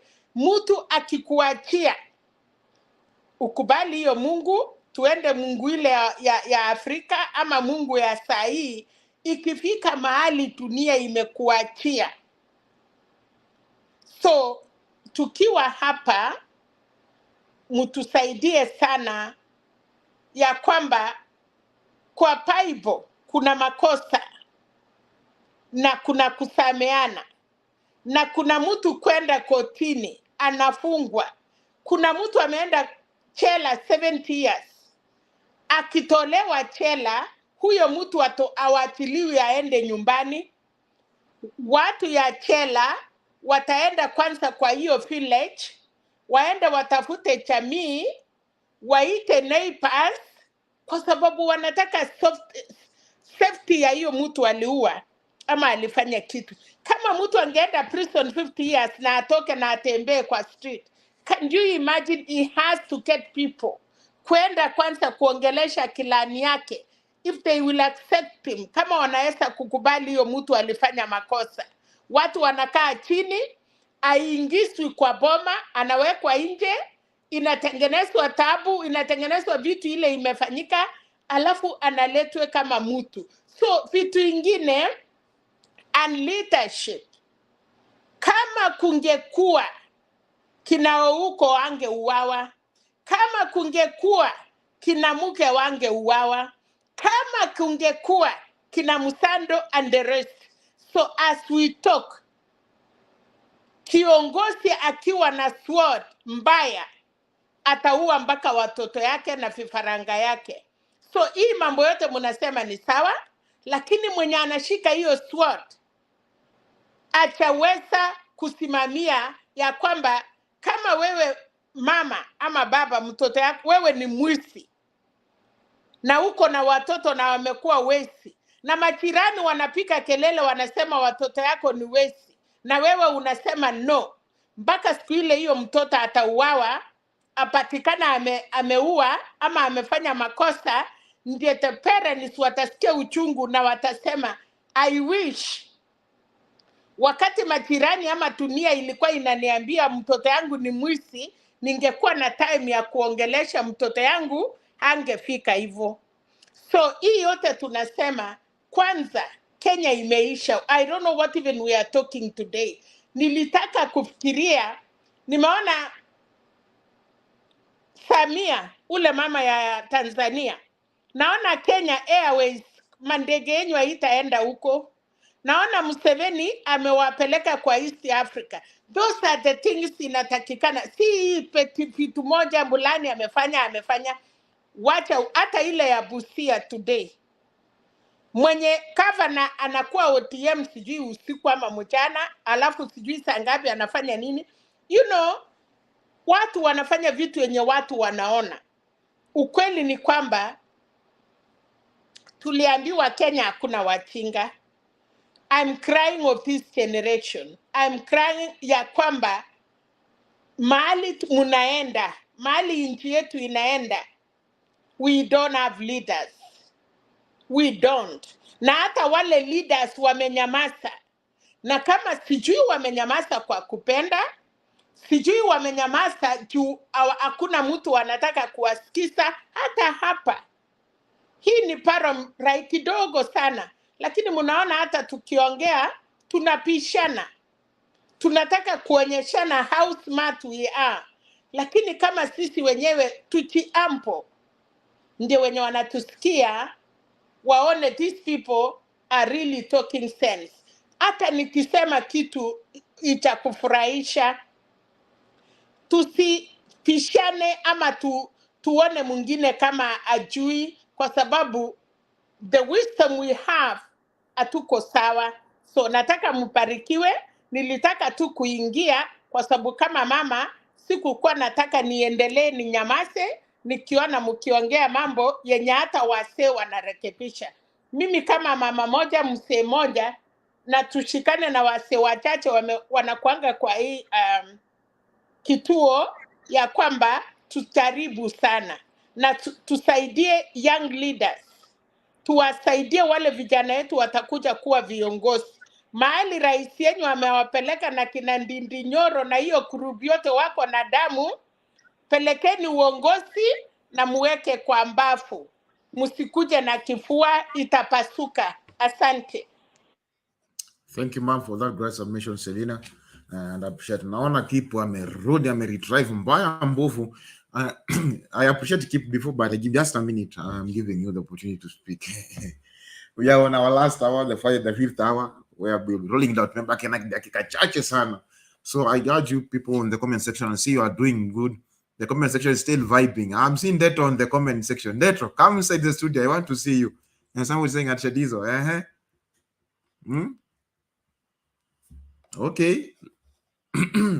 Let us continue keeping it because we're rolling down. And as we continue towards the last segment or the last part of the 5 hours, we'll be rolling down and we'll be speaking about the shuffle of Otwoma. Okay. Before we go there, and then we'll speak about the financial state where we'll be rolling it down as we're winding up this day. Let me listen to Kip. Okay, Shadiso, what I'm trying to say is that I see my friend Alex is no longer there. I thank God Salina is coming back. We still have Stephen here that Salina will support me on what I'm trying to say about Babu Wina, because there is a saying in my local language that wote ni watoto wetu. Salina, you understand what I mean. So tunyonge huyu kwa sababu amefanya hii. Hatuwezi nyonga Babu Owino kwa sababu makosa ilifanyika ile ilifanyika. Wameongea na familia na ikakubalika, na amekuwa akishughulikia DJ, amekuwa akilipa hiyo bills yote kwa hospitali, kila kitu, na kotini wakakubaliana waende waongee huko kando, na hiyo kesi ikaamuliwa vile iliamuliwa. Tuchukulie kama ingekuwa ni mtoto yako wewe Steven amefanya hivyo, ungesema aende anyongwe?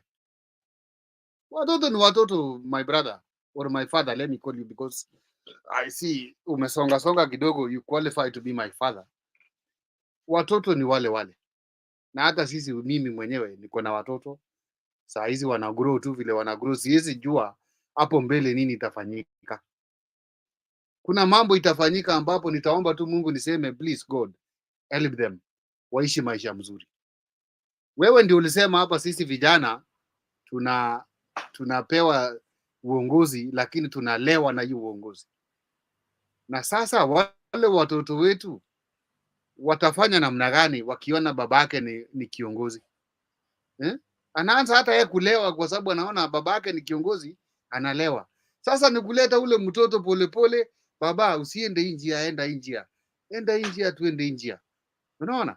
Tulete mtoto ama tulete watu wetu kwa njia ile inafaa. Siwezi nikakuja sasa nikafurahia nisema hapana, kotini iliamua vibaya. Babu Owino alipiga risasi yule jamaa, afungwe. Okay, sawa, afungwe. Hiyo haina shida.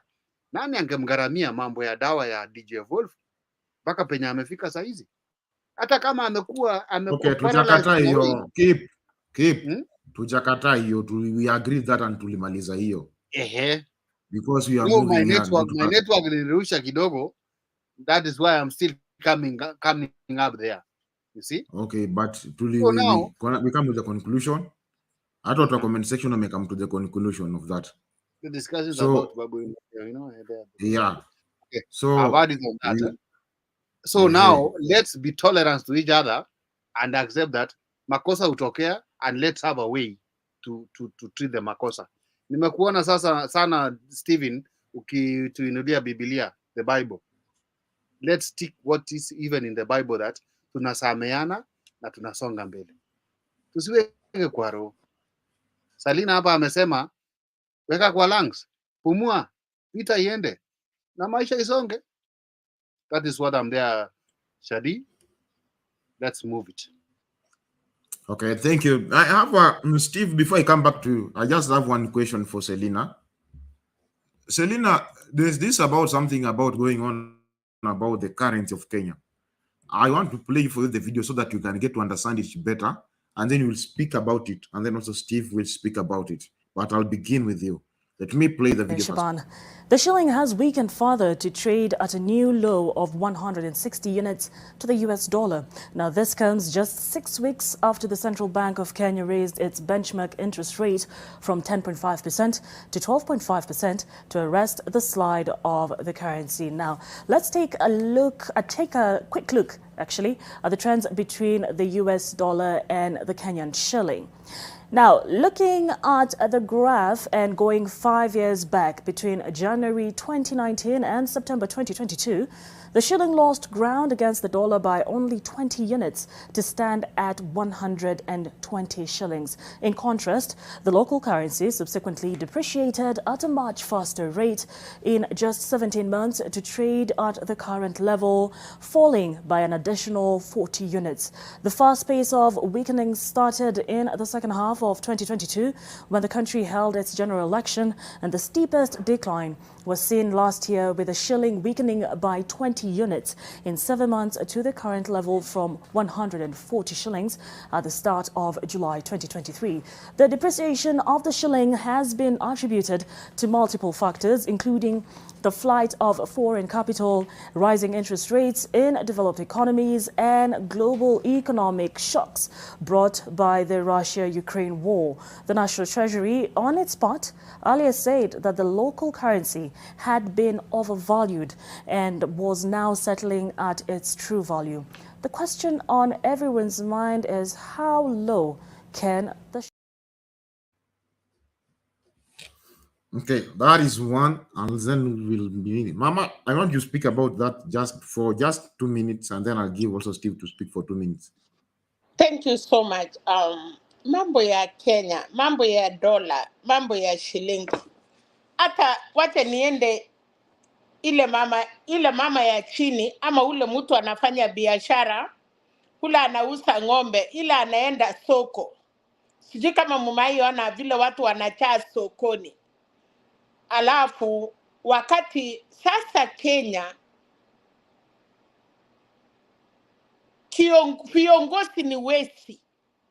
Viongozi hakuna uchumi ya Kenya. You know, unasalisha ni kipanda, wacha niseme.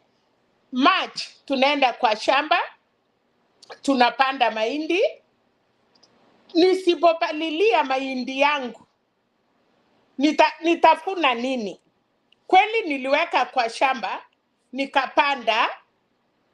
So wakati nimepanda nitarudi kupalilia, kuweka CN, kufanya. So you guys are talking of something kama makampuni wanatoka Kenya. Kama ile pesa kidogo inaingia, inaenda kwa mfuko ya watu. Alafu again, ule mtu wako na pesa kidogo ameiweka kwa nyumba. So dola, unajua kama mashini ya kushaka unga ama inasunguka hivi. Uchumi ya Kenya imestack.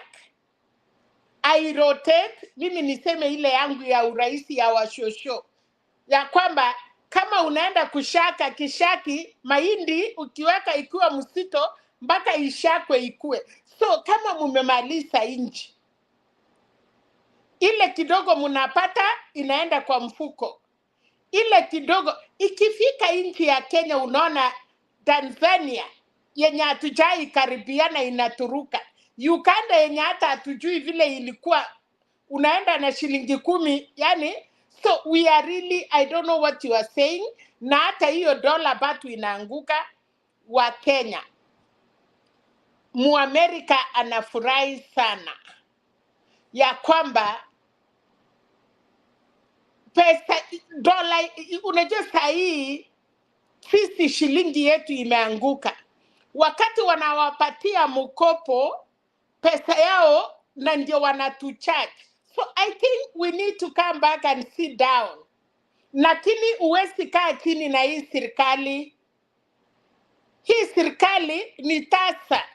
Uwezi ambia mama ajui uchungu ya mwana, akikuta mtoto ya mtu akiuawa anatoa mawe hata yeye anakonga. It is this government. Hii serikali ni tasa. Ajui uchungu ya mwana. Uwezi ambia mwanaume na ajui vile mama ameenda maternity pila analia huko kwa room ya kusaa, anasema kama ni mimi ningerusha hiyo mtoto 5 minutes ametoka. So Kenyans, you are on your own, we are on our own. Tujaribu kuona vile mambo inaenda. Otherwise, kulaumu nani, tufunge msungu, tuambie hiyo watu waondoke kwa nchi yetu, wawache tuchakue rais, kama ni kijana, kama ni mama, kama ni mzee, ni ule wa Kenya watakuwa wameamini. As for now, hata tukikuja kuongea mara ngapi, tumeshikwa mkono, atusongi. Sasa dola itafika 200. Sasa Ruto atakaa 5 years, atoke, hiyo deni atasamewa? No, itakuwa kwa kichwa yetu.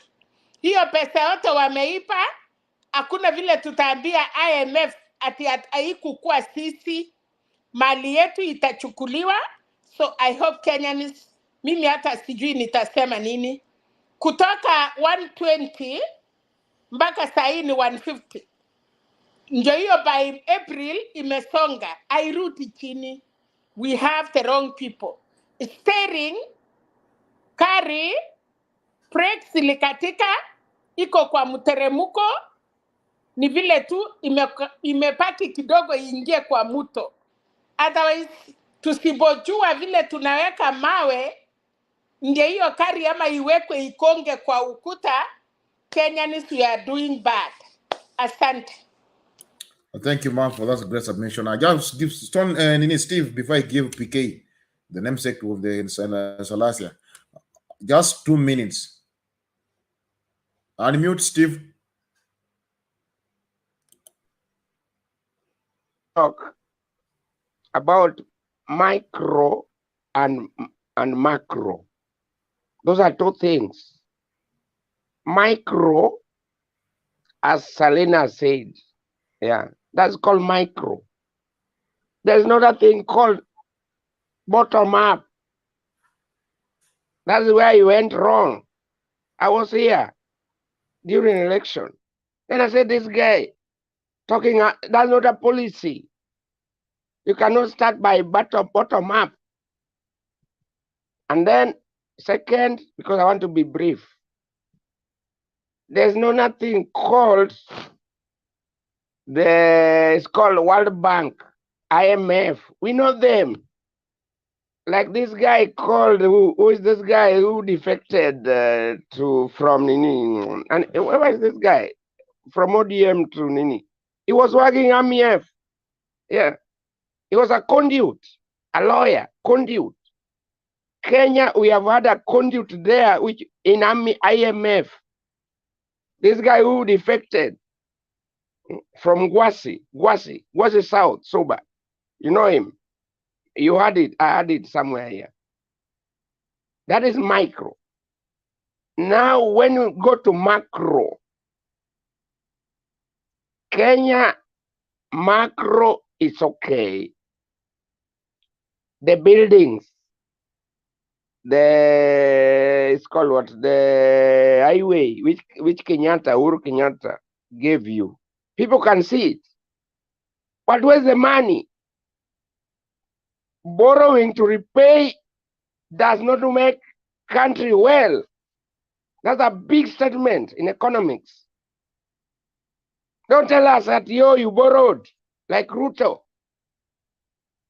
Where did you take that money? Eurobond? Yeah. Stone PK, can you come in? Hello, Stone PK.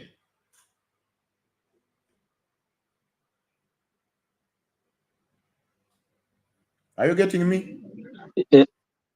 Shadizo, let me fix my mic first. I have a problem with audio. I'm just I can seeing get you, you. but I can't hear what you're doing. I'm trying to fix it. Then I'll raise my hand. Okay.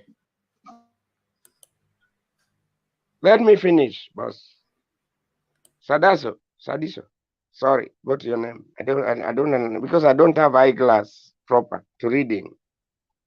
What I'm saying is this: borrowing to repay does not make country well. This is my last submission. Bending to other countries does not make people well. What we have there in Kenya is labor. So why send them to other countries? What again are you going to get from them? Surely, these are wrong policies. Look at the paper 1965, written by Tom Mboya. What did Tom Mboya say? You live here if you want to be a Kenyan. Don't bring Kenya and then you send them outside. Now you ask me about this tariffs. We refuse about tariffs. Tariffs is called export and supply, import supply. Yeah. What does that mean? It means that when you import, you spend a lot of money from your own country. It's like Anglo leasing, these ones. Golden bag. Yeah. People use them. Me, I'm international development. I am a geopolitics. I know everything. What they did to Zambia. You remember? Copper was refunded to Nini? To Sweden, Switzerland, Eastern European. Now what you are saying is this: if you import more than you export, you are doing nothing. I'm telling you, you will not make it. Not that I'm in UK, that's what I'm talking. I'm talking what I know in my mind. What I know is this: the Eurobond was a lie, big lie. Where's the road? Where was it? And this one you push to children, our children, because we have children there, grandchildren. And Ruto, he perpetuated IMF, World Bank. You remember when I was in Kenya, structural adjustment program, when we were trying to talk to people there, they said their life was difficult because of structural adjustment. That's the time of Kibaki. Yeah, we know everything there. They refused. And now we are talking economics. There's no good economics which will work if not that the people in Kenya, whether they are in Kenya or outside, welcome them, put them there, do good thing. Not Ruto. Ruto is going to put you down. He's a con man. That's what you don't want me to tell you. Ruto is a con man. And he has all his con men. Me, I've been in Malindi. I've been in Mombasa. I've been in all these countries. Last 1 minute, wind up. We have 30 seconds to wind up. So I'm winding up now. Social media, now I'm talking about you. Whether you like me or you don't know me, I will talk. Media is a power, but don't go in a periphery. You remember when election was in Kenya, 2022, you failed us. You failed us. We are with we remained with the Keep. Where's Keep? Stone PK. And another one. There's another guy called we were there looking. Why? Media is a power. They are in control. Don't tell us, oh, as we're just social media. There's nothing called social media. Media is a media. Steve, you are not getting me. You are getting out of the point. I asked a simple question and I need an answer direct to the question. The question imekuwa tu rahisi. Ama niongee Kiswahili ndo nielewe. Nimeuliza hivi about the currency of Kenya. It is going down. Na your dollar. Now we are heading to 160. So, what are we doing to come with a solution for that bondage? Okay, let me answer you properly and straight. It means that just go the point direct, straight, just a minute. The dollar, when I came here, it was 120 in UK. Now here it is 160. Why? Ask yourself. Economics say that maybe there are some tariffs. That's one, because me, I'm an economist. Another one, either you export a lot of labor from Kenya. Yeah, because now they are 50 something million Kenya. You don't know them. Yeah. And also the worsening of the dollar means that there is no investment. Tax. That's another issue I want to talk now. Okay, thank you, ladies and gentlemen. As we're rolling down towards the end of the show, I really appreciate you and I really a big round of applause for each and every one in the comment section. Let me listen to 2024. 2024, how are you? Mbona utaki kusoma jina yangu yote bwana Sandisho? Ama ni wivu? Which is okay. Which is okay. Jealousy is around. Men are more jealous than women. That one we understand. So go ahead and niulize sasa. Mimi sina ubaya, Mr. Handsome. Yeah, you need to describe me correctly. No problem, son. Okay, wacha nisalimu wote wako kwa kipindi siku ya leo. Captain Selina, we are well represented. I want to start from where you have left and where Mr. Stephen has left. And I wanted to give a chronology of the reason why the dollar is on a free fall. It's simple. Before we give any explanation, the Kenyan dollar is falling because our economy is not working. That is the simple reason. Advanced reason. Advanced reason is what happened. Ile kitu Steven alikuwa anaelezea ni balance of payment. That is what he was trying to explain. Balance of payment is, you know, when you do import and exports, you don't pay money. You do something we call deductions. Unapeleka, like UK, let me give an example of UK. UK in UK tunapeleka maua, tunapeleka majani chai, tunapeleka kahawa.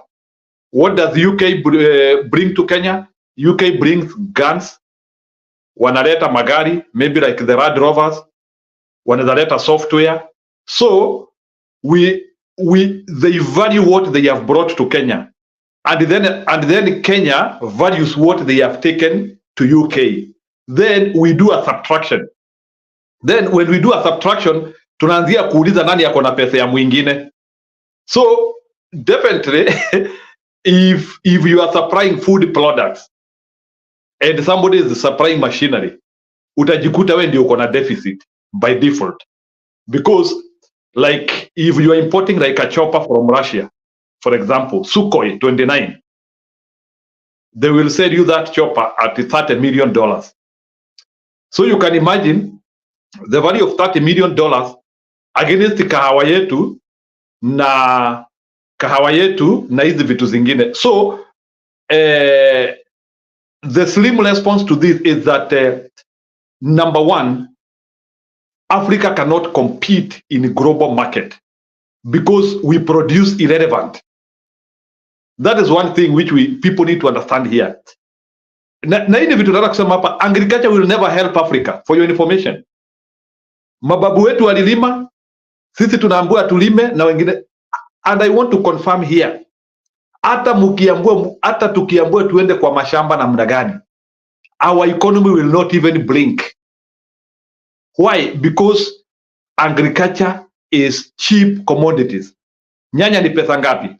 Like for example, I want to give you a specific example so that you can see how economies grow.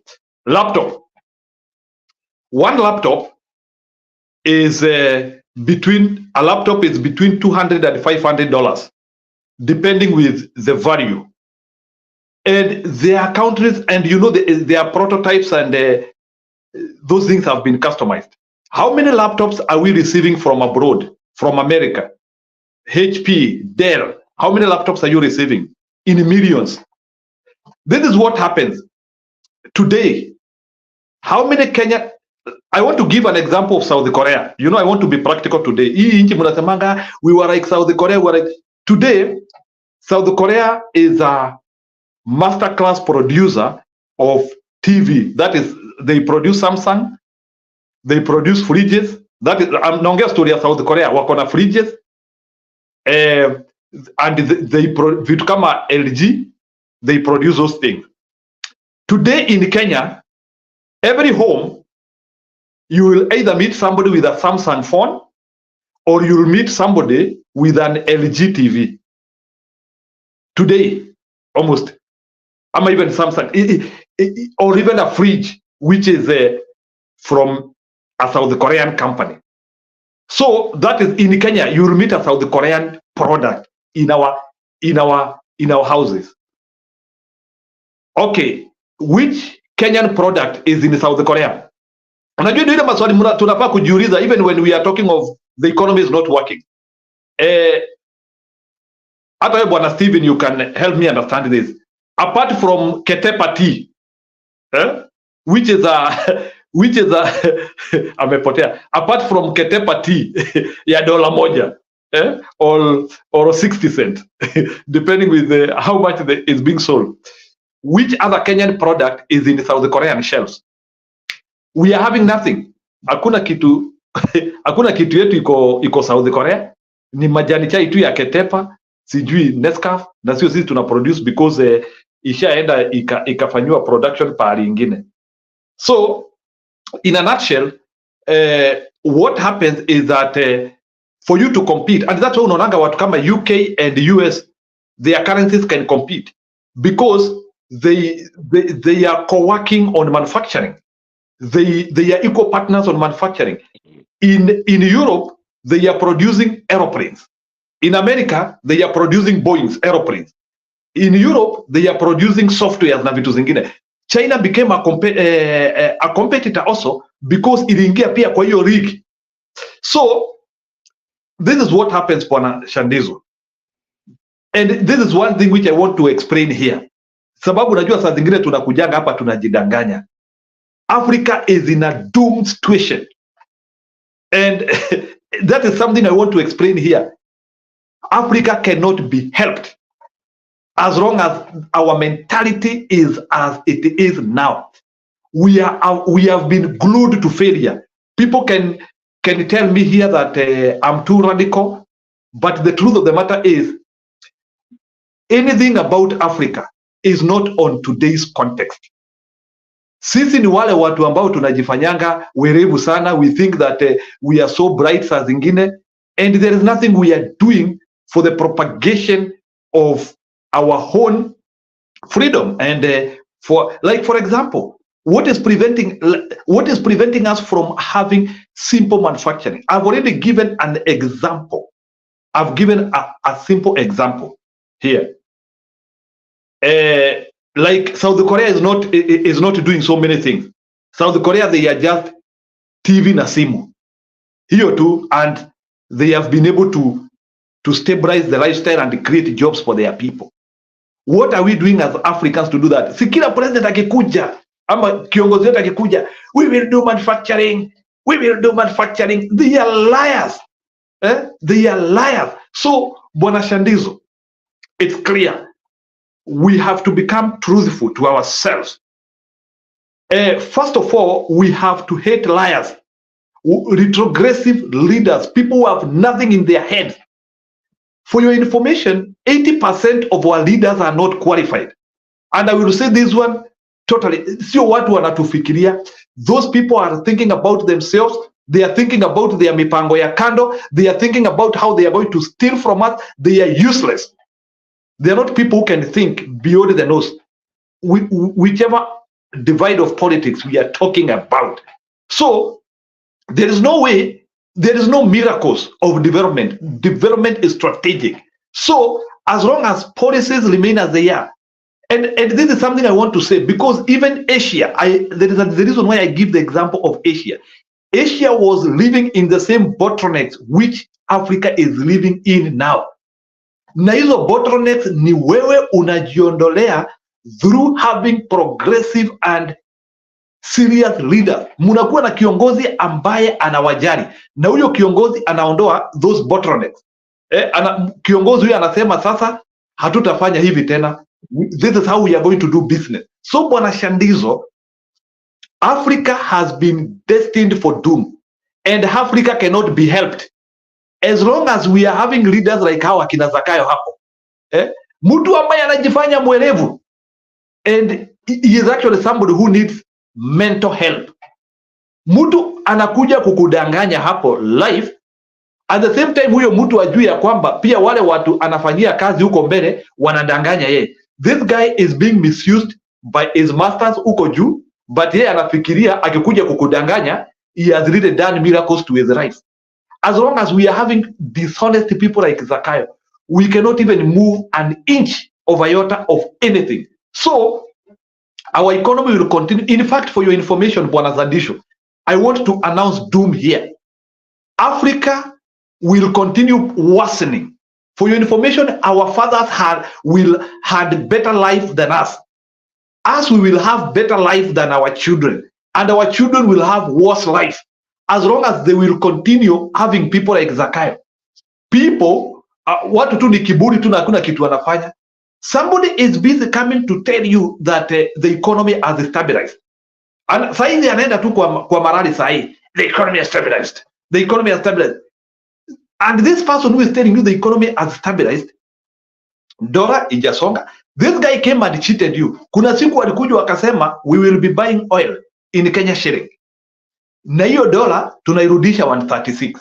Wakakuja wakaanzia kuweka uongo hapo, wakaanzia kusema akina Uhuru na akina Kibaki they were using reserves. That's why ati dola iko inasonga. Sasa sisi tumekuja tukaondoa ati hizo reserves zote ati ili ati dola ikuwe self determining. Bullshit. What I'm trying to say here in a nutshell as I conclude, sababu sitaki kuongea maneno mingi, let me just handle about that issues of the economy. So Bwana Shandizo, it's simple. Africans are not honest with themselves. Africans have to sit down. And I want to tell you, until ile siku, I want to tell you factors of production. Ile siku ambayo, Bwana Shandizo, hiyo koti yako utaangalia hapa nyuma imeandikwa made in Kenya. Hiyo kiatu yako hapo chini imeandikwa made in Kenya. Hiyo meza yako hapo imeandikwa made in Kenya. Kitabu yako imeandikwa the day when all the products we use, the day when in Kenya 50% of our products which we use on a daily occasion, they will be produced in Kenya. Hata nyinyi hamutabidi kuambiwa ati uchumi imegrow. But how can uchumi grow? Kijiko stainless steel made in China.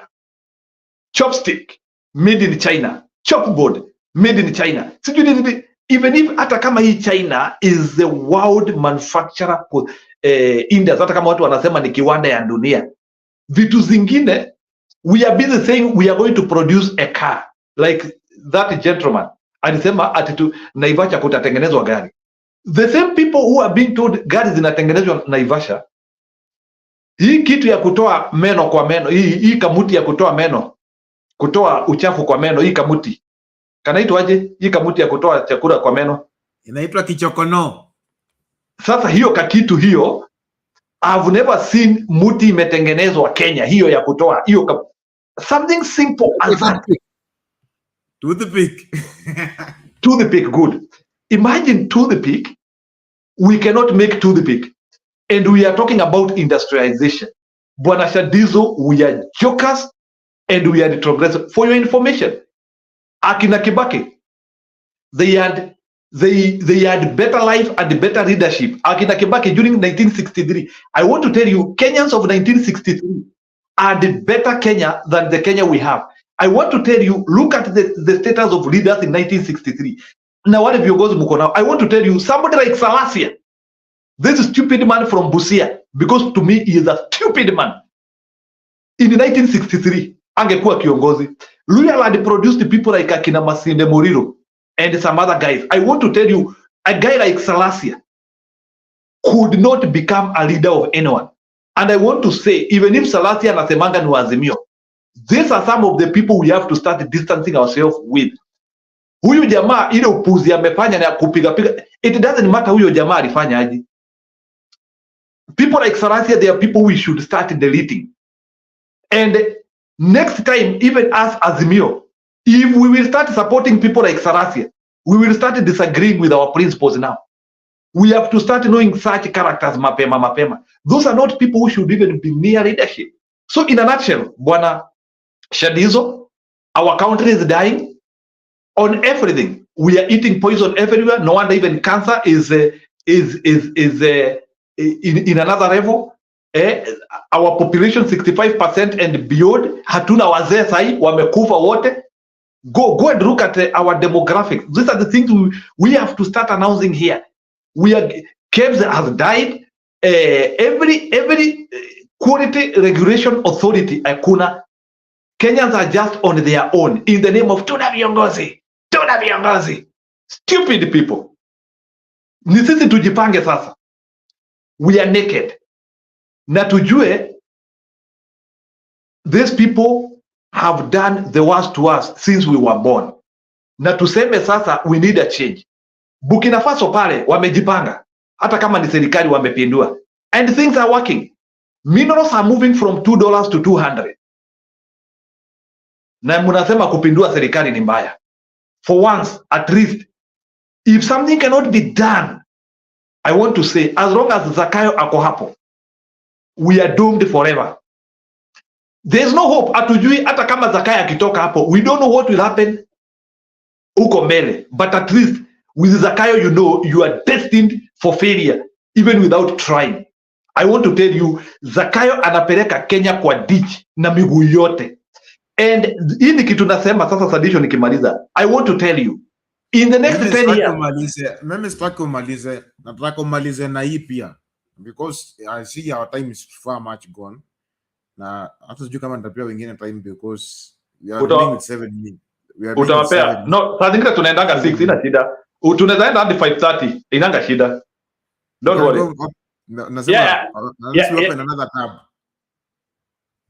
No, mukifungua I can be here and we continue. Ndo nasema okay, wind on this and then the next tab we open, then you will load the next point about the Otwoma's nini crashes, but wind up with this first one. Okay.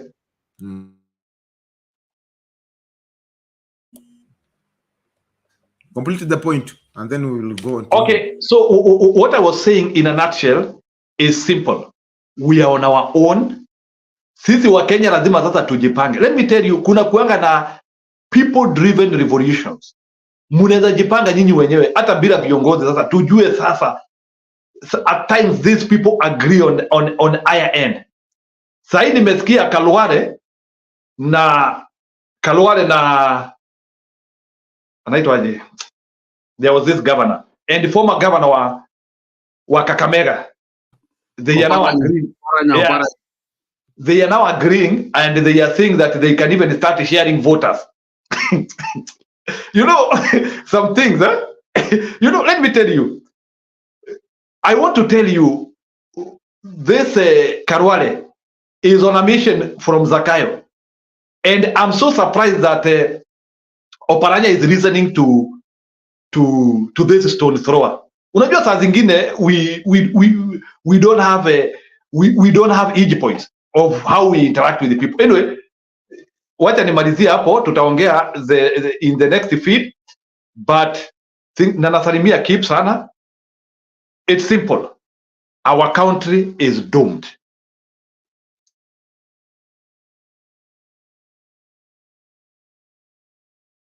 Hey, our countries.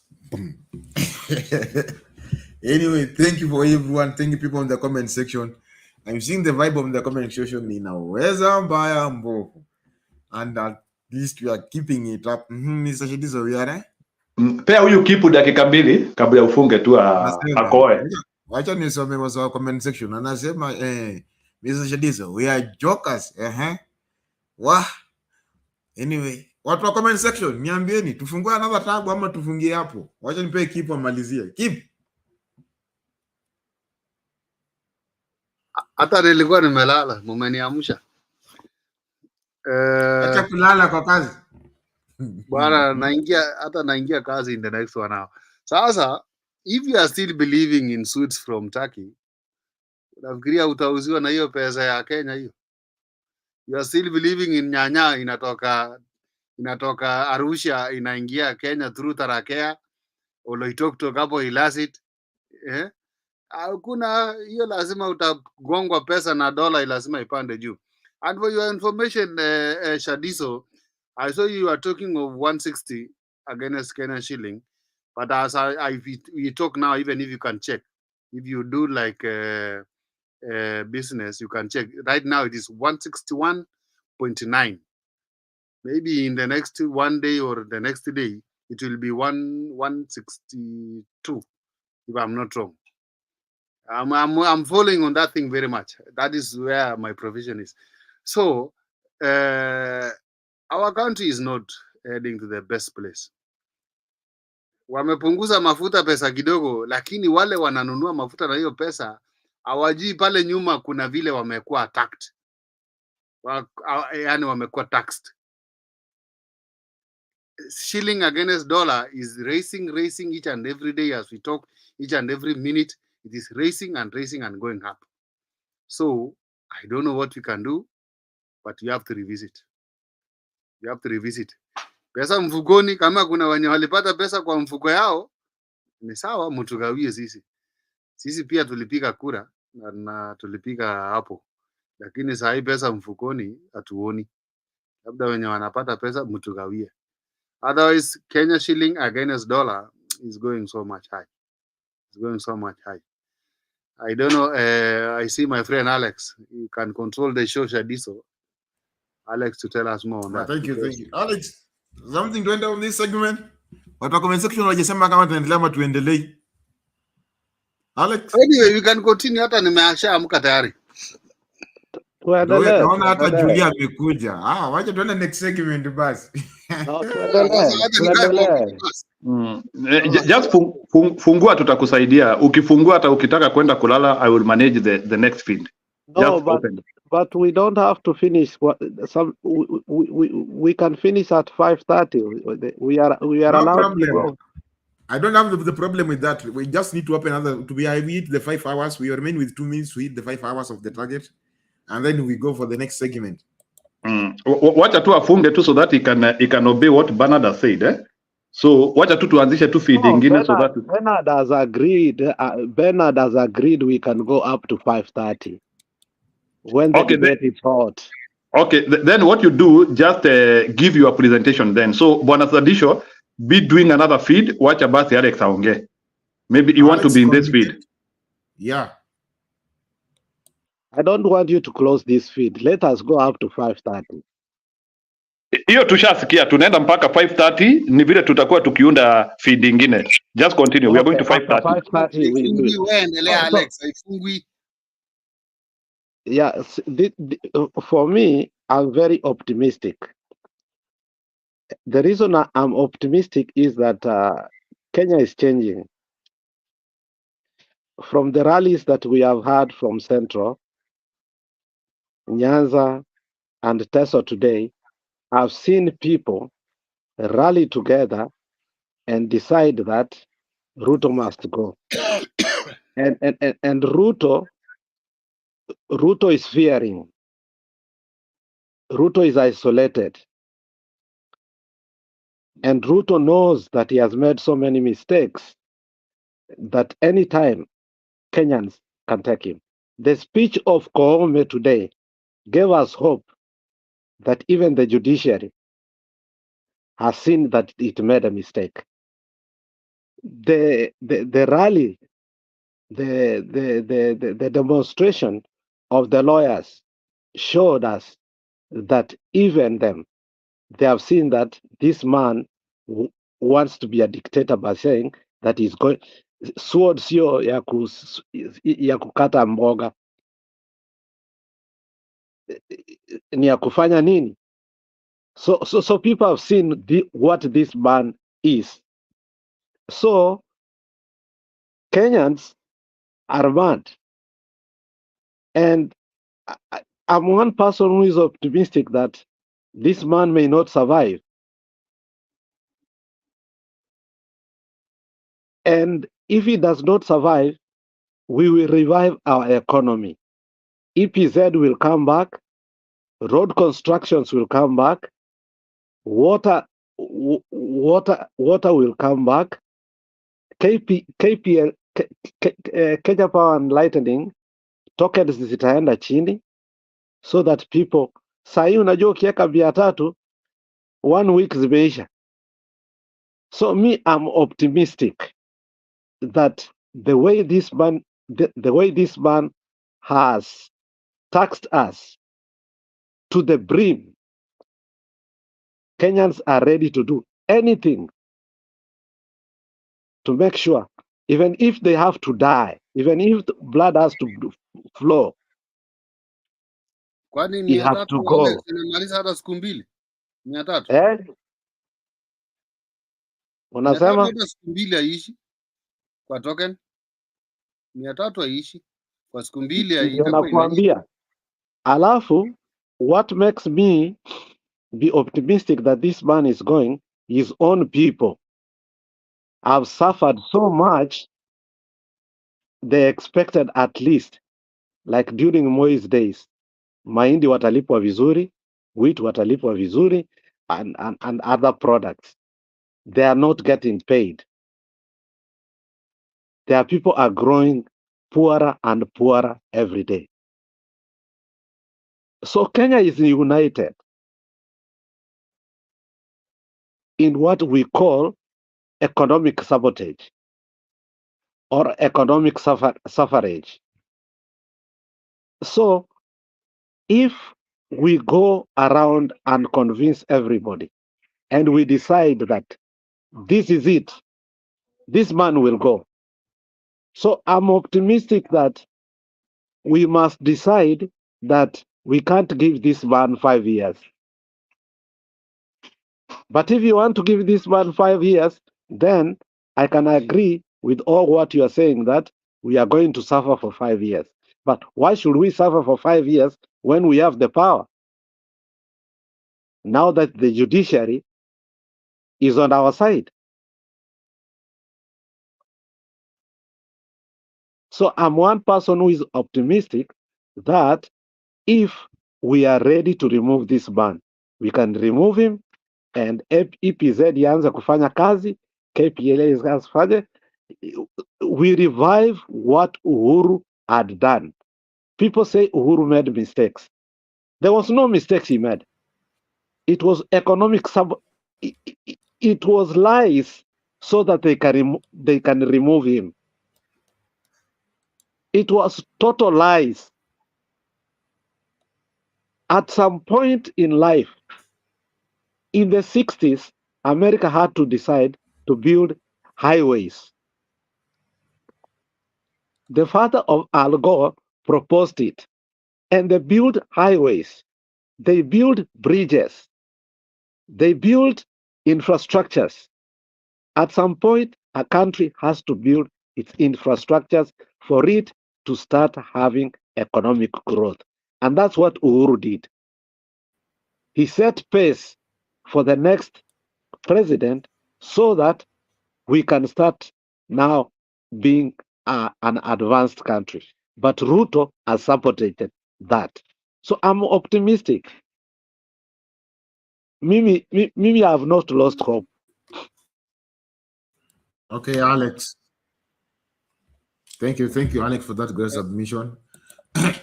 Guys, I don't want you to struggle so much. Just to go to the private chat, click the link, come to the next show, and then we continue from there. We're beginning with Julia. Julia, just say hi to us, and then we go to another tab.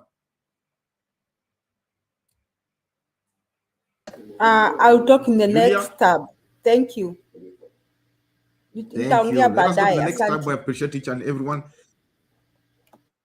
Okay, thank you, Julia. I appreciate each and everyone. Let us go to the next tab.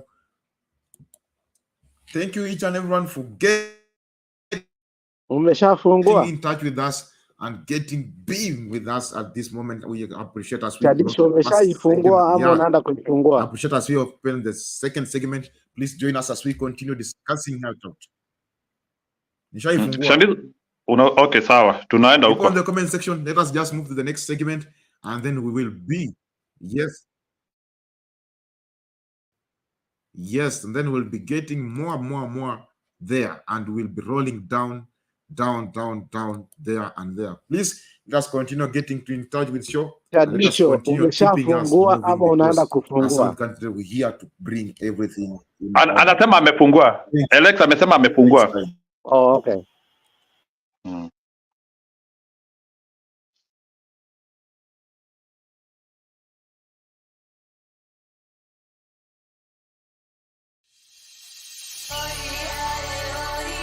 Afadhali mzee ambaye ni mtulivu, ambaye hana haja ya kujaza mifuko yake, ambaye atachunga masilahi ya watu yake, badala ya mdomo tamtamu, lakini akiingia